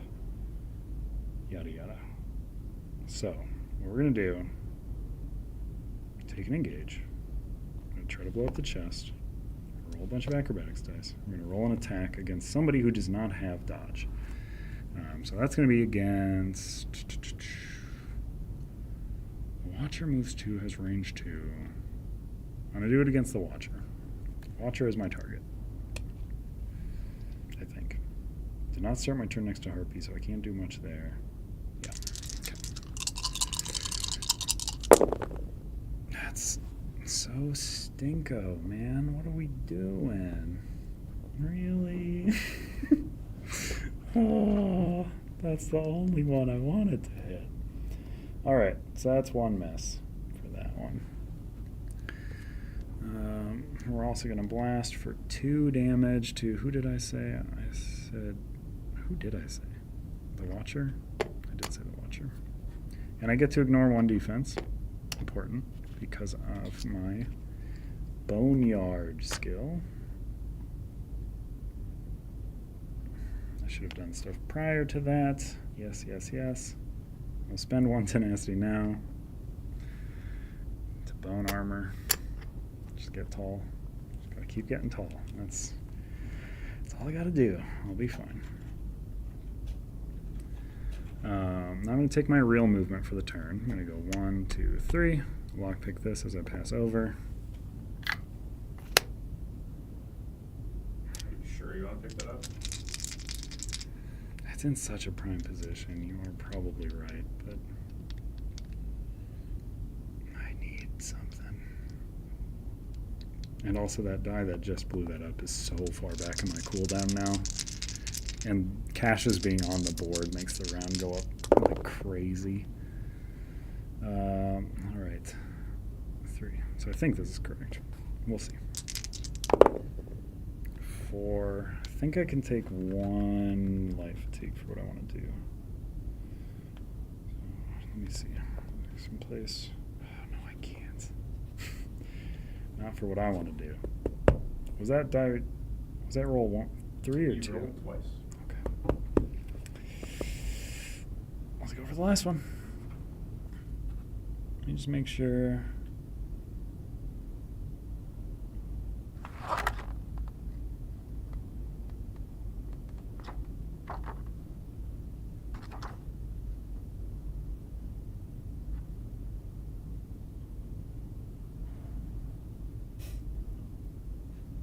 Just making sure.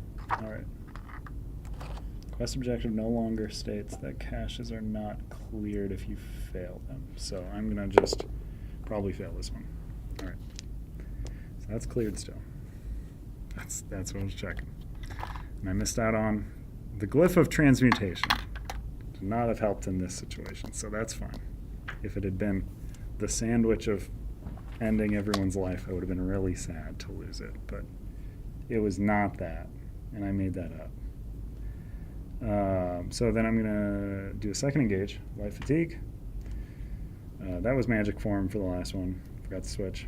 Two-handed is the form now. Targeting the Watcher with all these two-handed weapons.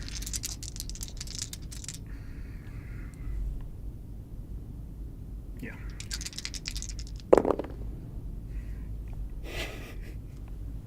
Why must you taunt me, game?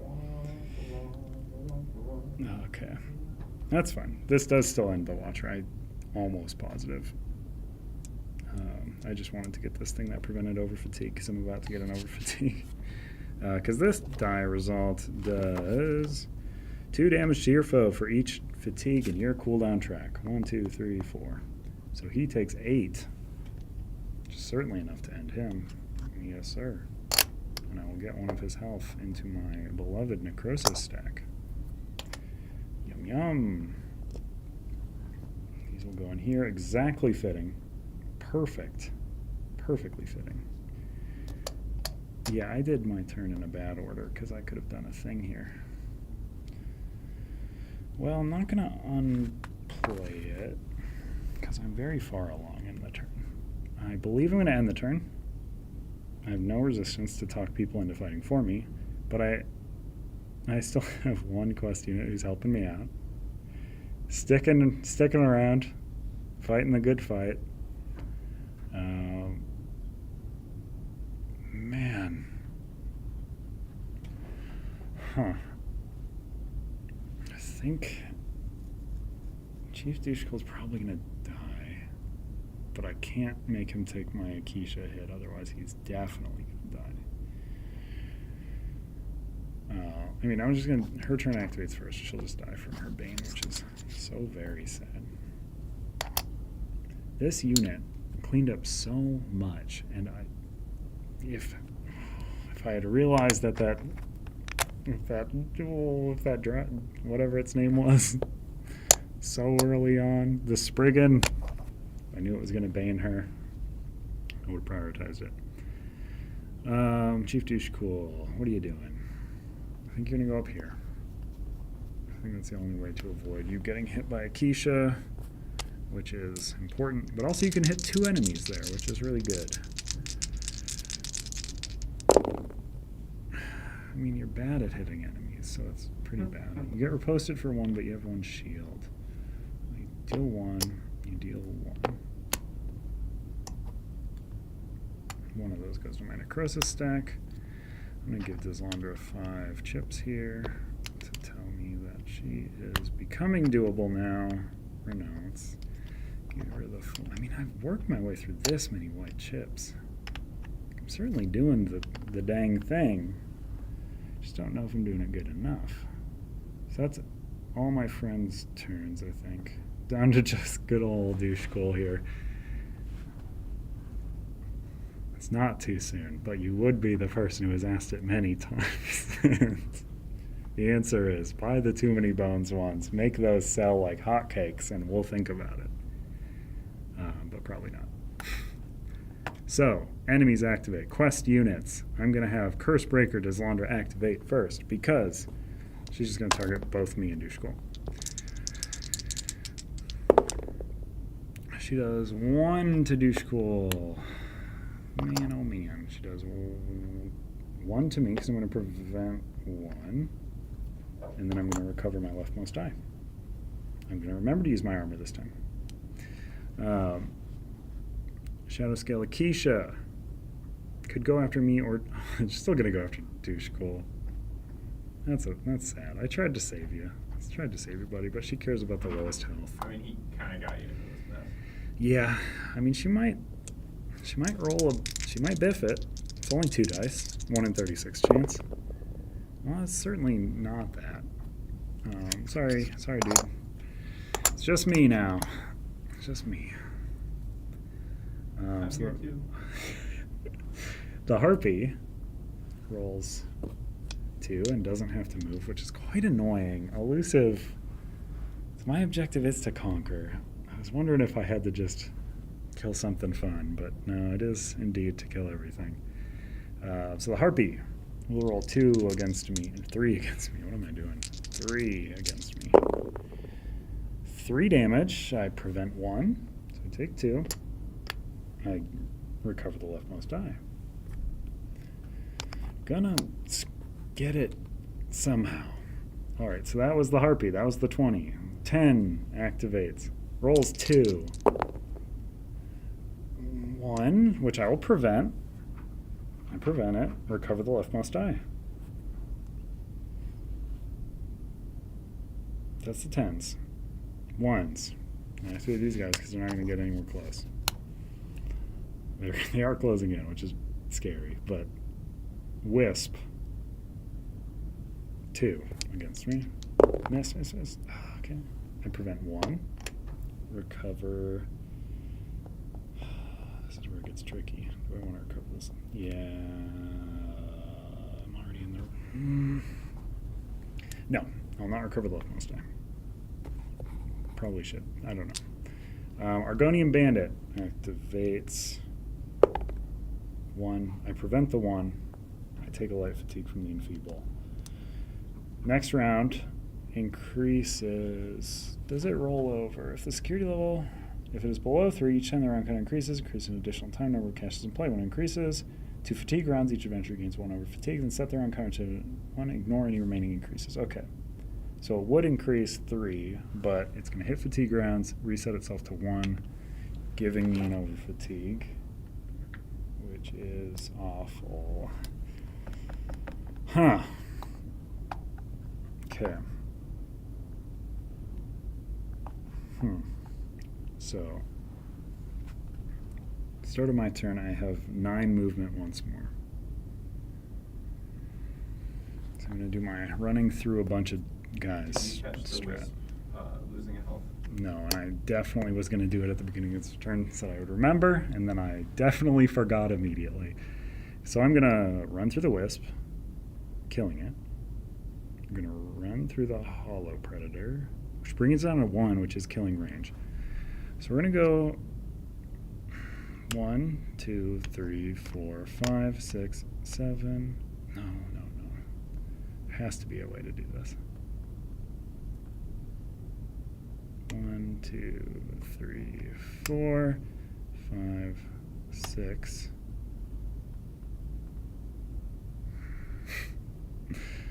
I don't think I can do all of them.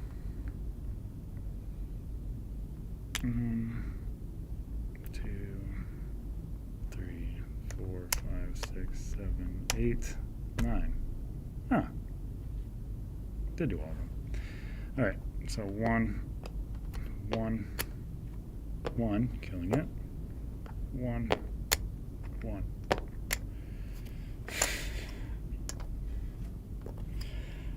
Oh, man. Okay. Cool down. Man, these acrobatic dice seemed so bad at the time. I was so upset to get them, but they've really been doing the whole dang thing on their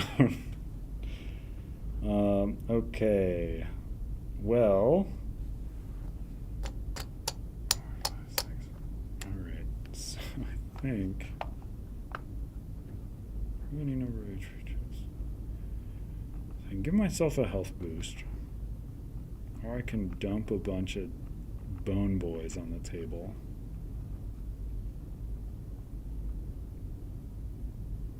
Which will do something.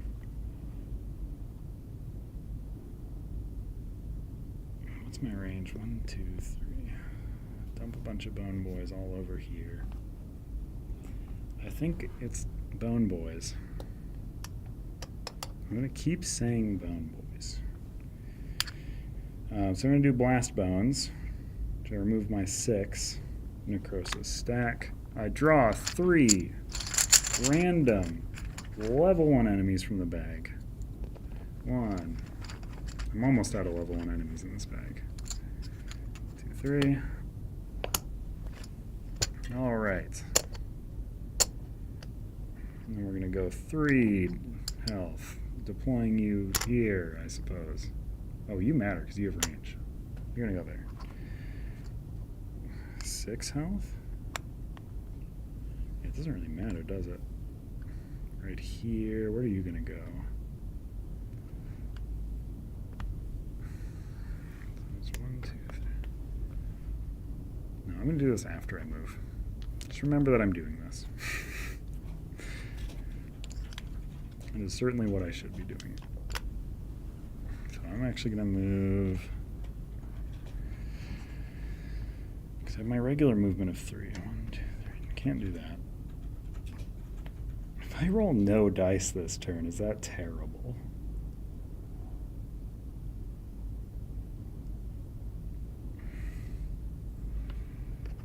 I could go 1, 2, 3.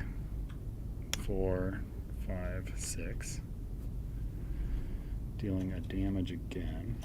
Doubling my movement, so I'm not rolling any dice. Dumping a bunch of bone boys in. Taking so many damage. Is it, though? It is. It certainly is.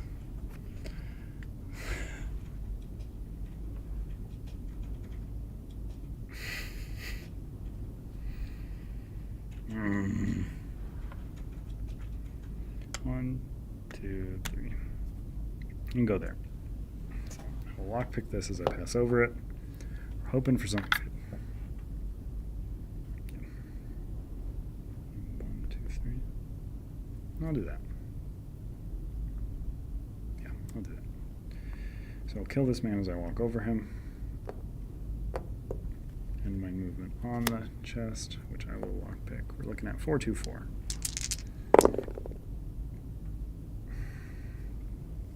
Man, I want that key digit locked in.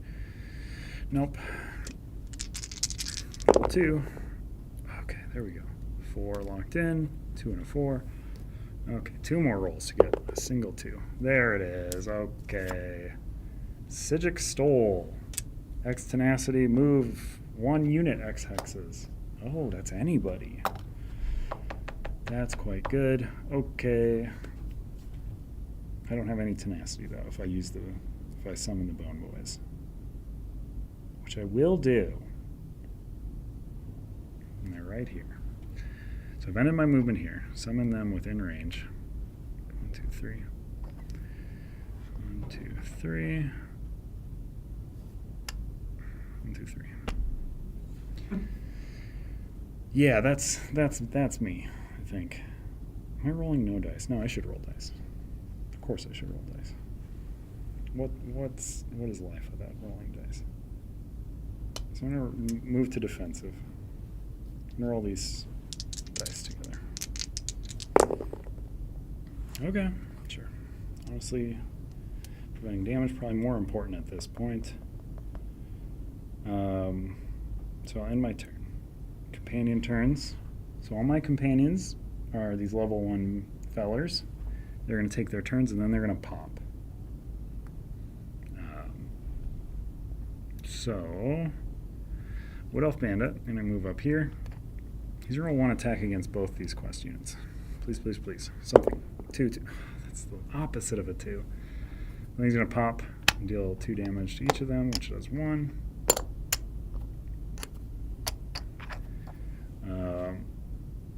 Khajiit Bandit has a range of 3. But it should move. Oh, no. No, Horvor is going to move first. Horvor. Move up there.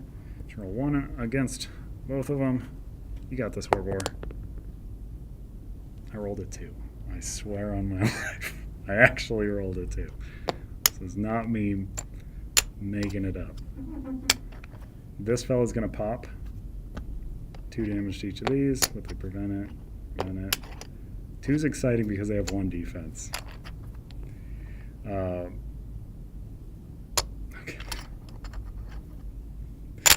Okay, these are also all dealing damage, so they deal damage once as their attack and the engage. Okay. They deal during your engage or the engage of a companion. Okay, so I don't think them popping counts, but them attacking does. Khajiit Bandit is going to move up here. It's going to target Deslandra and Shadow Scale. It's going to roll 2 dice. 2 2s. 2 2s. No, that's the opposite. Okay, she pops. 1 to Deslandra. Kills the Hollow Predator. No damage dealt during the engage. Okay.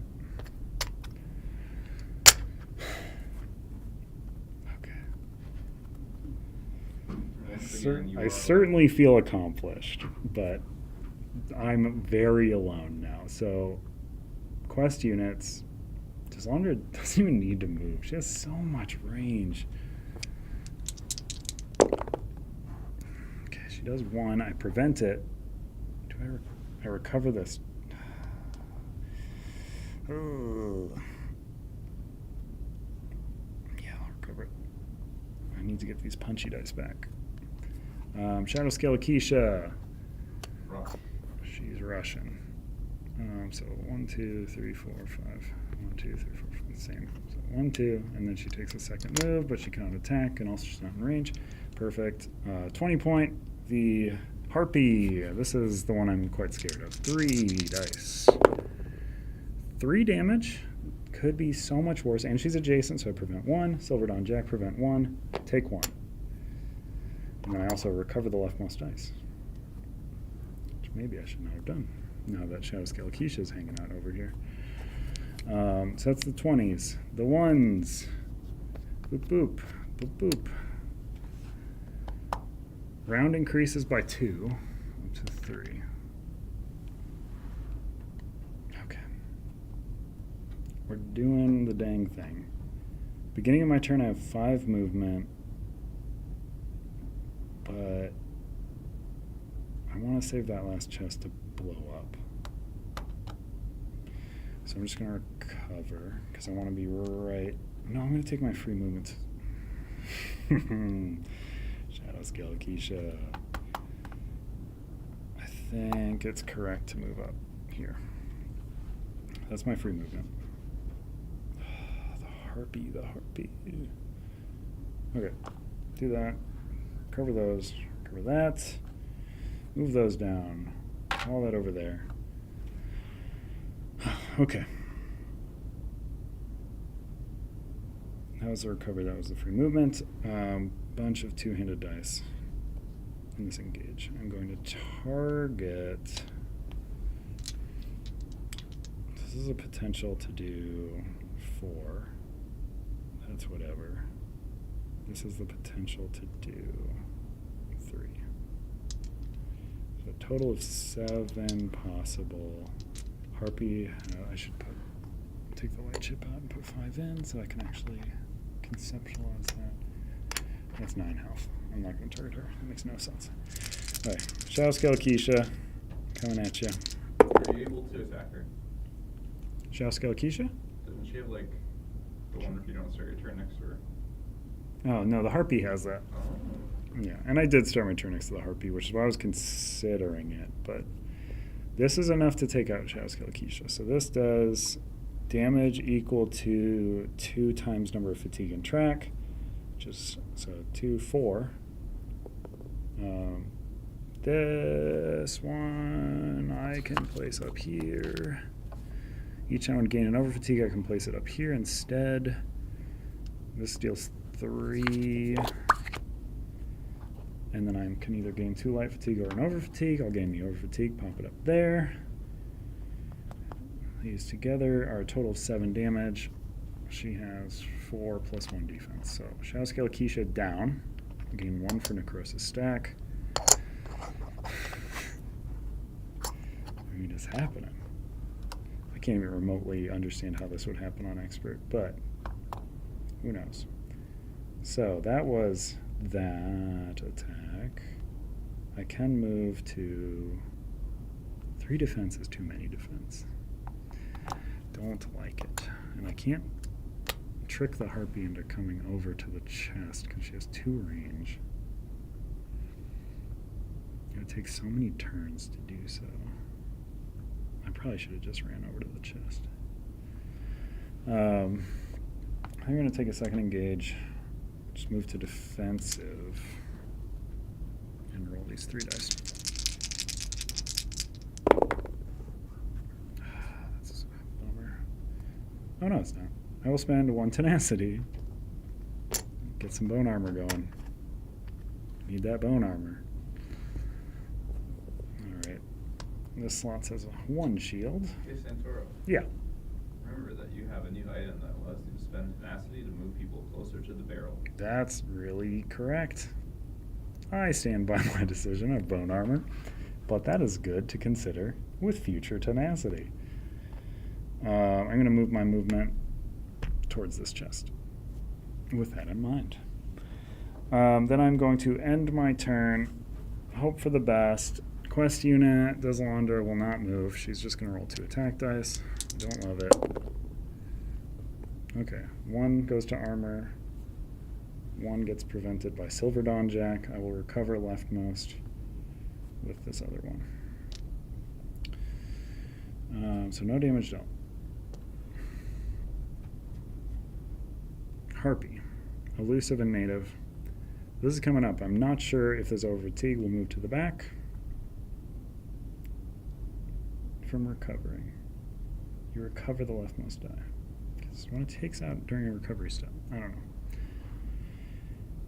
Either way, if there is a person who knows in the chat, Ryan such as probably Shannon or Ryan, I would presume it probably goes to the back. it is over fatigue. We'll roll 3.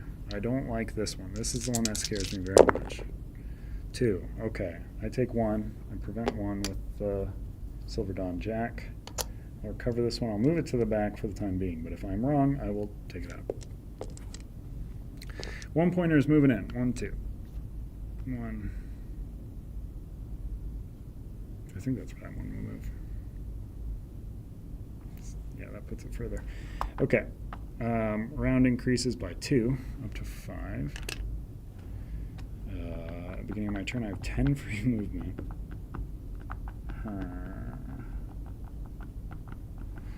Honestly, I just want to lockpick this thing. I can't get any enemies to it. Cursebreaker Dislaunder's never going to move to it. 5, 6, 7, 8, 9, 10. Sure. Clear this chip. We're going to lockpick. 6, 4, 5, 2. 6, lock it in. 2. There's a 1. Second roll. 4. Okay. Last roll. No, second to last roll. This is the last roll. 1 light fatigue seems fine. Is it fine? The many-hued bird feather. After any adventure, rolls speech skill dice. Well, that's certainly the item that is going to get discarded to pack size. Very good item, as evidenced by our last playthrough. Very bad right now. Huh. I did not start my turn next to the harpy. I have my cooldown. Move that. Remove that. These guys. Zoop. Normal movement. 1, 2, 3. 1, 2. I'm gonna just peck at Deslander from afar with this and this in my Magicka form. Remember that she has like the She has dodge. anti-mage stance or whatever. Oh, yeah, how does that one work? Dispel. After the unit is engaged by an adventure in Magicka, it deals 1 true damage. That's not a range one either. Huh. I will not do that. That is a good call. Instead, I will move to defensive and throw these 2 dice. Perfect. Prevent 2 damage from an adjacent unit. I think I might actually get this one. So Harvey's going to do nothing to me. Dislander's the only one doing it. Tenacity's not happening. This die is completely dead, so no chests left. Is there no other sides to that one? There's a miss, but all of its sides are chest bursters. Not the ones from Alien. All right, that's my turn, I think. Yeah, so enemies go Cursebreaker Dislandra. 2 dice against me.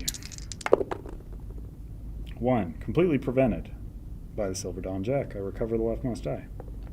Bam. Harpy, 3 against me.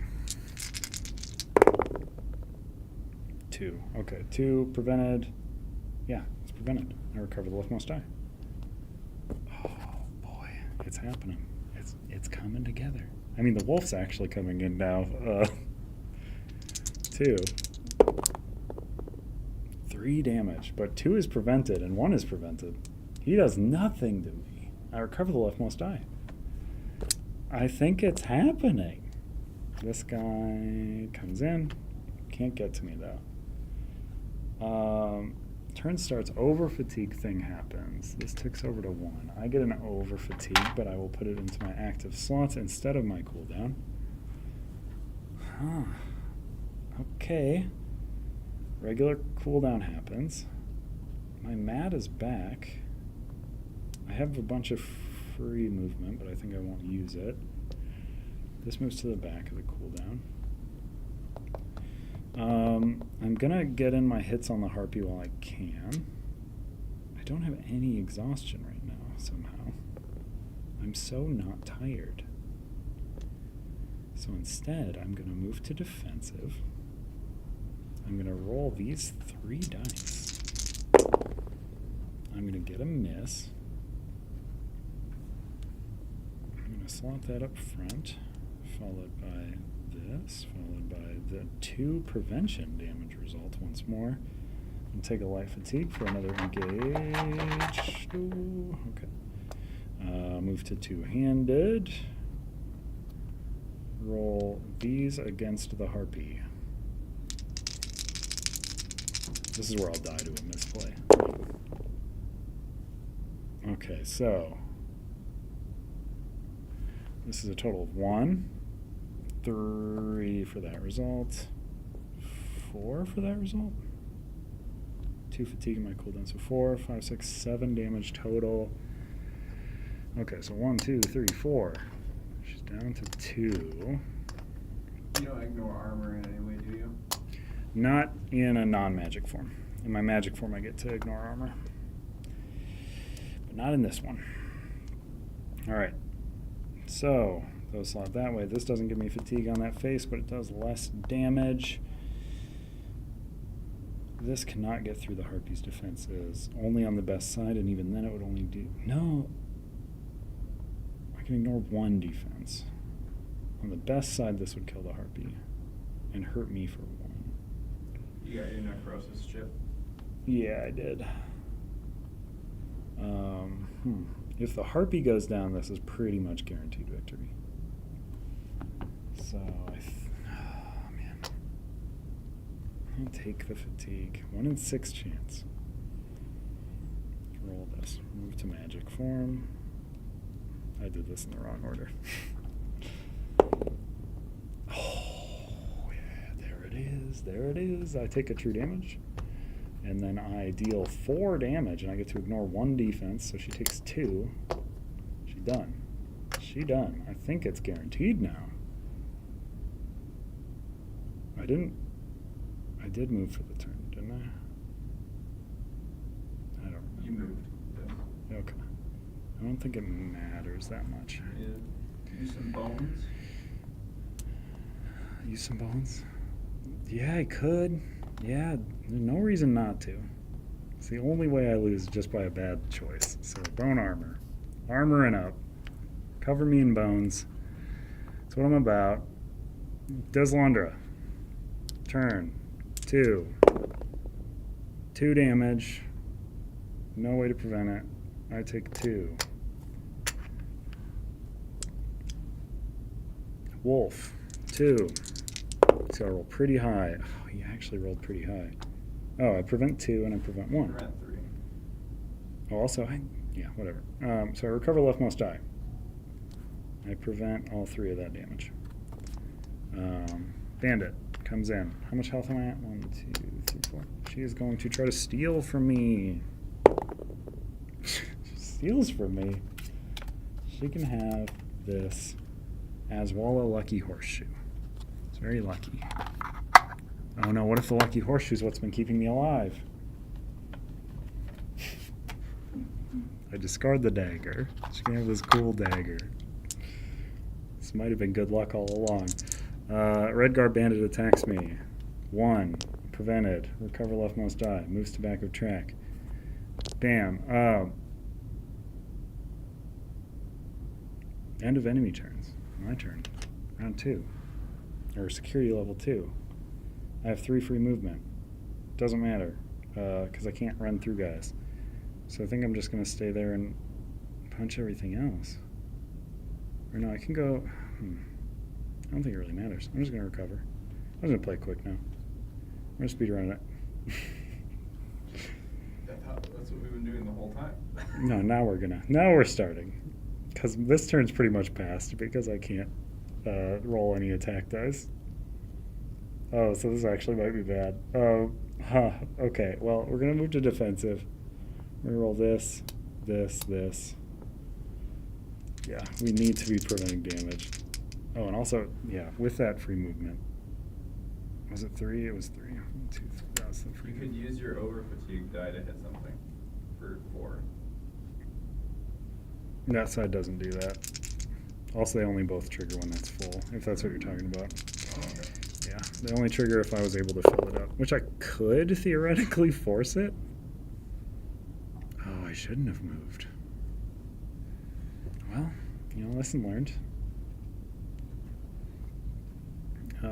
Okay, so we're gonna go like this and this. Okay. So let's see. Right now the wolf hits me. And that could be bad because I have no damage prevention. So I'm going to use 1 tenacity to move the wolf 1 away from me. Because then he doesn't... Yeah, okay. We're still good. We're still good. Deslandra goes 1, 2, 3, 4, 5. She can still hit me. Leave me alone. 2 damage. I prevent 1 with Silver Dawn, Jack. Recover leftmost die. Take 1. Oh, Red Guard Bandit. 1, 2. Wolf. 1, 2. Oh no. Okay. Next round, our security level ticks up. Okay. It's me. I have 5 free movement. So I'm gonna go 1, 2, 3, 4, 5. I mean, she can hit you from anywhere, so it doesn't matter. Exactly. But I've moved through 2 enemies, so I will get to heal for 2. Okay. Okay. And then I have my cooldown. Get this back. Get this back. Get this back. Alright. Oh no, my fatigue die is so weakened now because I recovered so many dice. Okay, so I'm gonna roll this Take against some more fatigue. against who? Well, that's why I'm rolling them in this bad order that I'm about to do. So I'm not gonna target Deslander with this. Deslander also honestly does more damage when I attack her than when I attack these guys. So I'm gonna attack the wolf. Target the wolf. Hit the wolf for 2. He dead. I get a necrosis chip. Slot this. Love to see it. Take my movement for the turn. Move 2. I gain a health, passing through an enemy. Okay. And then we take a fatigue to move to 2-handed. This might be such a bad strategy. I'll take a fatigue to take an engage. Take a fatigue to take an engage. Take a fatigue to take an engage. Take a fatigue to take an engage. 3. You're able to do that without rolling anything? Mm-hmm. Oh, man. Mm-hmm. It's typically stupid. Alright, send the roll. I don't know if that's good. I have to roll a... It's a 50-50. Well, that ain't it. And those are all placed at the back. Huh. Okay, well, you know, that's fine. This still does 4 damage. I gain an over fatigue here. And then this immediately exhausts as soon as that's filled. How does this resolve? So this is going to resolve last. So 4 damage total to her. So she's going to take 1, 2, 3. Or no, she's going to take 1 less because of dodge. And 1 die did not deal damage. So she takes 2, which is a bummer. From these. That gave me the over fatigue, which I placed there. So I believe what's going to happen there is this would happen. This would get placed. And then this would have to drain. So I might as well actually use its effect as it's draining. Which is remove up to 1 fatigue from your cooldown for each adjacent enemy, which is 1. Place 1 of the remove fatigue on each of those enemies. Those enemies cannot target you. This is removed at the end. It's not a status, so I believe I can place it on a quest unit. Could be wrong. I don't think I am, though. So that's drained. That is the end of my turn. Deslander activates. She's now adjacent, which doesn't matter because that's not the result I've rolled. 3 damage. Prevent 1. Take 2. I recover the leftmost die. Yikes. Okay. Bandit coming in. Oh no. Round or security level 4. Beginning of turn. I can move 8. 1, 2, 3, 4. Gain 2 health back. 1, 2, 3, 4. Up to 6. Recover 4. Boop. A boop boop.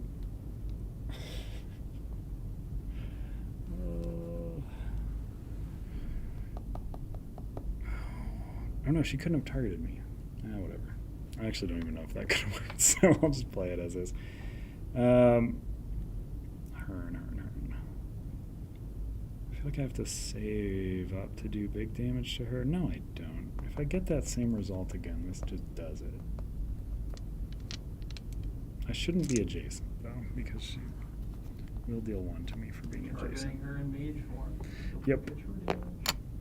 True damage. Okay. So that's why I didn't want to be adjacent, though, is because I don't want to double up on the damage she's dealing to me. That's the face. That's the daggum face. That's the one. 1 true damage to myself. 4 damage to her. 1, 2, 3. Done. Get out of here. Oh, the final boss is left. The final boss, Red Guard Bandit. Here it comes. Been All pulling the right. strings the whole time. Enemies activated. Red Guard Bandit comes in to settle the day. 1 die. Prevented. Recover leftmost die. My turn starts. Run through for free. Deal a damage. Recover 4. Roll this. 2 damage. Actually doesn't do it. I do get a necrosis chip. Back of line. Oh, that was also round 5, I suppose. Enemy turns. They roll. Combat. I take 1 and prevent 1. Recover leftmost. That thing happens. I gain an over fatigue. Beginning of turn. Run through. Kill. Conquered. Is it time? That's time. What do you gotta read? I mean, it's epilogue, but Alright, 7 hours and 19 minutes. yeah. Let's see. I'm being texted. I think my ride wants to leave desperately. Okay, no. Okay, we're good. We're good. Endgame Gruesome Grove epilogue. Deslandra is defeated. Out of respect for the Green Pact, you do not destroy the Cursebreaker's copse, as the Grot Oak is still alive. Instead, you painstakingly clear the fortress of its dangerous artifacts, as well as any incriminating evidence against you. As you prepare to depart, you pause for a moment, considering leaving an anonymous note linking Deslandra to the many criminal enterprises she undertook to make her dream of a magic-free Tamriel a reality. Ultimately, however, you think better of it. Who would it serve? Deslandra cared deeply for Valenwood and, in her own way, her every fellow Tamrielian. Even though she was misguided as to the best way to help them, you will let her be remembered for her striving for the public good, and you promise yourself to try to do the same, at least until the next adventure comes calling. That's the end of it. I did it. If I missed something or messed something up, that's fine. But I think I actually did it. I think I did do it. And it was very hard. And it felt very bad, like it was going to not happen most of the time. But that's the best kind of game. If you like this, there is a link below. Pick up your own copy, give it a pre-order. If you like this live stream, make sure to give this live stream a like, and give the channel a follow for when we do this again in any way. I don't know if we'll do this again. This is very long. I'm seeing a big no, but I don't know. I think Salem wants to jump in. All right. Thank you so much for tuning in. Make sure to follow the channel. Give this video a like if you liked this. Pre-order the game if this looked fun. And if it looked like you could have done it in a less arduous way, let me know. 4-player speedrun, absolutely not. We're not going to play for 16 hours straight or whatever amount of time. It wouldn't take that long, but printed box time leads me to believe it would be pretty long. And this was pretty close to printed box time, which I beat, by the way. 7 hours and 30 minutes. Yep, beat the printed box time by 11 minutes. 11 minutes. Yep. So we'll be back tomorrow to cut that time down even more. Absolute joke. Complete joke. I got such a look. We're working on a streaming schedule, so look for that in the future on our socials. That'll give you a link to what's coming up in the future. But we're going to be doing some Hoplo and some Roth are the next things to show you all those things. 5 hours. We could cut it down to 5 hours. If we got it down to 5 hours, I would just not talk. I would just if I had absolutely not talked, I think this would have gone so much faster. Also, if I got like sleep ahead of time, maybe that'd been good too. You'd all, I mean, if you just like skipped cutscenes, right? If you skipped all the dialogue and like reading. Oh yeah. That's the thing. novels, We did basically watch every cinematic in our speed run. So if we skipped any flavor text, but that's such a disservice to the writer and the IP and Elder Scrolls, which we love. Thanks again for watching. I am gonna end this now because Yeah. I should have left over an hour ago. But Bye.